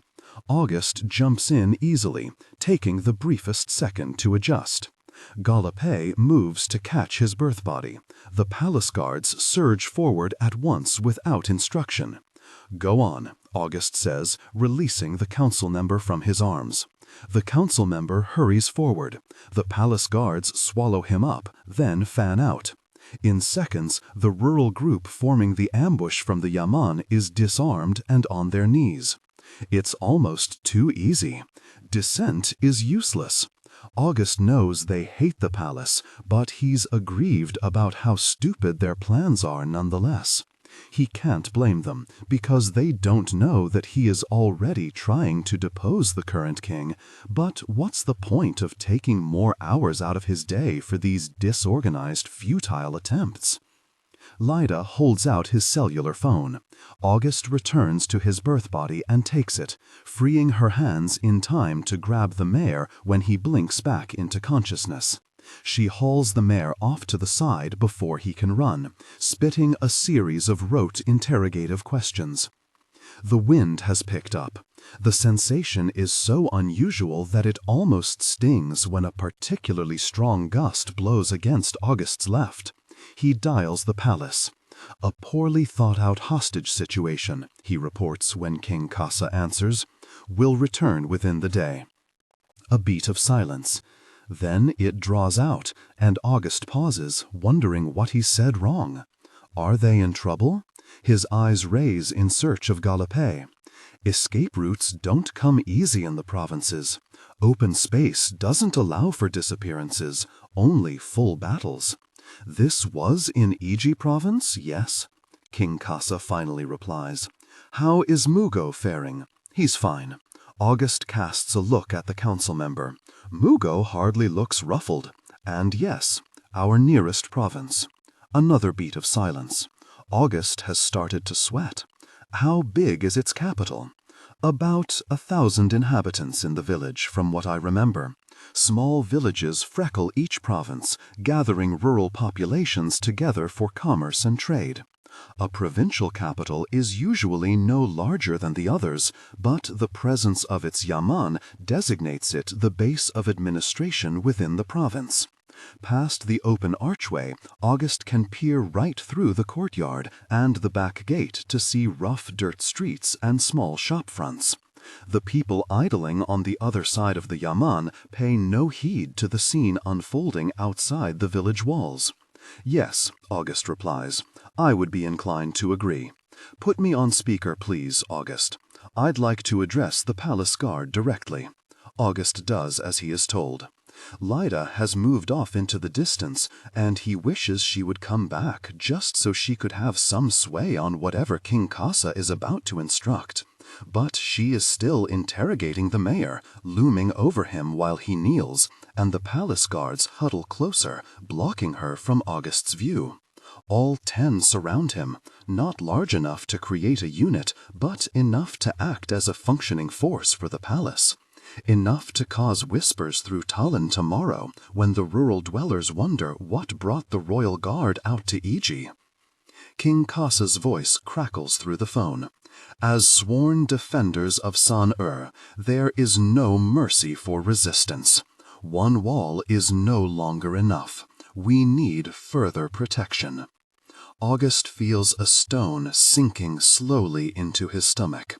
"Burn Iji's capital down," King Kasa continues, and suddenly the stone turns leaden, plummeting to the very bottom at high speed. turn it to ash. If its people air their grievances with threats, then we shall simply take the breath from their lungs."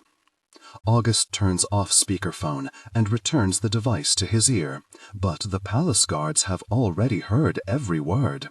They cannot deny the command or pretend it was never heard. "Your Majesty," August hisses, "this is San-Er's center for rice imports. It would be a loss. We have plenty more in Yingu and Dacia. We can increase quotas in Soraya and start confiscations in Pashe. There is no excuse for insurgency." The palace guards begin to move. They don't wait for August to look up and nod. August is here as a mere figurehead. They know that. The council members won't care what he has to say, and the armies across Talin will not entertain him for a minute until Kasa's throne is his. No power can contradict the king's, no matter how shiny the crown prince title may be. Hey! Lyda's call jolts August to attention. He feels the first flickers of heat on his face. The torches are being lit. Hey! Lyda halts before him. The flecks of blue glitter at her eyes shimmer in the daylight. The bright, bright daylight, unclogged by factory smoke and brothel glow, which somehow makes everything feel so much worse, revealing every facet of his fellow human, every flaw and distinction that the shadows of San-Er would hide. "What?" August asks tiredly. "What is this? Why?" The moment she starts forward, August snags her by the arm. He glances down to make sure the cellular phone has disconnected, and finds that King Kasa hung up as soon as he finished speaking. He didn't even stick around to oversee how his command was being implemented. Instructions from the palace. August's voice is dull, emotionless. It has to be because the guards are still listening. "We must punish insurrectionists against the throne, and when this village is razed, we will use the barren land to build a security base and oversee business regarding the wall." Lyda is quiet. She lets August keep his grip on her arm and says nothing, expression steeled for her guards, but her eyes are ablaze, reflecting the flames that will soon burn the village to ash. Within minutes there is screaming. Store roofs cave in, and street lanterns crumble to the ground. The sounds waft past the yamen and into their ears, burrow into their head, and take root in the very deepest crevasses of their memory. August and Lyda stare ahead, letting the palace guard fulfill its duty. "Thank you," August says quietly. "For," Lyda responds, "not making a fuss. That could have gone badly." Lyda's eyes shift to him. Her dark blue is vivid, edging into purple by the light of the inferno before them. It's almost too hot to remain where they stand. "The mayor didn't say much," she says, "only that they couldn't afford their taxes anymore. I suppose that is enough reason." Indeed, a reason that unfolds into myriads more. Lyda turns around. As soon as she has her back to the flames, the heat suddenly feels unbearable to August, as if they had shared the burden before, and now he is left to endure alone. But that is nothing to the palace, so I suppose it is nothing to us. Those inside the city walls are cockroaches, but those outside the city walls aren't even living creatures, merely parts of the landscape that the palace can mow over and reshape as it wishes. This is the kingdom of Talin, after all, and the king is the great hand chosen by the divine gods. The gods never choose wrong, and the gods place the crown on its wearer. August finally turns around too, his fists clenched hard. He takes in the screams. All those who are trapped inside the burning buildings face imminent, painful death. All the rest who are displaced will starve to death in a few weeks or months. Those slaughtered today have it the easiest. Yes, it is nothing to us, August replies. Long live King Kasa. May his reign go on for 10,000 years. He walks back to his horse. It will be a long ride to return to San before nightfall. Chami and Yalas have drawn Calla a rough map. Though she insisted she could memorize the route, it was too hard to explain with words how to get to Big Well Street as efficiently as possible. And her two former attendants brought out the pens instead, sketching the streets and running a thick red marker where she needed to go. Big Well Street, unnecessarily long, perpetually busy, and crowded with establishments one atop the other, lies on San's side of the Ruby Waterway. But in these recent few years, access has been blocked off on either end by wooden slats and crisscrossed pipes meant to keep the palace guard out. Sometimes they still barge in for inspection, but it would be plain exhausting to keep at it when the people inside rebuild the barriers every time they're torn down.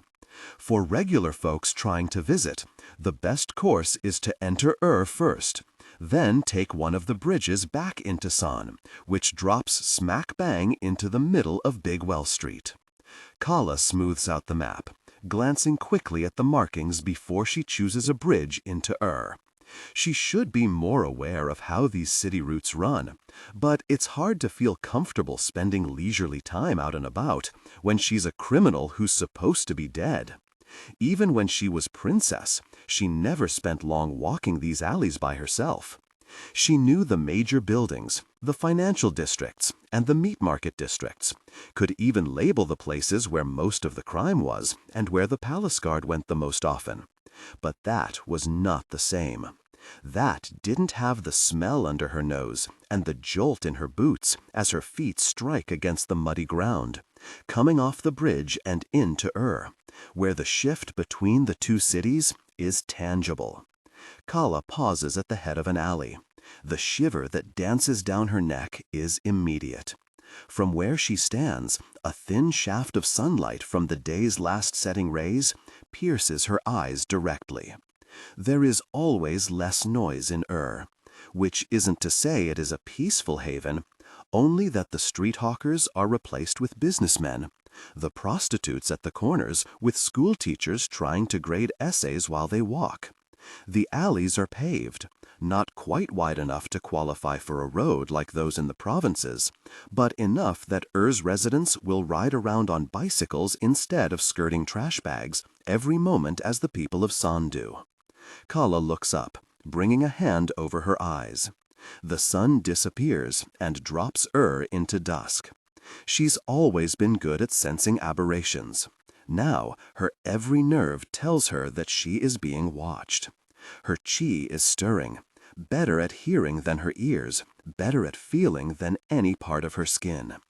When one of the electric boxes on the wall bursts with a sudden spark, she draws her sword, dropping into a combative stance just before a blur of motion comes hurtling from the end of the alley. An uncomfortable prickle strikes her chest, then a fit of nausea. Calla almost gasps. She hasn't felt this sensation in years. It fades as quickly as it came, but she has no doubt that someone just tried to invade her. They have failed. They will always fail. Calla is ready. That blur of motion comes closer, shoulder pitched down. Not a single feature visible in the falling darkness. It doesn't matter. As soon as they are near enough, Calla kicks a foot onto the alley wall and somersaults, avoiding their hit and moving to land behind them. She doesn't crane her head to see, she only guesses. Her sword goes straight down her attacker's back, through the neck, then through the spine, before she has fully landed upon the ground yet. Her boots thud heavily into the mud. She tugs her sword free. The attacker drops. But her blade comes out clean. Calla blinks, uncomprehending. The prone figure on the floor is no longer moving. She waits, wary in the event of a fake-out. Almost a minute passes before Calla inches towards the body, daring to investigate. Her breath held, She grabs a fistful of clothing and turns the attacker over until their face is no longer pressed to the ground. What? Really? Their eyes are blank. No irises, no color. This is an empty vessel. Calla rests her hands on her knees. How is that possible? She didn't see any light. There was no one around for the attacker to jump into. August's warning about agents from Sika flashes in her head, but the thought is so preposterous she can't even begin entertaining it. Have Sikkens developed a new way of jumping into bodies that aren't within sight, without their chi flashing visibly? Shakily, she can only bustle back a few steps to pick up the map she dropped and hurry away, leaving the bloodless vessel in the alley. Someone will find it and take it, she's sure. There is very little that can leave Calla stunned, but seeing an empty vessel, occupied with chi while they were lunging at her seconds ago, but void of it when she was sticking a sword through their neck, is high on her list of unfathomable sights. Compartmentalize, Calla orders herself. She scans the walls, squinting to read the directional street markings. She can hear the ruby waterway getting fainter, so she's going the wrong way. She turns and follows the sound back to the bridges. Focus on the matter at hand. Really, she isn't sure what sort of matter entails a random attack from a possible Sikken agent. There are far too many people in San-Er for it to be a coincidence that they came after her. Were they hunting a player of the games at random, or were they hunting Princess Calla Tuoleimi? She knows there are certain groups in San-Er that are convinced she's alive, but those rumors surely have not traveled past Talin's borders. Calla makes it to the bridge, fingers tracing the dusty side barriers. She weaves in and out of the groups congregated on the thin stone structure, ignoring the dumpling stalls and the purse sellers with their wares laid out on a big red rug. As soon as she steps onto the main street, she knows she has arrived at the right place. A clump of middle-aged men squat outside one of the doors, so much cigarette smoke around them that it makes a visible gray cloud. While they shout at one another in conversation, she circles around them and ducks into Snowfall, Big Well Street's primary brothel. Snowfall, named for the blinding white that blankets the provinces when the seasons turn cold. San-Er has not seen snow in centuries, which makes the concept all the more exotic. It's pandemonium inside, pumping with low bass music. Blue and neon pink lights flood the walls at random intervals, then drop into complete darkness for a flash of a second. Calla nudges her sword behind herself, keeping the sheath tucked under her coat. She has already spotted the staircase that goes up into the rest of the building, but she doesn't follow it. The moment anyone narks and Anton Makusa runs, she will lose him. She was a princess once, after all. She knows how to read people, can see that the bar attendants and dancers started eyeing her the moment she walked in. None of them will talk to her if she asks what they know about Makusa and where he is. But if she acts normal, they'll brush her off as merely another strange customer and let her do as she wishes. Then maybe she can poke her nose around Makusa's apartment to gather more information. She only needs to make sure she's in the clear first. Calla looks down at her arm. Even if she still had her wristband, it wouldn't indicate another player's presence unless it was triggered by a location ping.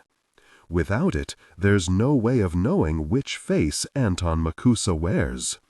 It's the fun of King Kasa's games, the reason why civilians are glued so thoroughly to their television screens every night, why some of them will crane their necks and gape at a player in the flesh despite the danger of hovering near an active fight scene.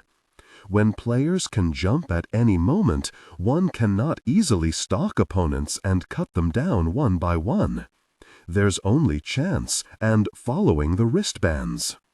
The analog clock on the wall is creeping near 7 in the evening. Calla holds her knuckles to her mouth, pressing hard as she thinks. At this point in the games, the palace isn't trying to rush their progress yet. They'll do 1 ping daily, 2 maximum, and always during waking hours while their surveillance room is well staffed. Everyone's wristband must have gone off once already today, but it's not late enough to mark off the possibility of another, and not early enough. By all logic, Anton Makusa shouldn't be at home. Either he would be somewhere around San-Er, or... Calla's gaze snags on a private table in the corner. A man sits with his scribbling pad, his fingers splayed in front of him as his mouth moves, talking to himself. Where others in the brothel have their eyes pinned to the writhing bodies dancing on stage, the man is concentrated on his work, pausing on occasion only to stare into the distance, like there is something in the smoke that no one else can see. Or Anton Makusa would be here, near enough to his residence that he can rest once the time passes for a second ping, yet still occupying a public space in case the ping does come. Calla reaches inside her coat, tearing at her own shirt while she watches the man. A waitress sets a drink down before him, and he thanks her with an old familiarity. The wad of fabric in Calla's hands rips easily. "Can I borrow this?" When the same waitress passes Calla, she has no time to respond before Calla is plucking the serrated steak knife off her dirty tray. The waitress raises her brow, bemused, but does not protest. She continues into the kitchen. Calla quickly wipes the blade clean, then hides it within her wad of fabric. Her pulse surges to a steady thud, keeping in accompaniment with the bass-heavy thump of Snowfall's music. She strolls toward the private corner table. In her hand, she holds the steak knife carefully, making it appear as if she's clutching nothing but a handkerchief. Calla climbs into his lap with a smile. When the man's gaze snaps up, a swoop of dark hair falls into his eyes. Black eyes, reflecting back the neon flashing around them. He's quick to return her grin, hands coming around her hips. Then she leans in, lips against his ear, and presses the tip of the knife into his throat. "Hello, Makusa," she whispers. She feels the serrated edge pierce skin. "I want my wristband back." Beneath her, Anton Makusa freezes, his expression turning stricken. Blood begins to trickle into his collarbone, staining his white shirt. "Okay," he says. She has to strain to hear him over the music. "It's in my pocket. You'll have to ease up." Calla does not ease up. She only flips her hair over her shoulder, shifting her weight to her left side. Slowly. "I'm going slow," Anton insists, putting his hand in his pocket. He pauses. In that split second, Calla knows instantly he's about to try something. "Don't you!" She shoves half an inch of the knife into his throat. He tugs a collection of objects out of his pocket and throws it across the room. By the time Calla hisses a nasty insult, a flash of light has blinded her. She whirls around. The light ends in the body of another man across the room, who swoops for the fallen objects and runs up the stairs. "Hold this to the wound," Calla says to the man who startles awake beneath her. She tugs the steak knife out and shoves the wad of fabric to his throat. His eyes are jade green now, blinking back shock as Calla launches off him and books it up the stairs. narrowly avoiding a collision with a waitress. On the second floor, Calla pauses, listening for the direction of Anton's footsteps. She has no desire to walk blindly into a trap, so she draws her sword, closing in on the third floor by following sound instead of movement. There's no room for maneuvering here, only the thinnest stairwell with overturned filing cabinets and half-broken shelves shoved into the corners. The paint on the walls has chipped so severely that the floor is dusted with flecks. One of the apartment doors on the third floor is wide open, its interior dimly lit. Calla adjusts her grip, stepping in warily. She passes a ragged couch, then a miniature adjoined kitchen. There's a bedroom to her left, as small as a closet, crammed with objects. Anton is hiding in the apartment. She can sense presence, feel with certainty that someone else's chi is within jumping distance. Calla enters the bedroom. And the door slams closed after her, dropping her into darkness. "Hey, wait, hear me out! Hear me out!" Anton shouts from the other side. The handle doesn't budge when Calla gives it a push. Locked. What kind of sicko has a door that can be locked from the outside? "I'll hear you out," Calla says brightly. She shoves her sword through the door, and Anton yelps, startled by her blade piercing clean through. "I'll hear your pleas when I skewer your princess." "I can help you." Calla pauses. Being addressed by title does not necessarily take her by surprise, but it's still strange to her ear. "You recognized me? We never met back then. How do you know my name, Princess Calla? I've done my research, too." Irritation and flattery battle for a hand in her response. He sounds smug for making the discovery. Still, if he put the pieces together after their encounter, he paid attention to details that the rest of Sanair has overlooked for 5 years. Calla yanks her sword out of the door and examines the steel. "Shouldn't you at least buy me dinner before trapping me in your bedroom? Calla, may I call you Calla?" He ignores her mockery, his voice getting closer to the door. "You and I are the most likely victors of these games. I have a proposal." "Oh?" He clears his throat. "We team up. Take everyone else down and get to the end faster." Anger flares hot in her stomach immediately. She barks out a laugh. It is so typical of a palace brat to think cheating the games is that easy. "Who said anything about cheating?" Anton shoots back. "Collaboration isn't against the rules." Indeed, there are essentially no rules governing the games. Players can do whatever they like.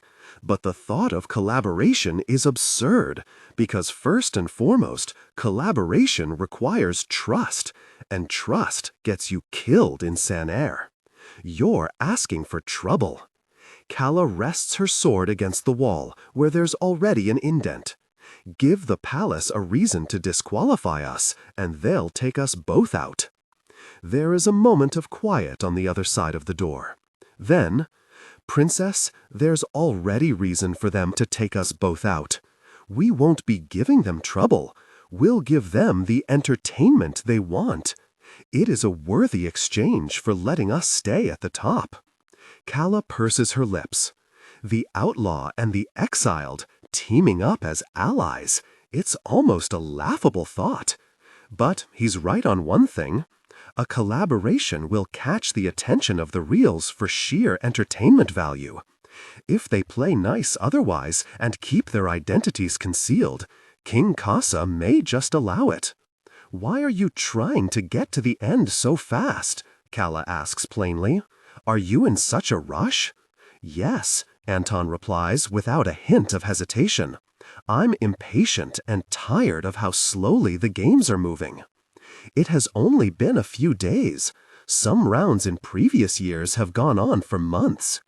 Curious, Calla turns and starts to peer around Anton Makusa's bedroom. Her eyes have adjusted enough to catch most of the details, the pictures on the walls and the papers on the desk. He was the one who locked her in here. He only has himself to blame when she goes poking through his things. By your logic, we will end up as the final two in the judo, she says, walking to his wardrobe and idly browsing through the shirts hanging there. The games open with the dakyan and end with the judo, both in the Colosseum.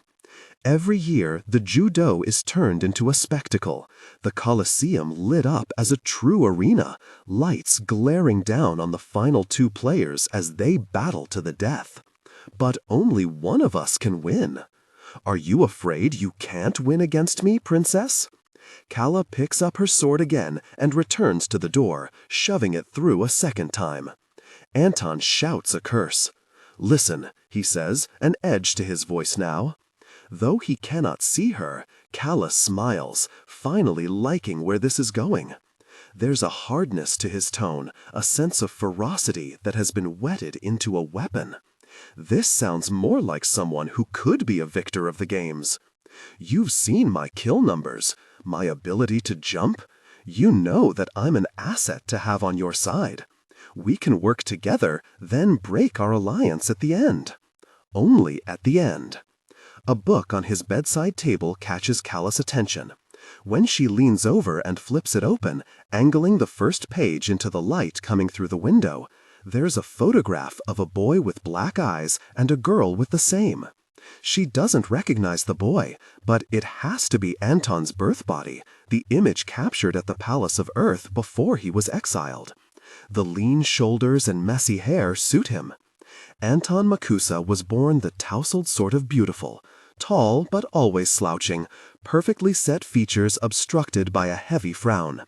The girl to his side, however, Calla recognizes immediately. Her tiny nose and perfectly brushed hair. Her calculating smile, invariably scheming away at something. With a quick motion, Calla closes the book. What if you put a knife in my back before the final battle? She asks, recovering before he can note the pause in conversation. Why would I? Anton retorts. I've seen your numbers too.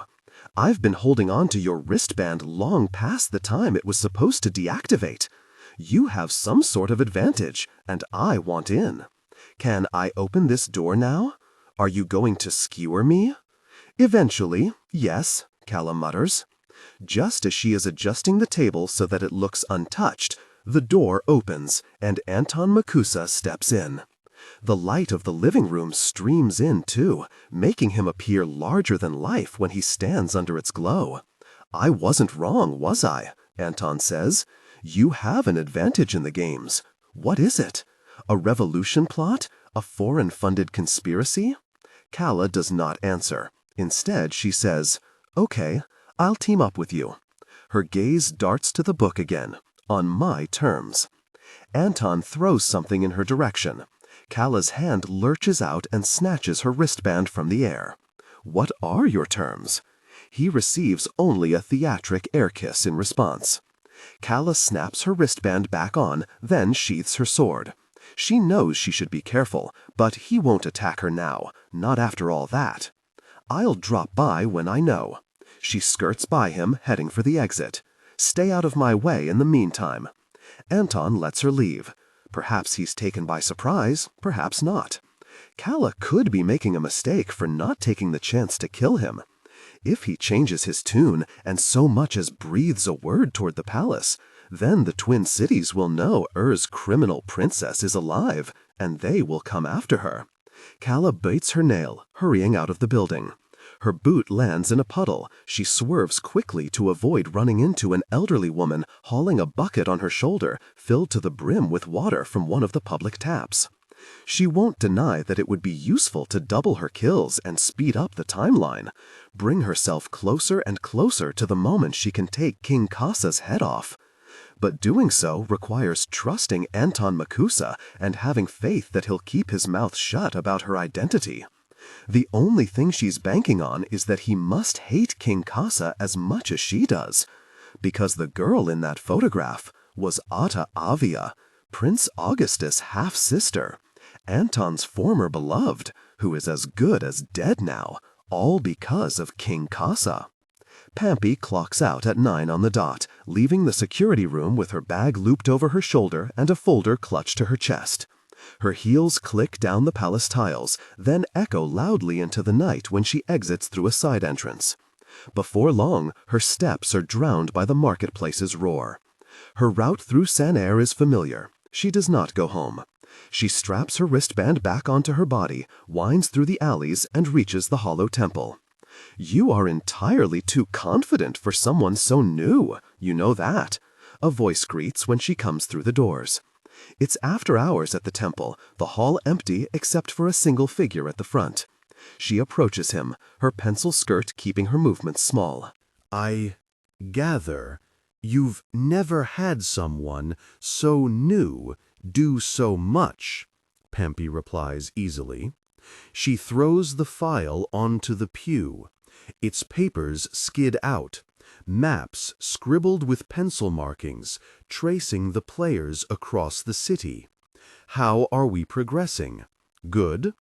Woya doesn't answer her immediately. He stares at the papers and makes a noise beneath his breath. The hollow temple bristles around them, one of many beating points around the city that make up the network of the Crescent societies. Each temple functions on its own, led by one cleric. Though Woya holds power within the walls of the hollow temple, the Crescents forego hierarchy any higher than that, choosing to keep their factions working in tandem instead. Different temples manage business and recruit members in different territories of San-Air. If they start doubling up on any streets, members meet to trade information and decide who will take what. Violence is saved for outsiders.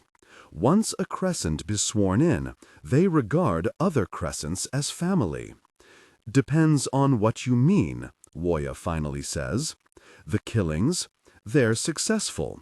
Passing them off as the efforts of Seekan intruders? Could be better. Destabilizing King Kasa's regime and throwing San-Air into anarchy?" He looks up, orange eyes narrowing. "The rest of the temple don't quite see how it will succeed when we're up against the whole guard and then some."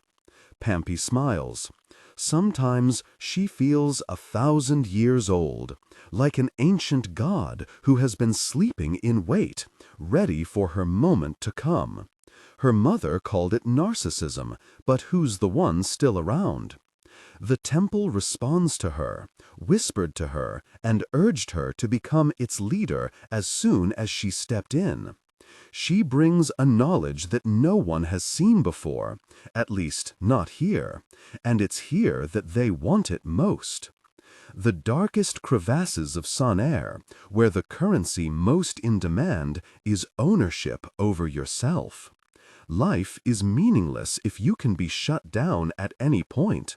Consciousness kicked away because a stronger individual has invaded. "Someone taught me a most extraordinary thing the other day," Pampy says. Woya lifts an eyebrow. Half of it has been shaved off, the other half dyed white. "Oh?" "Talin believed in gods once, but San-Air worships technology and productivity in their modern age. So household shrines have become mere aesthetics, and temples alone perform the Twin Cities' reverence. The Crescent societies believe that jumping is a gift one cannot take for granted, that the gods gave them this ability, and the gods play favorites, listening to the commands of some and ignoring the commands of others. Those who make the right prayers can gain better control, might even perform miracles when it comes to jumping. Pampy knows how to pray. Under her collar, there are 2 parallel lines of dried blood, drawn thickly across her chest. The blood isn't hers. Praying isn't enough. Now she knows how to sacrifice, too. "Would you like to see?" Pampy throws her hand out. With the motion, Woya goes flying, his back thudding against the temple wall, the impact so hard that it snaps every stick of incense planted nearby. The figurines and the paintings of deities all shudder too, as if they have recognized one of their own among them. Her chi pounds through her bloodstream. She can feel it, each speck of her inner spirit, merging with her body, merging with the physical world. This is how it is supposed to be.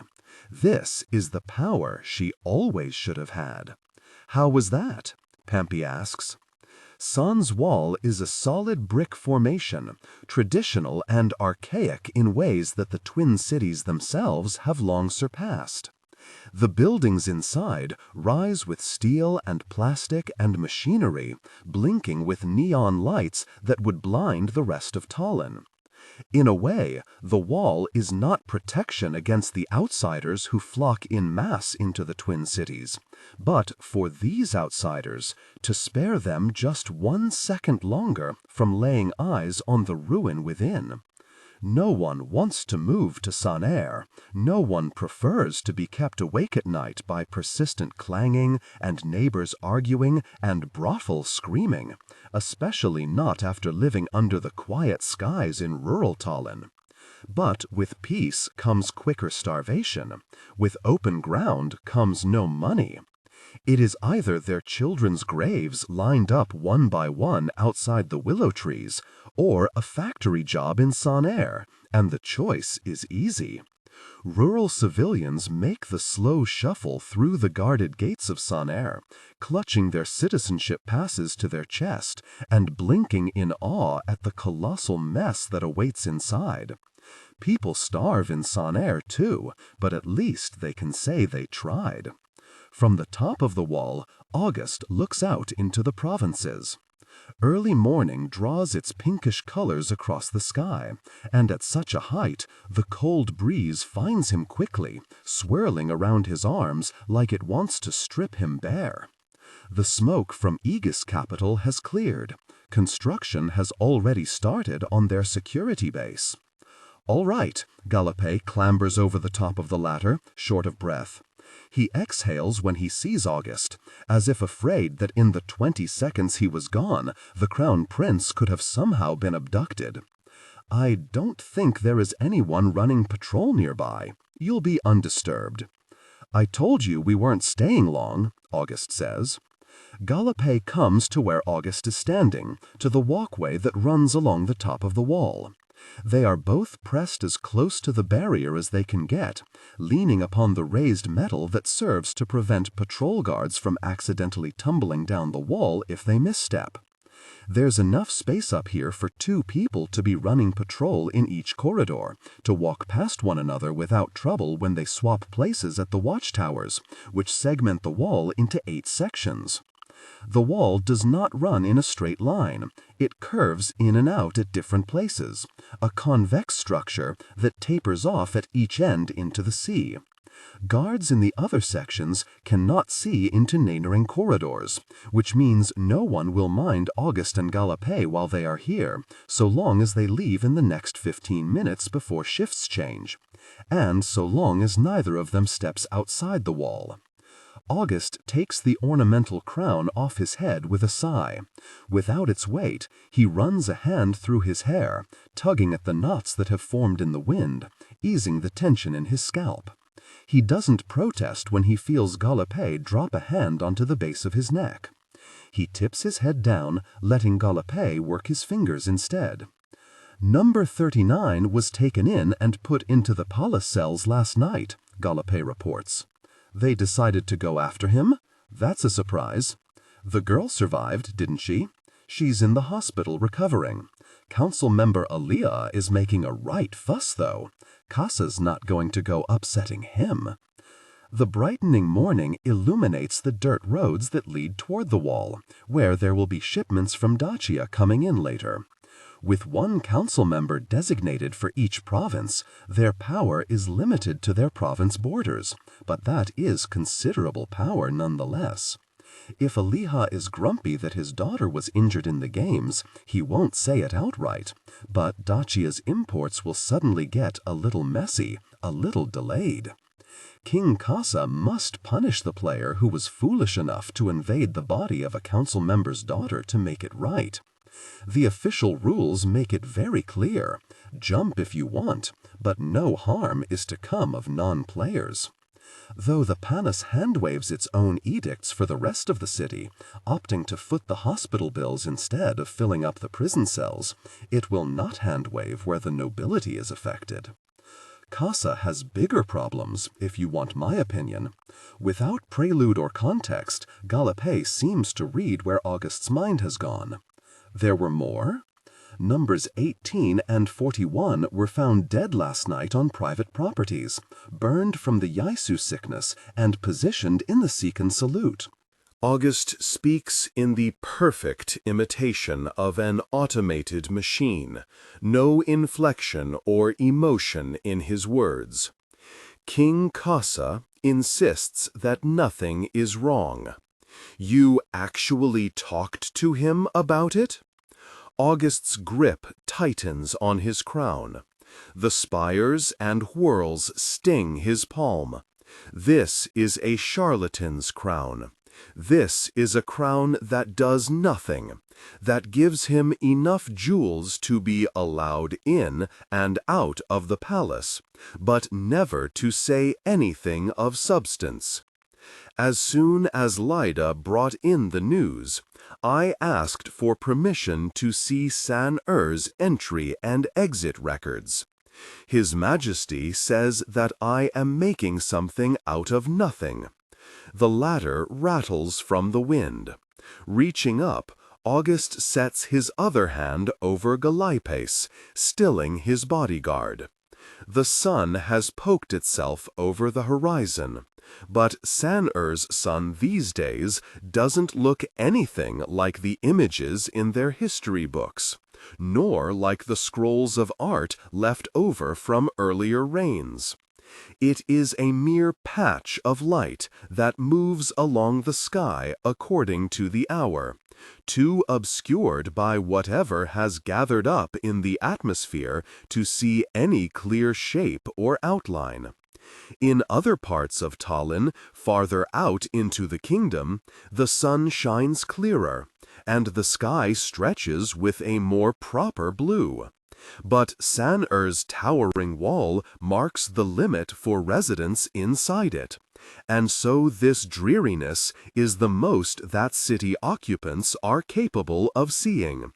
The council has inquired before whether King Kasa might consider expanding the capital city. Extend the wall outward and add some of Aegisland to San to redistribute the population. The answer is always a resolute no. It would be harder for the palace guard to keep peace.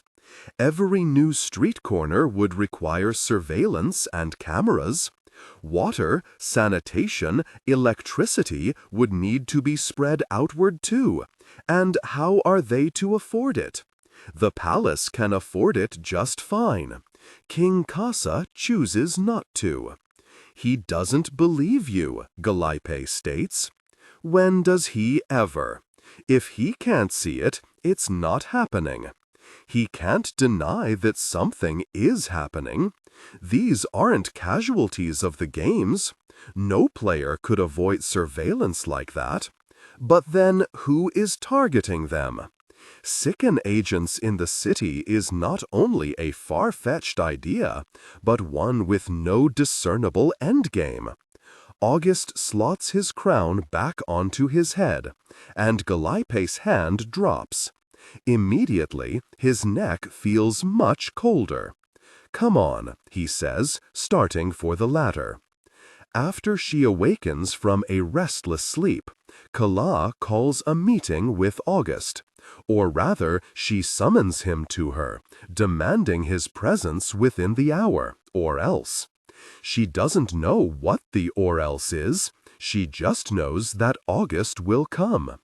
She awaits in the Magnolia Diner, already on her third cigarette. From behind the register, Yilas waves her hand to disperse the smoke, wrinkling her nose. "What are you so nervous for?" Calla glances at Yilas with a start, stubbing her cigarette out. "Who said I was nervous?" Yilas picks up a dish rag. Eyes narrowed, she wipes away the ash that has dropped on the counter. "I was your attendant for many years. I do know your tells, believe it or not. You always had those weird habits." She prods Calla's elbow, asking her to move as she wipes. "The others thought you believed in rural superstitions, but I knew you were just strange." The door to the diner opens, and Calla swivels around fast, her body tensing. Her reaction is an overkill. It's only a little old lady with dark purple eyes, pausing to type her identity number into the turnstile. Calla sighs, adjusting on her seat again. "I'm half afraid that I'll be hauled in at any second," she admits. "Didn't you resolve that issue? With the Waisana who knew your identity?" Calla resists the urge to light another cigarette. "Someone else knows now." "You're not very good at this, are you?" Yilas baits, a quirk to her lip. "It's not my fault," Calla grumbles. "I'm recognizable." Her former attendant watches her for a long moment, her expression turning very serious. Then, "You could ditch the body." It's not the first time Yilas has suggested this. In the palace, Calla's apprehension against jumping was the norm, in line with the belief among elites that their bodies were sacred. It was an insult to themselves if they jumped into normal civilians, and an insult to their fellow nobility if they were to borrow each other's bodies. After she fled the palace and sought her former attendant's help in San, however, her refusal to jump became a topic of contention. Yilas couldn't understand why Calla wouldn't commit to this new identity when she was putting Chami at risk by using her number. Take over another body, or buy an empty vessel if she didn't want to invade someone already occupied, and the palace would never find her while she lived as Chami. Her eye color would be the last marker of her identity. Given that others in San have similar hues, it would be near impossible to use that alone to prove she was Calla Tuoleimi. "I'm not ditching the body," Calla says wryly. "Cull." The door opens again, this time bringing in an unfamiliar man holding an umbrella, which is hardly necessary in San. Most rain gets caught along the sides of the buildings before it drizzles down to the ground, but anyone who walks the streets ends up mildly damp anyway from the leaking pipes. The man looks up. For a fleeting moment, Calla sees his black eyes and is certain that Anton Makusa has come to hassle her again. Then she remembers that Prince August has an identical color from afar and walks to meet him just outside the diner's turnstile. "Come for a walk," August says simply, inclining his head toward the door. He turns and exits without waiting for an answer. When Calla emerges from the diner, there's someone else waiting with August, an umbrella in his hand too. The rain is so light, Calla hardly feels it. "Galaipe," she crows, throwing an arm over his shoulder. In his birth body, he is taller than she is, so it is a formidable task, but he has always been large, and Calla has always been willing to irritate him. "I haven't seen you in an eternity." Of course, someone with very familiar eyes did try to attack me a while back. Galaipe tries to shrug her off. Calla's grip tightens. "August," he croaks in complaint. No, don't look at August," Calla says. "You were so tough when you were running from me." "I only sent him to confirm your identity," August cuts in. "He never intended to attack you. Leave him be." Calla purses her lips, then glances at Galaipe. She brings her arm down and threads it around his. Shall we walk? August leads them past the row of shops, while Calla makes Calliope increasingly uncomfortable. By the time she's exhausted a list of his family members, rattling off all the Waisana names she can recall until Calliope has a bead of sweat coming down his face, most of the commercial district has been left behind, and San has settled around them. Calla lets go of him abruptly and joins August under his umbrella.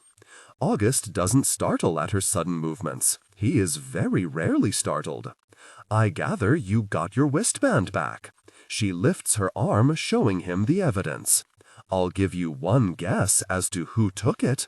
Though August keeps onward in his stride, he turns to look at her. Just one guess? Black Eyes left the palace about 7 years ago. Any names come to mind? No response. But it's clear that he knows exactly who she's talking about. He's asked me to team up with him for the games, Calla continues. August's brows shoot right up. Even in this stranger's body, his dark eyes swallow up his face, widened in disgust. I beg your pardon. Unless you have a convincing reason against it, Calla adds promptly. What do you know about Anton Makusa that I don't? Quite a bit. There's a pause as August looks forward again. Calla would wager that he's calculating how much to tell her, giving just enough information to satiate her curiosity, but withholding the rest. August isn't one to play too much of his hand for no reason. All royals are the same. There weren't many other children in our palace. You know, Anton and I ended up very good friends despite our difference in age. A heavy drop of rain strikes his umbrella. It moves down the side like sludge. Years later, we grew so tired of Son Air that we tried to leave it together. Calla knows that they were friends, of course, but this part about their mutual escape plot is new. The rain starts to splatter harder, and she sticks her hand out from under the umbrella to catch the droplets. If this drizzle can get past all the awnings and clotheslines looped from window to window, it must really be coming down. And that's how Otta fell sick? She asks. When the news traveled into the city, it only described a conflict with King Kasa. August shifts his grip on the umbrella, shielding Calla's hand from the rain with an annoyed tut. Anton, Lyda, and I, he says when Calla begrudgingly returns her arm to her side, were planning to raid Kasa's vault and flee into the countryside with money and false identities. Lyda could bypass security through her mother. I could gain access to the innermost rooms. Had we been successful, it was a scheme that would make us richer than the victors of the games. Sounds foolish, I know. We backed out.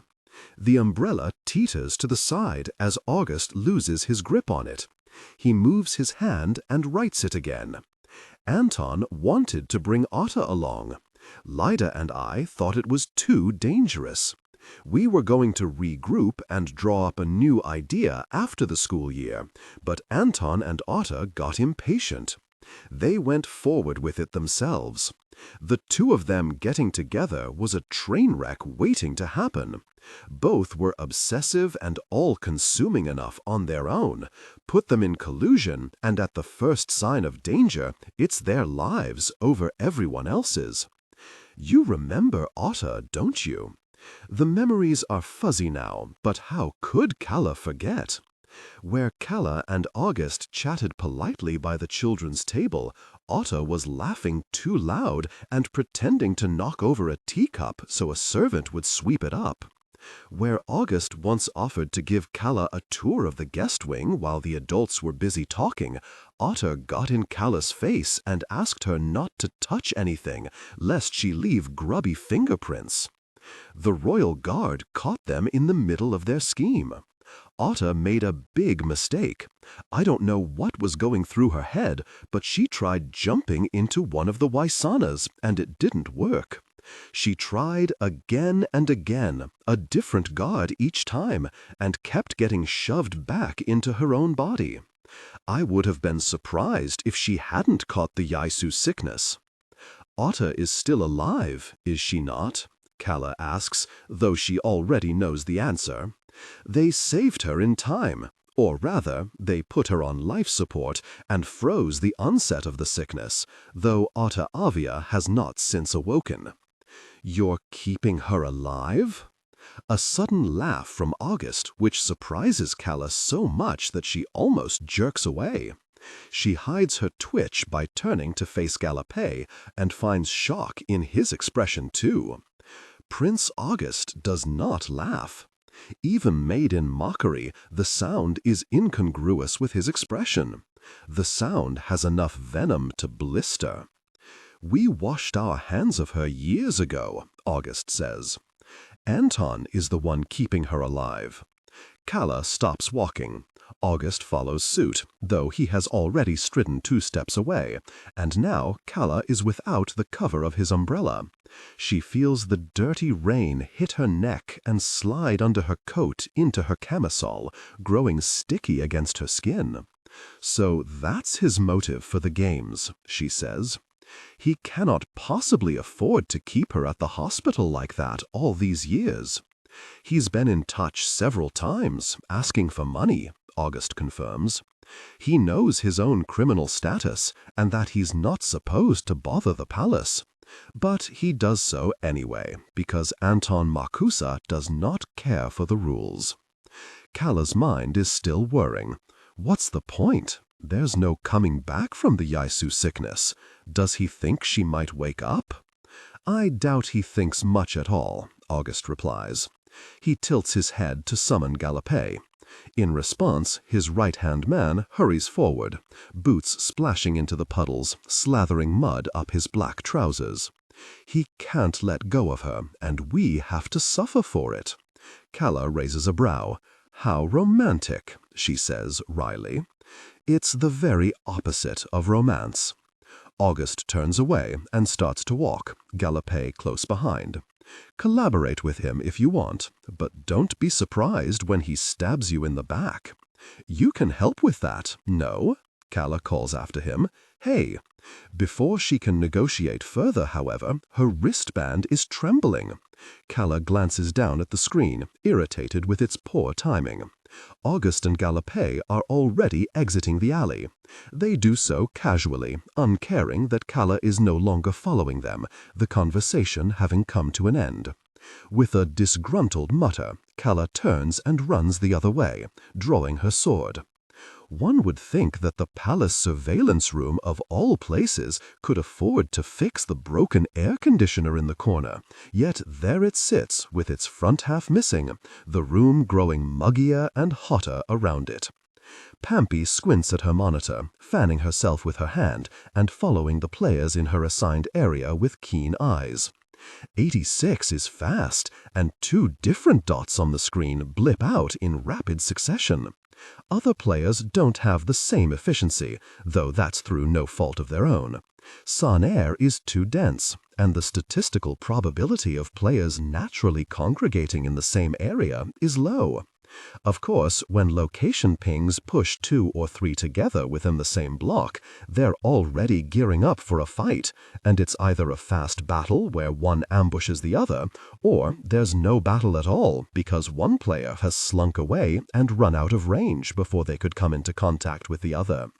Whoa, whoa, whoa, what's this? Pampy draws away from her desk, glancing 3 cubicles over. A colleague jumps to her feet, hands held up. Hey, can someone look at this? Like everyone else nearby, hungry for some drama, Pampy hastens to the desk. Movement flashes on the screen. Pampy has to bite her lip to keep her smile down. What are we looking at? Someone else asks. Bottom left corner, the woman answers. She points to the screen too, but as soon as she has directed their eyes down, it's difficult to overlook what is happening. Number 5, matched to the bright dot on the corresponding screen. But 5 isn't moving. 5 stands there, surrounded by various garbage bags near the edge of a rooftop, drenched in rain as the downpour continues on. The footage is blurred, affected by the weather conditions, and the woman at the desk types commands into her keyboard in an effort to sharpen and enhance the image. It doesn't do much. Sanair's technology is prototypical to begin with, and sometimes signals do not connect to deliver its demands.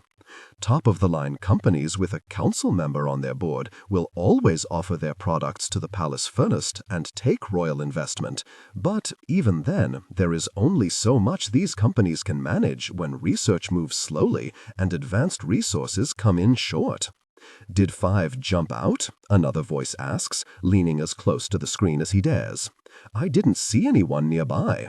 "I suppose we can rewind the tape later," the woman answers. "I was switching through cameras quite fast, but then I stopped here a few minutes ago. The scene has yet to change." The surveillance room fades to an eerie quiet. The other desks have noticed the crowd gathered at the back. Though they don't know what so many of their colleagues are enraptured by, a sense of ill-ease has crept in. "Someone's coming," Pampy says suddenly. She cannot help herself. A figure has walked onto the screen.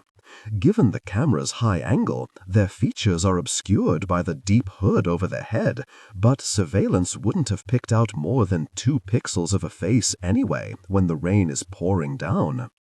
Pampy clears her throat, glancing at the adjacent, smaller screen. She motions for those around her to look as well. No dots near 5. This is not another player. "Call the palace guard," she says evenly. The woman hesitates. "I mean, we wouldn't want to." 5 crumples to the rooftop floor. A collective inhale travels through the surveillance room, and no one exhales as the hooded figure strides forward, pulling at 5's limp arms. Though the rain pelts down at blurring speed, 5's skin is visibly darkening to a gray shade. The cameras cannot pick up the light of jumping, but the decaying body tells them that it is being performed before their very eyes, again and in and out of 5 at rapid speed. "It's another one," someone in the room says breathlessly. Pampy does not know which of her colleagues it was. They blend together, each voice merging with the next. "Another Yaisu's sickness kill?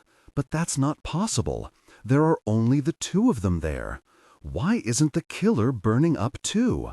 Where else can they jump to? It must be some sort of foreign attack. We don't know what they're capable of. Look what they're doing." The figure with the hood hauls 5's arms all the way up. The sicken salute. "Surely now," Pampy says, "we call the palace guard." Calla dreams of invasion. She dreams that she is stuck in the ground, buried up to her ankles.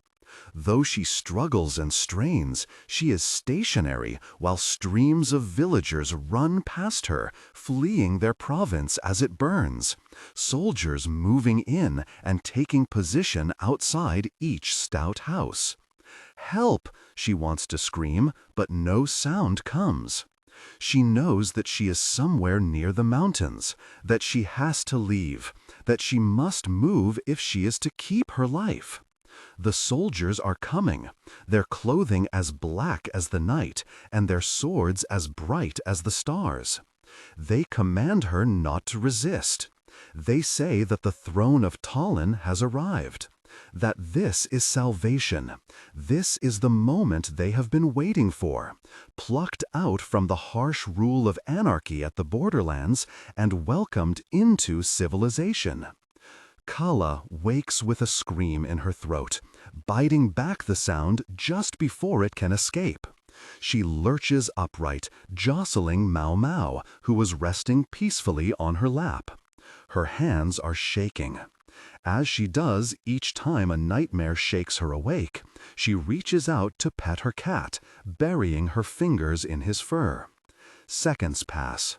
Her heartbeat starts to stabilize. Outside, it almost sounds like the screaming from her dream is still going, but the noise is only drunken glee from patrons of the nearby restaurant, as per usual. Calla shifts Mau Mau gently to the bed and shuffles onto her knees, moving her pillows aside so she can see out her window. She pulls a gap in the blinds, then wipes her fingers on the glass to clear the condensation. The blots of neon color immediately crystallize into real shapes, revealing a couple ambling along the alley outside her bedroom. The sight is a far cry from the images still pressed to the inside of her eyelids, to the fields burning and blood running. Calla releases an exhale. The people inside the Twin Cities are suffering, but they cannot even imagine how much worse those in the provinces have it. And so long as it is a competition, the blame will only circle around and around instead of going to the top, where it belongs. The blinds snap back, blocking out the stream of light. Calla pulls the blankets over her head, determined to finish her sleep. Tonight is for rest. When morning comes, she'll find Anton Makusa, and they'll turn the games into a frenzy. Yalas Nua has been to the Hollow Temple enough times that she can find her way in without trouble. Its entrance is artfully hidden, tucked inside what might have once been a courtyard, enclosed by 4 buildings pressed edge to edge. Yalas goes into one of the buildings, climbs up to a market level, then walks through another door and down a hidden set of stairs around the back, turning and turning at the stairwell's landings. She passes a window on the 2nd floor, where there is no daylight to be seen. Despite the morning hour, the temple's green roof tiles are only illuminated by the few sparse rays that seep in through the trash and miscellaneous buildup collected on the metal grill above. The peak-shaped roofing with its stone edges and circular tiling was designed to keep rain and wind away from the temple walls, but urban conditions in San-Er have recast such desires. It is not rain that the temple has to worry about, but debris, broken photo frames, used shampoo bottles, and spoiled baby diapers that fall from windowsills and come tumbling down 14 stories of apartments on all 4 sides. When Yalas hugs her bag to her chest and pokes her head through the window, though it is less a window than a rectangular shape cut into the stairwell's outward-facing walls, she might be convinced that this solid blot of color is not a metallic mesh grill above the temple, but only a poorly installed ceiling. Yalas hurries down the last set of stairs, exits the building, and walks toward the entrance of the Hollow Temple. She tries not to make eye contact with those outside doing breathing exercises. In her periphery, she catches sight of brass knuckles and chains, curved shapes inked on their necks, some in blood red, some in regular black. "I'm only dropping something off," Yalas says to the woman at the door. She doesn't bother with a greeting. The Crescent Societies would mark unnecessary politeness as a sign of weakness and terrorize her before she can scramble out of here. The woman waves her onward. Yalas enters the temple, gritting her teeth. Matiu couldn't have chosen a nice job in the financial district. He had to go joining the Crescent Societies. "Hey," she barks, spotting her little brother at one of the tables. "Here's your stupid lunch." She thumps the bag in front of Matiu. He looks up with a start, blinking at her with the same pale green eyes that she has, and pushing his thick-rimmed glasses up his flat nose. "Oh, good, you're here," Matiu says. Without waiting for her response, he grabs her wrist and starts to pull her toward the back of the temple. "I need you to come see this. Your food. It's okay, no one will take it." Matiu tugs on her wrist again, hurrying her along. "Quick, quick, come on." "What's the rush?" Yalas asks, but she quickens her pace anyway. "And since when did you need me for your little scholarly work?" Yalas was always awful at school. She dropped out early to become a palace attendant, and then she hated attending too, even though Calla was the easiest person in the palace to wait on. After she met Chami, she didn't care for climbing to high places or achieving grand things. She only wanted to water her plants every day, in their apartment above the diner, to live quietly and softly. Matiu is not the same. He graduated top of his class last year, on a trajectory toward making something of himself. Then, to their parents' horror, he took an accounting position for the Crescent Societies instead of a well-to-do bank. "It's not like I'm actually buying into their religious cult," he had said, "but they're where the fast money is. I'll work 2 years underground, then leave and take up something more comfortable." "People call them a cult for a reason," Yalas had leveled. "What are you going to do when they start brainwashing you?" But Matiu had only waved her off, unworried. They're coming around to the back of the temple. Matiu leads them through without a second glance at the people nearby, but Yalas can't help staring a little. One cluster is off in the corner doing chi exercises in synchrony. Another group prays with their foreheads pressed to the ground. When they straighten up again, there's a strangeness seeped into their manner. Yalas turns away, holding in a grimace. Magic, some call it. If that were the case, then jumping would be magic too. But jumping comes from chi, and the gods forged their chi. Everything about Sanner is merely the work of its gods, the true gods in the ether and the false gods ruling from the palace. "I've been trying to organize the stock numbers coming in," Matiu explains, opening the door into a storage room. He blows at the thin layer of dust on the boxes stacked near the door, then removes one of them for access to the light switch. The thin bulb doesn't do much for illumination. Yalas struggles to see what her brother is rummaging for when he pulls out a drawer of a filing cabinet and retrieves a thick stack of folders. "But some of these receipts don't look right. How am I supposed to help?" Yalas takes the folder offered to her. When she opens it, the papers look to be written logs. An export of heroin here, an import of opium there, some random sales of ephedra from smaller shops instead of the larger underground factories. "Tell me if anything looks strange to you," Matiu says. "Run through the incoming numbers, then see what our outgoing prices are. It doesn't fit, does it? I can't see." The door slams open. Why is she in here? Before Yalas can react, someone has hauled her out by the arm, their grip like iron. She barely has time to look up and see who is dragging her away.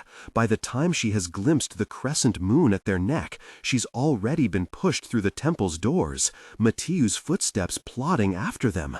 Wait, that's my sister!" Yalas stumbles off the steps of the temple, finally getting a proper look at the Crescent Society member who had pushed her out. They're old and wrinkled, exuding seniority. Crescent Society business stays within the Crescent Societies. Then the temple doors slam, and Yalas is left blinking. "Well," she says to no one, "at least it wasn't a knife in the gut. Blood is hard to wipe off once it dries, which Anton knows because he's only getting flakes from his neck despite his vigorous rubbing. He thought maybe mixing new blood with the dried blood would help it all come off at once, but alas, it only becomes a smear of red. Anton gives up. As he walks, he wipes one of his blades clean on his shirt, deciding that he's already a bloodied mess anyway, so what's a few extra stains? He glances over his shoulder at the alley corner, waiting a beat before wiping his second blade. He left a dead body behind on the 3rd floor of a building in the financial district, and although he checked for a pulse and even waved up at the surveillance cameras to make sure the fight had finished, there's a part of him convinced he's still being tailed by an opponent. He cannot let his guard down, not now, not ever. They're a week into the games. The kills slowed tremendously after the first battle, and they'll only occur further apart the longer the games proceed, when there are fewer and fewer players. They crossed the halfway mark for eliminations after the first day of the pings, but they have not moved past 10 more deaths since then. With a grimace, Anton slides his blades back into his sleeve. The whisper of metal echoes in the alley.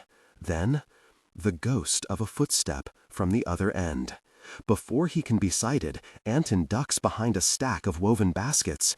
His breath remains shallow from the last fight. If someone really has been tailing him, "You can come out, Makusa. I know you're here." The voice is familiar. Anton pokes his head out from the baskets just enough to see Princess Calla Tuoleimi stride into the alley, holding some sort of device in her hands. She looks up, then at the device again, squinting and pivoting around. Typical. August probably gave it to her to track fellow contestants. Anton stands up. That doesn't seem to be working very well, does it? With dizzying speed, Calla kicks a pebble, launching it in Anton's direction.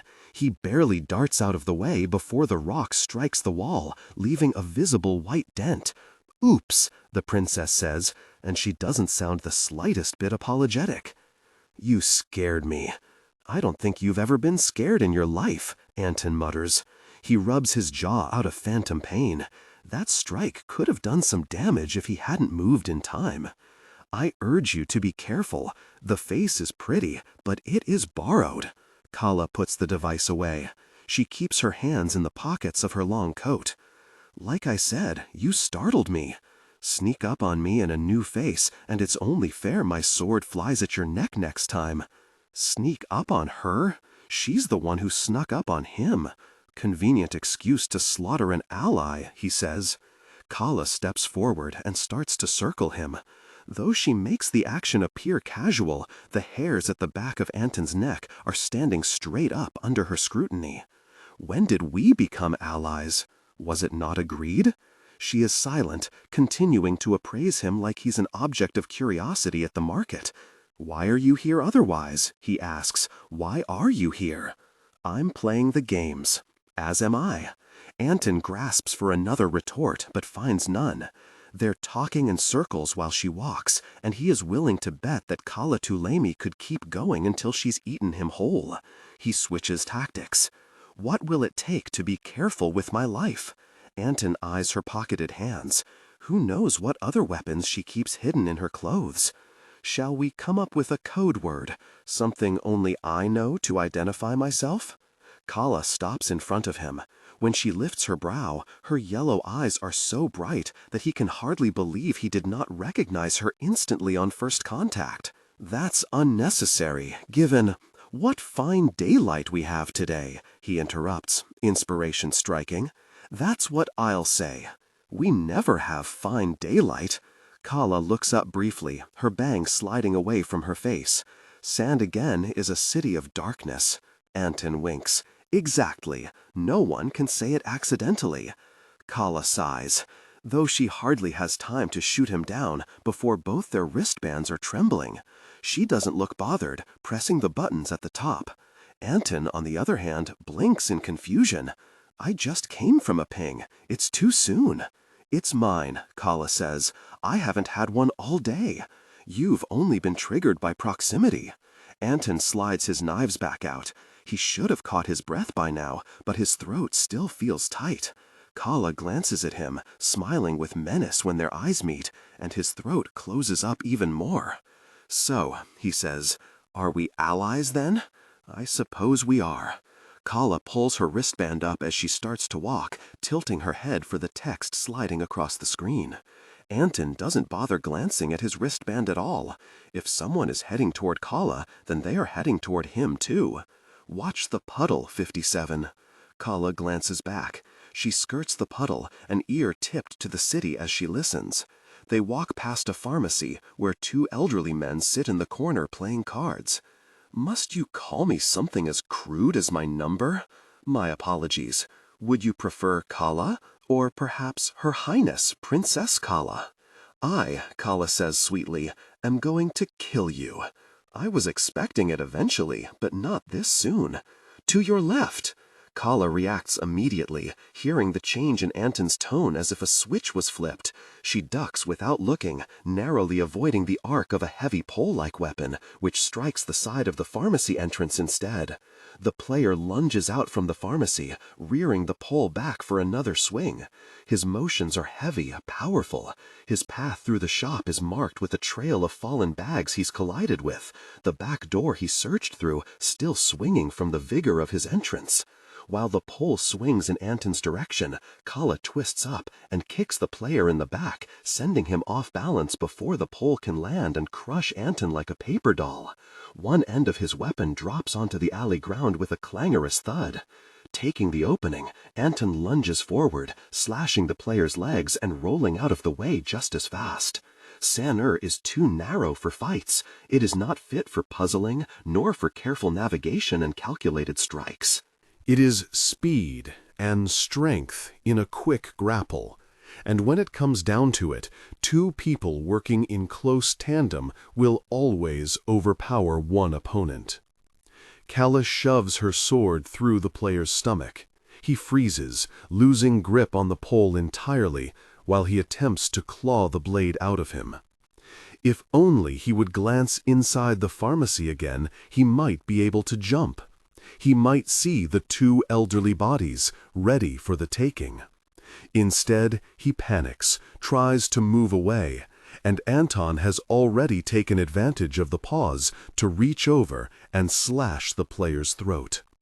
Anton feels the hot gush of blood on his hand, feels it creep into every line of his palm, coat his skin as another stain impossible to clean off.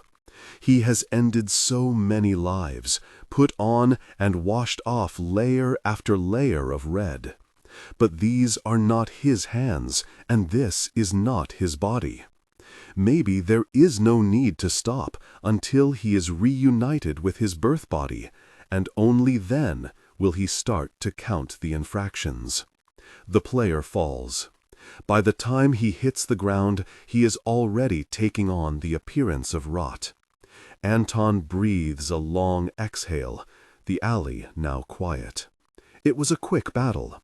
He watches Calla shake her sword, getting most of the blood off before leaning down to tap the player's wristband screen. This was 13, she reports.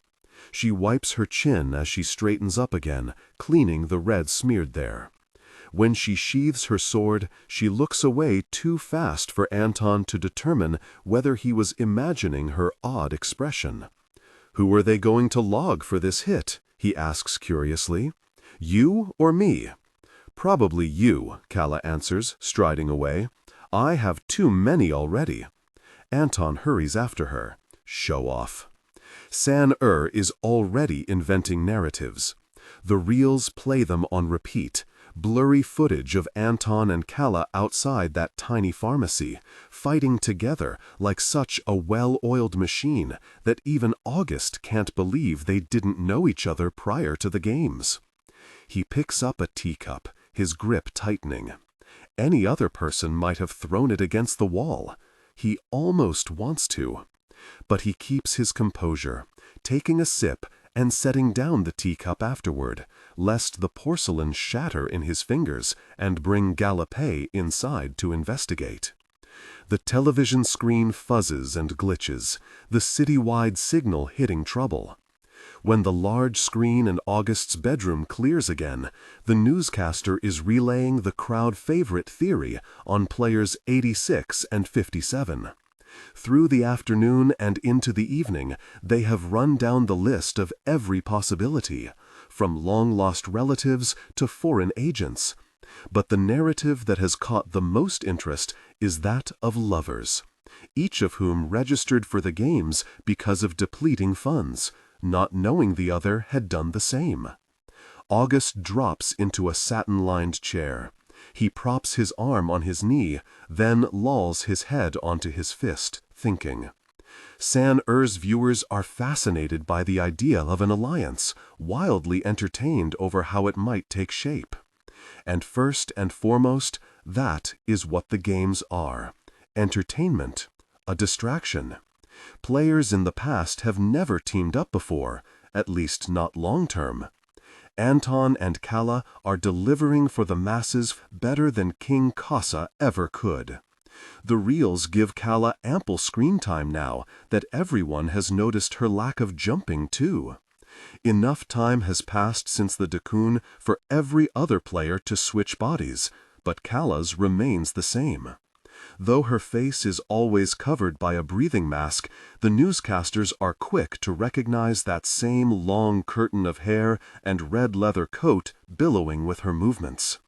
They suspect that she doesn't have the jumping gene, which is a fair assumption when rarely anyone risks the games without that failsafe. Calla likely didn't intend this as a part of her strategy, but the assumption will work in her favor. When King Kasa looks upon the scoreboard and sees that it is headed by someone who can't jump, he'll chuckle to himself about this soon-to-be victor with weak chi, unthreatened by the thought of letting them into the guarded palace.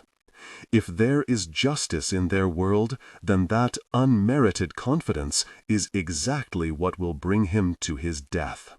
And if justice does not come, then August himself will hunt it down.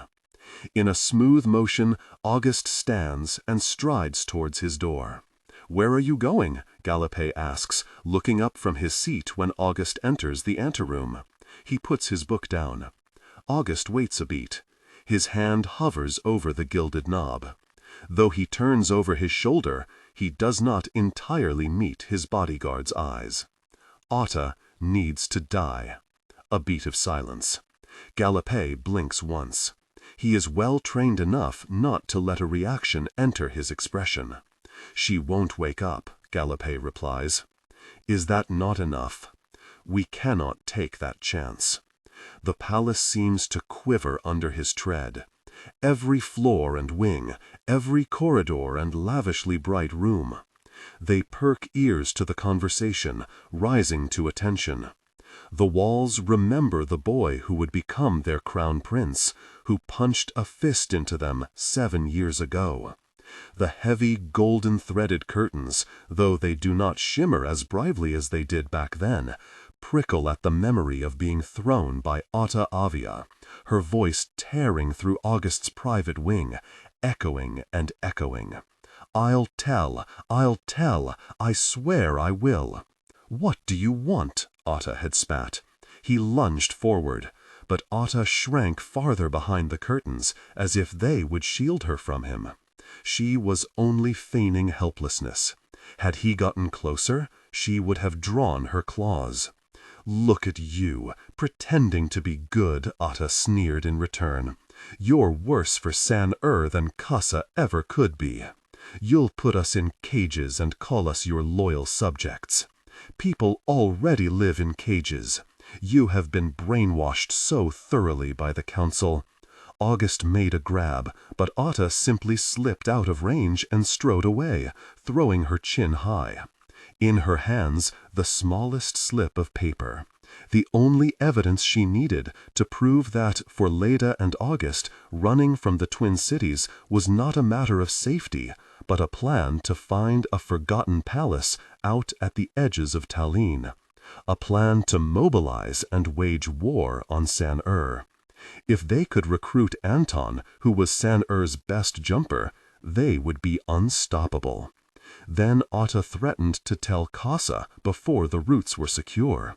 Then Anton walked away too. Without him, August and Leda were thrown all the way back to the planning stage. Mobilizing war wasn't realistic anymore. They needed to be smarter to get what they wanted. "August," Gallopet prompts. August steels himself to deliver his next words. "You weren't assigned to me until after Otta was gone, so I don't expect you to understand. Kill her." Gallopet is the only one in the palace that knows of August's treasonous plans to depose King Kasa, about the regicide that has been put in motion. There is no one whom August trusts more than Gallopet, but sometimes he wishes Gallopet weren't so smart, that he wouldn't fight so hard to know everything. because the mere act of knowing drags him down to the dirtiest corners of palace grappling. August is closer than ever to achieving his plans. He must eliminate any threat, and if there is the infinitesimal chance that aught awakes, August opens the door. Gallopet, however, isn't finished with the conversation, and clearly isn't deterred by the threat of someone overhearing. "I'm your bodyguard, August," he says, "not your servant." In the hallway, a maid glances over, right in the middle of making a food delivery. She's so taken aback by August's sudden appearance that the tray in her hand teeters to the side. "Your Highness," she greets, scrambling to right the plates atop the tray before they tip off. "I didn't mean to disturb you." August opens his eyes agilely, balancing the tray in his hand, losing only a crumb that falls into the carpet. He bends to pick it up, small fingers closing around a thread. And 2 paces away, Gallopet hurries to catch August's body before he falls, his teeth gritted when he loops his arms around his prince's middle. Gallopet glances over and waits. Under the bright lights, his silver eyes look almost molten, seeking, well, August doesn't really know.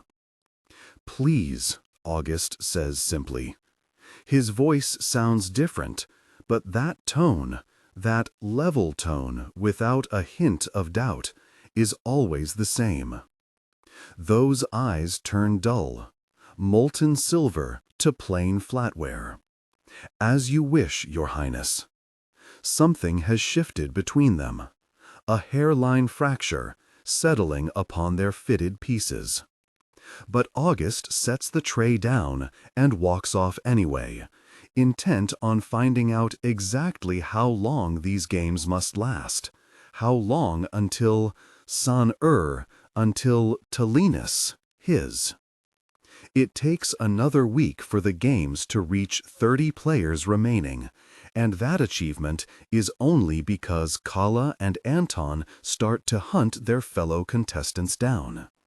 Though the two are good at making eliminations, lives and breathes by the million, and a game of 88 is merely a blip in the hustle and bustle.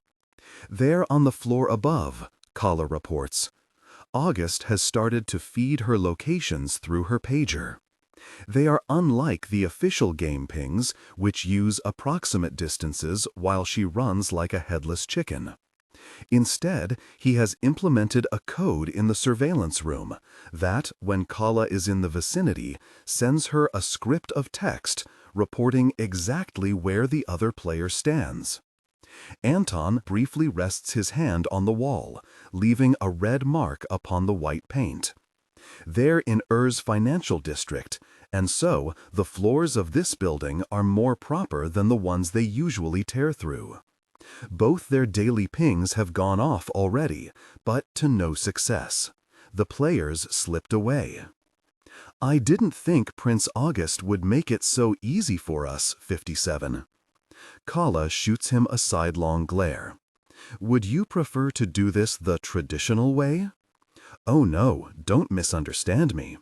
He tosses one of his knives. It swings a perfect full rotation in the air before landing back in his grip, ready for battle. "I'm shocked that the games can be manipulated so thoroughly, is all." There's a rumble past the wall to their right, a sudden bang in the stairwell they just exited. They only came to the 5th floor because the pager reported this as a player's last location, but it's empty, unless the office workers in their glass cubicles count.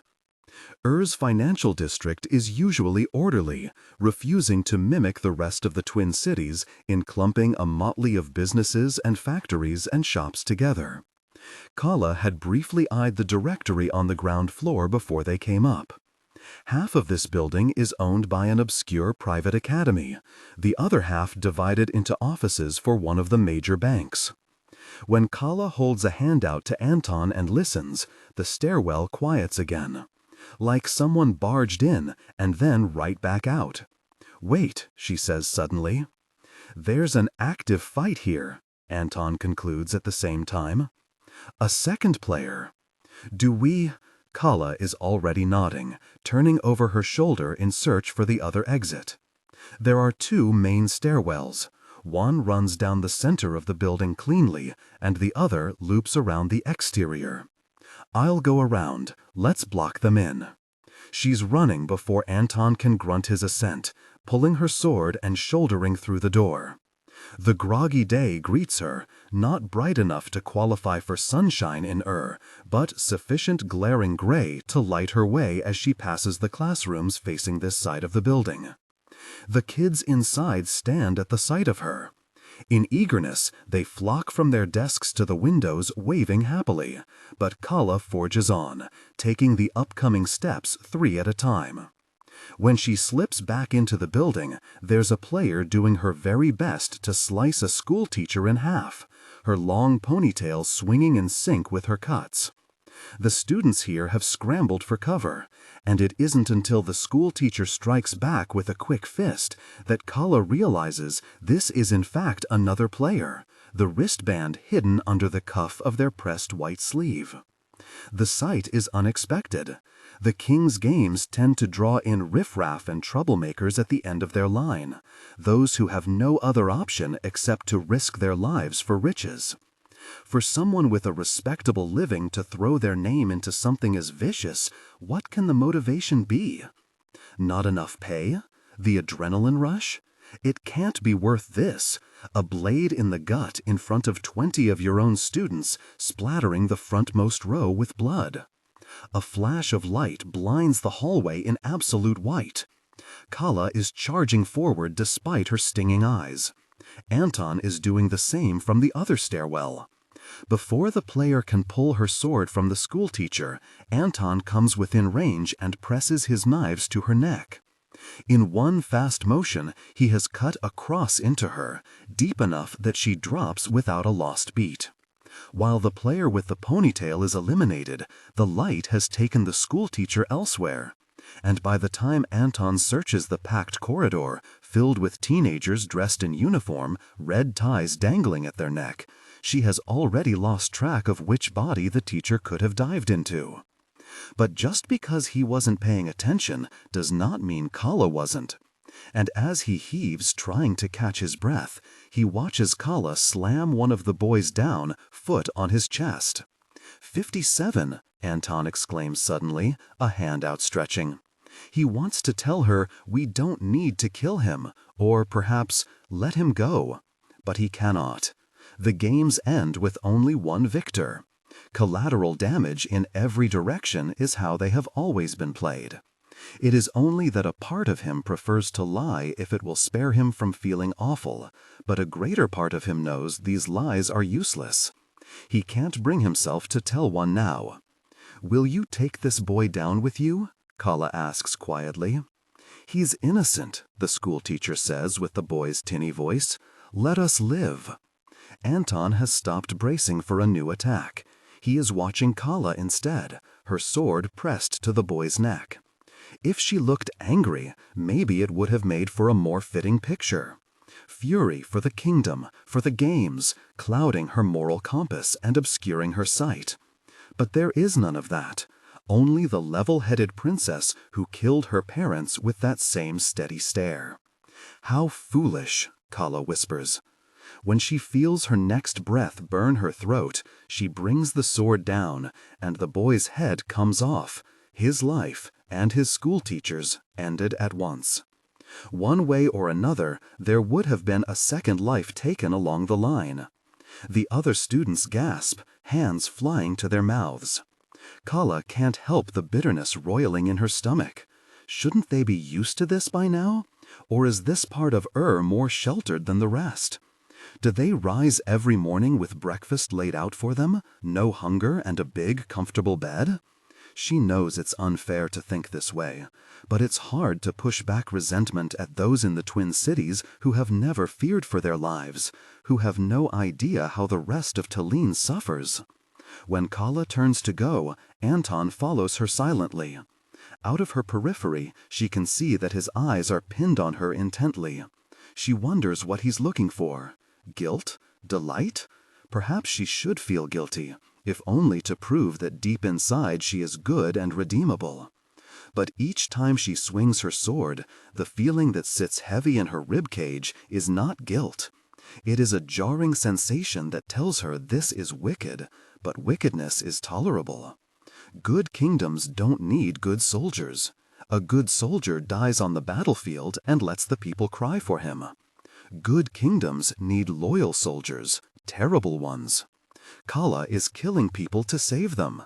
And before San-Er put its wall up, when Talinus fought its war with Sika, it was the same. Lives thrown into the fire.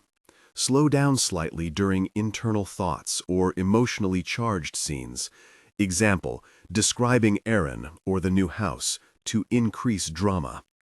Lives thrown into the fire, sacrificed so that millions more at home could carry on safely. Calla swivels around, stopping on a landing in the stairwell. Anton halts too, blocked from walking any farther. She searches his face. He stares back, waiting. But Calla says nothing. "Is something the matter?" he asks eventually. There's blood on his jaw. Calla reaches out to swipe it away, then pauses, her red fingers inches from his face. She would be no help. She would only make it worse. "We need to rinse off," Calla decides. "There's a public standpipe directly outside. Come on." Her voice is gravelly. They both pretend not to make note of it. She inclines her head at the last floor of the stairwell, and down she walks, Anton close on her heels, like some long, lingering shadow. They push out into a thin alley and the ground-level murkiness of air.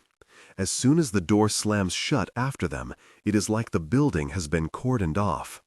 Calla imagines a line being drawn in her memories, roping it off for a day when San-Er is no longer at war with itself. Anton reaches out suddenly to snag her elbow, and Calla jumps, her hand darting for her sword. If he is chosen now to attack her, "Wait," he hisses. His eyes are trained ahead. A rustle sounds in the alley, from the little nook where the standpipe is. Calla searches the nook, its one small bulb working overtime to illuminate the whole area. "I don't see anything," Calla whispers. Nothing stirs. There are dozens of hosepipes hanging down the wall, tangled on the floor like a nest of rubbery snakes. Most likely, the noise was just one of them detaching from the bunch and falling to the ground. The pipes are connected to the food factories nearby, the singular stop for workers to come by when they need their tanks replenished. When a few seconds pass and the scene remains still, Anton shakes his head. "Looks like we're clear. Maybe I'm being paranoid."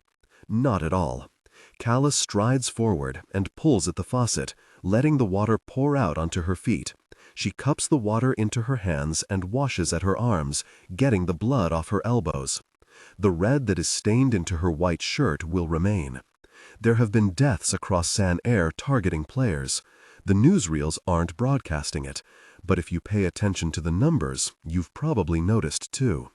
As Calla splashes water onto her neck, Anton draws near, sticking his hand under the running stream. 4.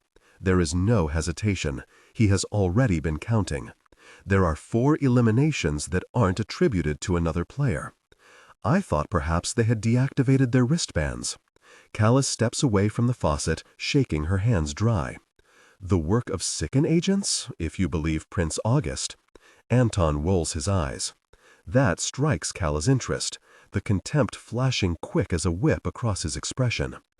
"I was attacked earlier in the games," Calla continues, leaning up against the standpipe.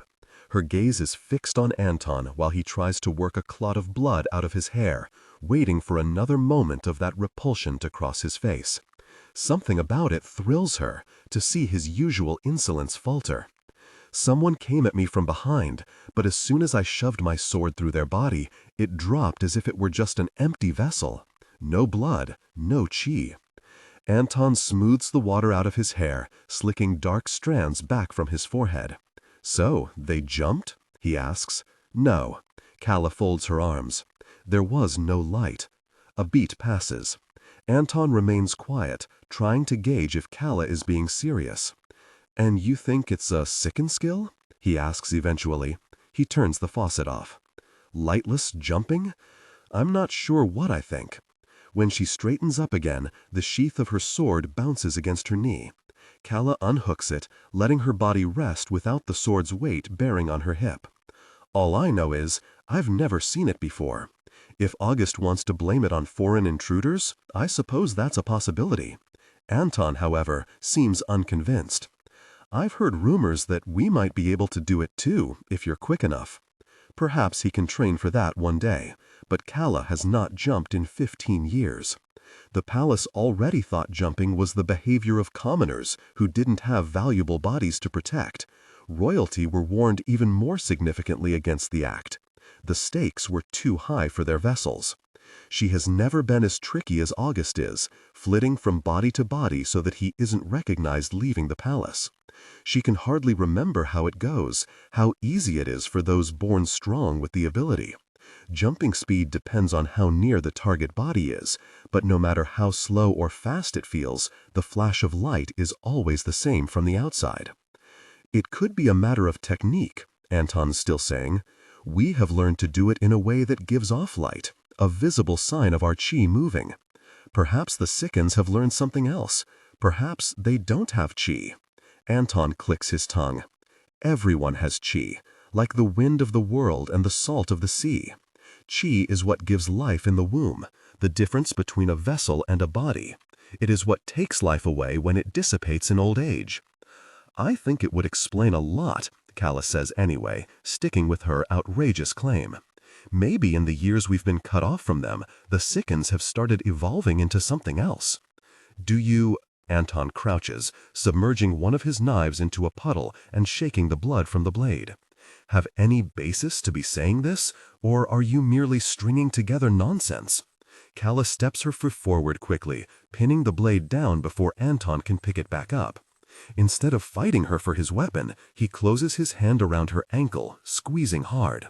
"Careful with my feelings, Makusa," she says wryly. "I don't like being accused of nonsense." She pretends not to notice the increasing pressure on her ankle. Anton pretends not to be gripping so hard he could snap her bones with just one extra twinge. He smiles languidly. "Are you playing games with me, princess?" "Maybe I am." She peers out from the nook. No one is around. No threats. "Would you like that?" "I like where this is going. Keep talking." Calla mirrors his smile.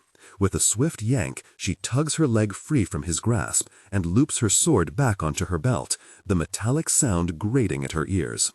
"I think we're done for the day. Same time tomorrow?" She's walking off before Anton has the chance to respond.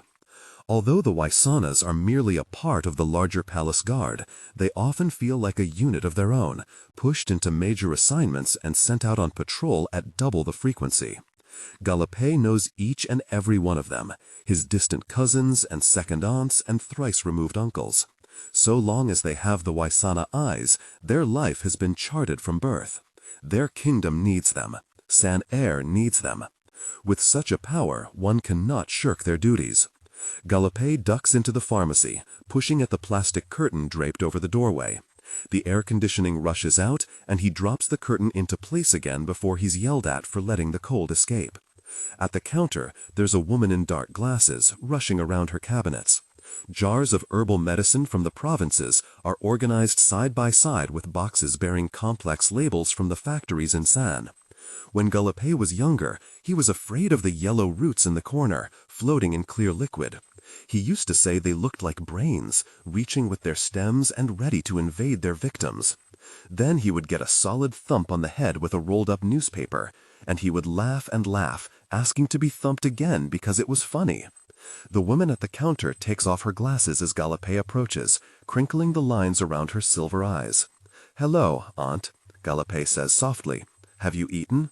A Waisana can leave the palace guard if they wish, but it is the most shameful decision to make, an unforgivable crime as far as the rest of San Air is concerned. Ah, an old woman like me doesn't get hungry often anyway.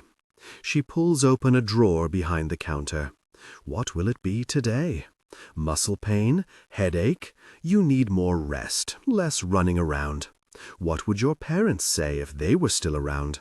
Can't start a family if you're bone-tired all the time. Gallopay can't hold back his smile. Though it was the palace who raised him, fed him, clothed him, put him through the academy and supplied extra lessons to train him into the god he would become, it was his aunt who loved him. She was ostracized when she quit, but that doesn't matter to Gallopay, no matter how much his other cousins whisper about his visits. "It's not for me," Gallopay says. His smile drops.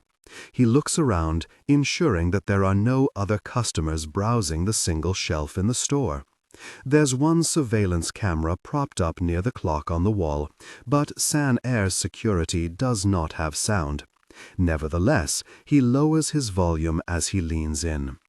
"Do you have cinnabar?" His aunt's brow furrows. "For what? Are you trying to create an immortality elixir?" Gallopay shakes his head. "Why is that your first thought? Maybe the palace wants to carve lacquerware and needs decorative powder."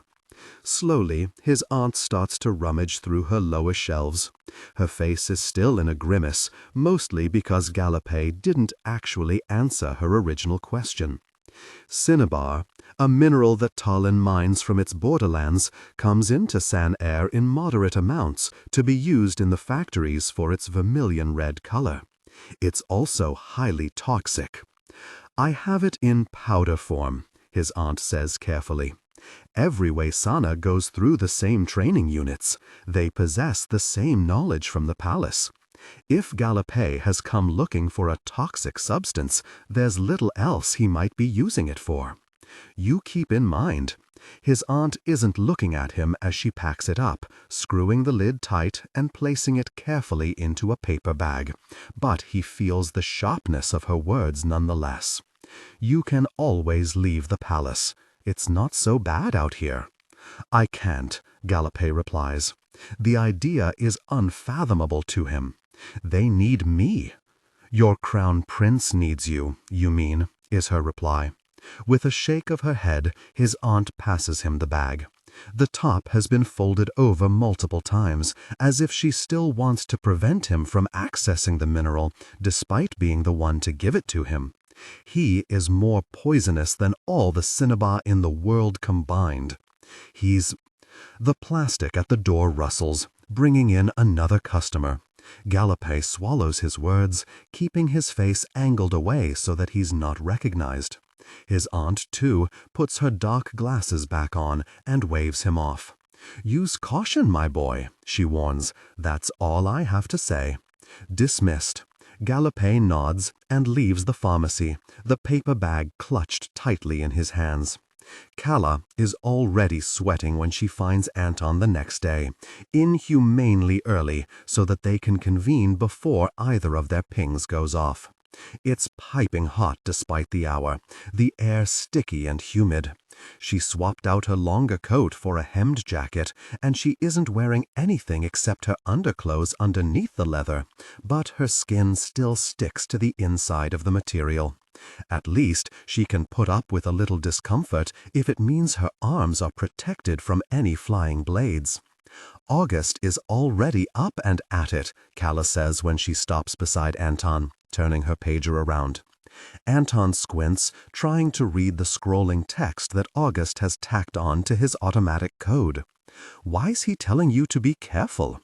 "Evercent Hotel, number 79, the pager says. Then, "I believe he is checking in at opening hours. Be careful." "My cousin highly regards my safety," Calla replies. A lie. August would bite off his own hand before he urged caution for the sake of her health and well-being. Anton seems to know it too, because the dark brow of the body he's wearing today quirks up and stays there. He's dressed lighter than she is, a button-down with his sleeves rolled up to his elbows, the deep green fabric crumpled in a manner only expensive things can manage. It seems Anton is quite fond of jumping into the rich. Calla waves her hand at him, starting toward the Evercent Hotel. August's code always chooses targets that are either nearby or heading toward obvious landmarks, and the Evercent Hotel is the largest building in air. Despite being some distance away, Calla and Anton move through San quickly, weaving in and out of the slowly stirring city, then trekking onto a bridge with their weapons hidden from view. If anyone saw them from afar, one might even think they were a couple taking a brisk morning stroll. Maybe if couples these days went for matching bloodstains instead of wedding rings. "You take the front, I'll go around back," Anton suggests as they approach the hotel. Calla purses her lips. August's warning about Anton flashes through her head again, and she shifts the sheath of her sword so it is easily within reach. "I don't see anyone at the desk, though. 79 might not have arrived yet. Or he could be one of the people lingering right outside." A large group waits by the door, high-class escorts ready to be picked up at check-in like an extra towel or a pair of slippers. "Stay under cover until we know," Anton suggests. "Under cover until then," Calla confirms. Calla enters first, smacked immediately by the chill from the air conditioning. She breathes out with a sigh of relief, trying to unstick her armpits from her jacket. Anton is close behind, coughing loudly. When Calla glances over her shoulder with a glare, asking wordlessly why he's making such a scene, he waves around his face and shoots a nasty look at one of the courtesans holding a cigarette. Looks like she blew smoke right into Anton's face. Calla gives the courtesan a smile. Anton scowls. "Checking in?" the desk attendant asks when Calla and Anton finally draw near, tapping her acrylic nails on the stone countertop. Calla takes too long to answer, making note of the lobby details and its fraying carpet. Anton leans forward instead to stall, asking about the hotel amenities and room layouts. For whatever reason, perhaps genuine nicety, perhaps swayed by Anton's borrowed body and good look, the attendant tolerates the questions, pulling out reference sheet after reference sheet from the drawers behind the desk. Is touchier about the games than San. While civilians in San are suicidal enough to risk a stab in the gut for the sake of a paid hospital bill, will close its shops early and forbid its children from walking on the streets alone while the games are ongoing. If the desk attendant knew they were players, she would not be speaking to Anton at all. The doors to the hotel open again, and Calla turns around, only to see 79 walking in with his wristband right in the open, surrounded by an entourage of 10 men. "What the... really?" Calla mutters, her hand snapping out to grab Anton. He swivels around too, his eyebrows shooting up at the sight. 79 flaunts his wristband atop the sleeve of his black suit jacket, flashing with light just as the wide metal rings on his fingers do. "Have we ever seen him in the reels?" Anton whispers quickly. Calla swallows. 79 is walking closer, but his attention is only on the desk attendant. As far as he knows, Calla and Anton are merely other guests, moving aside for him as he checks in. The men surrounding him have knives. She can see the bulges in their pockets. When one of them looks around to take inventory of the lobby, his eyes flash silver under the lights. Away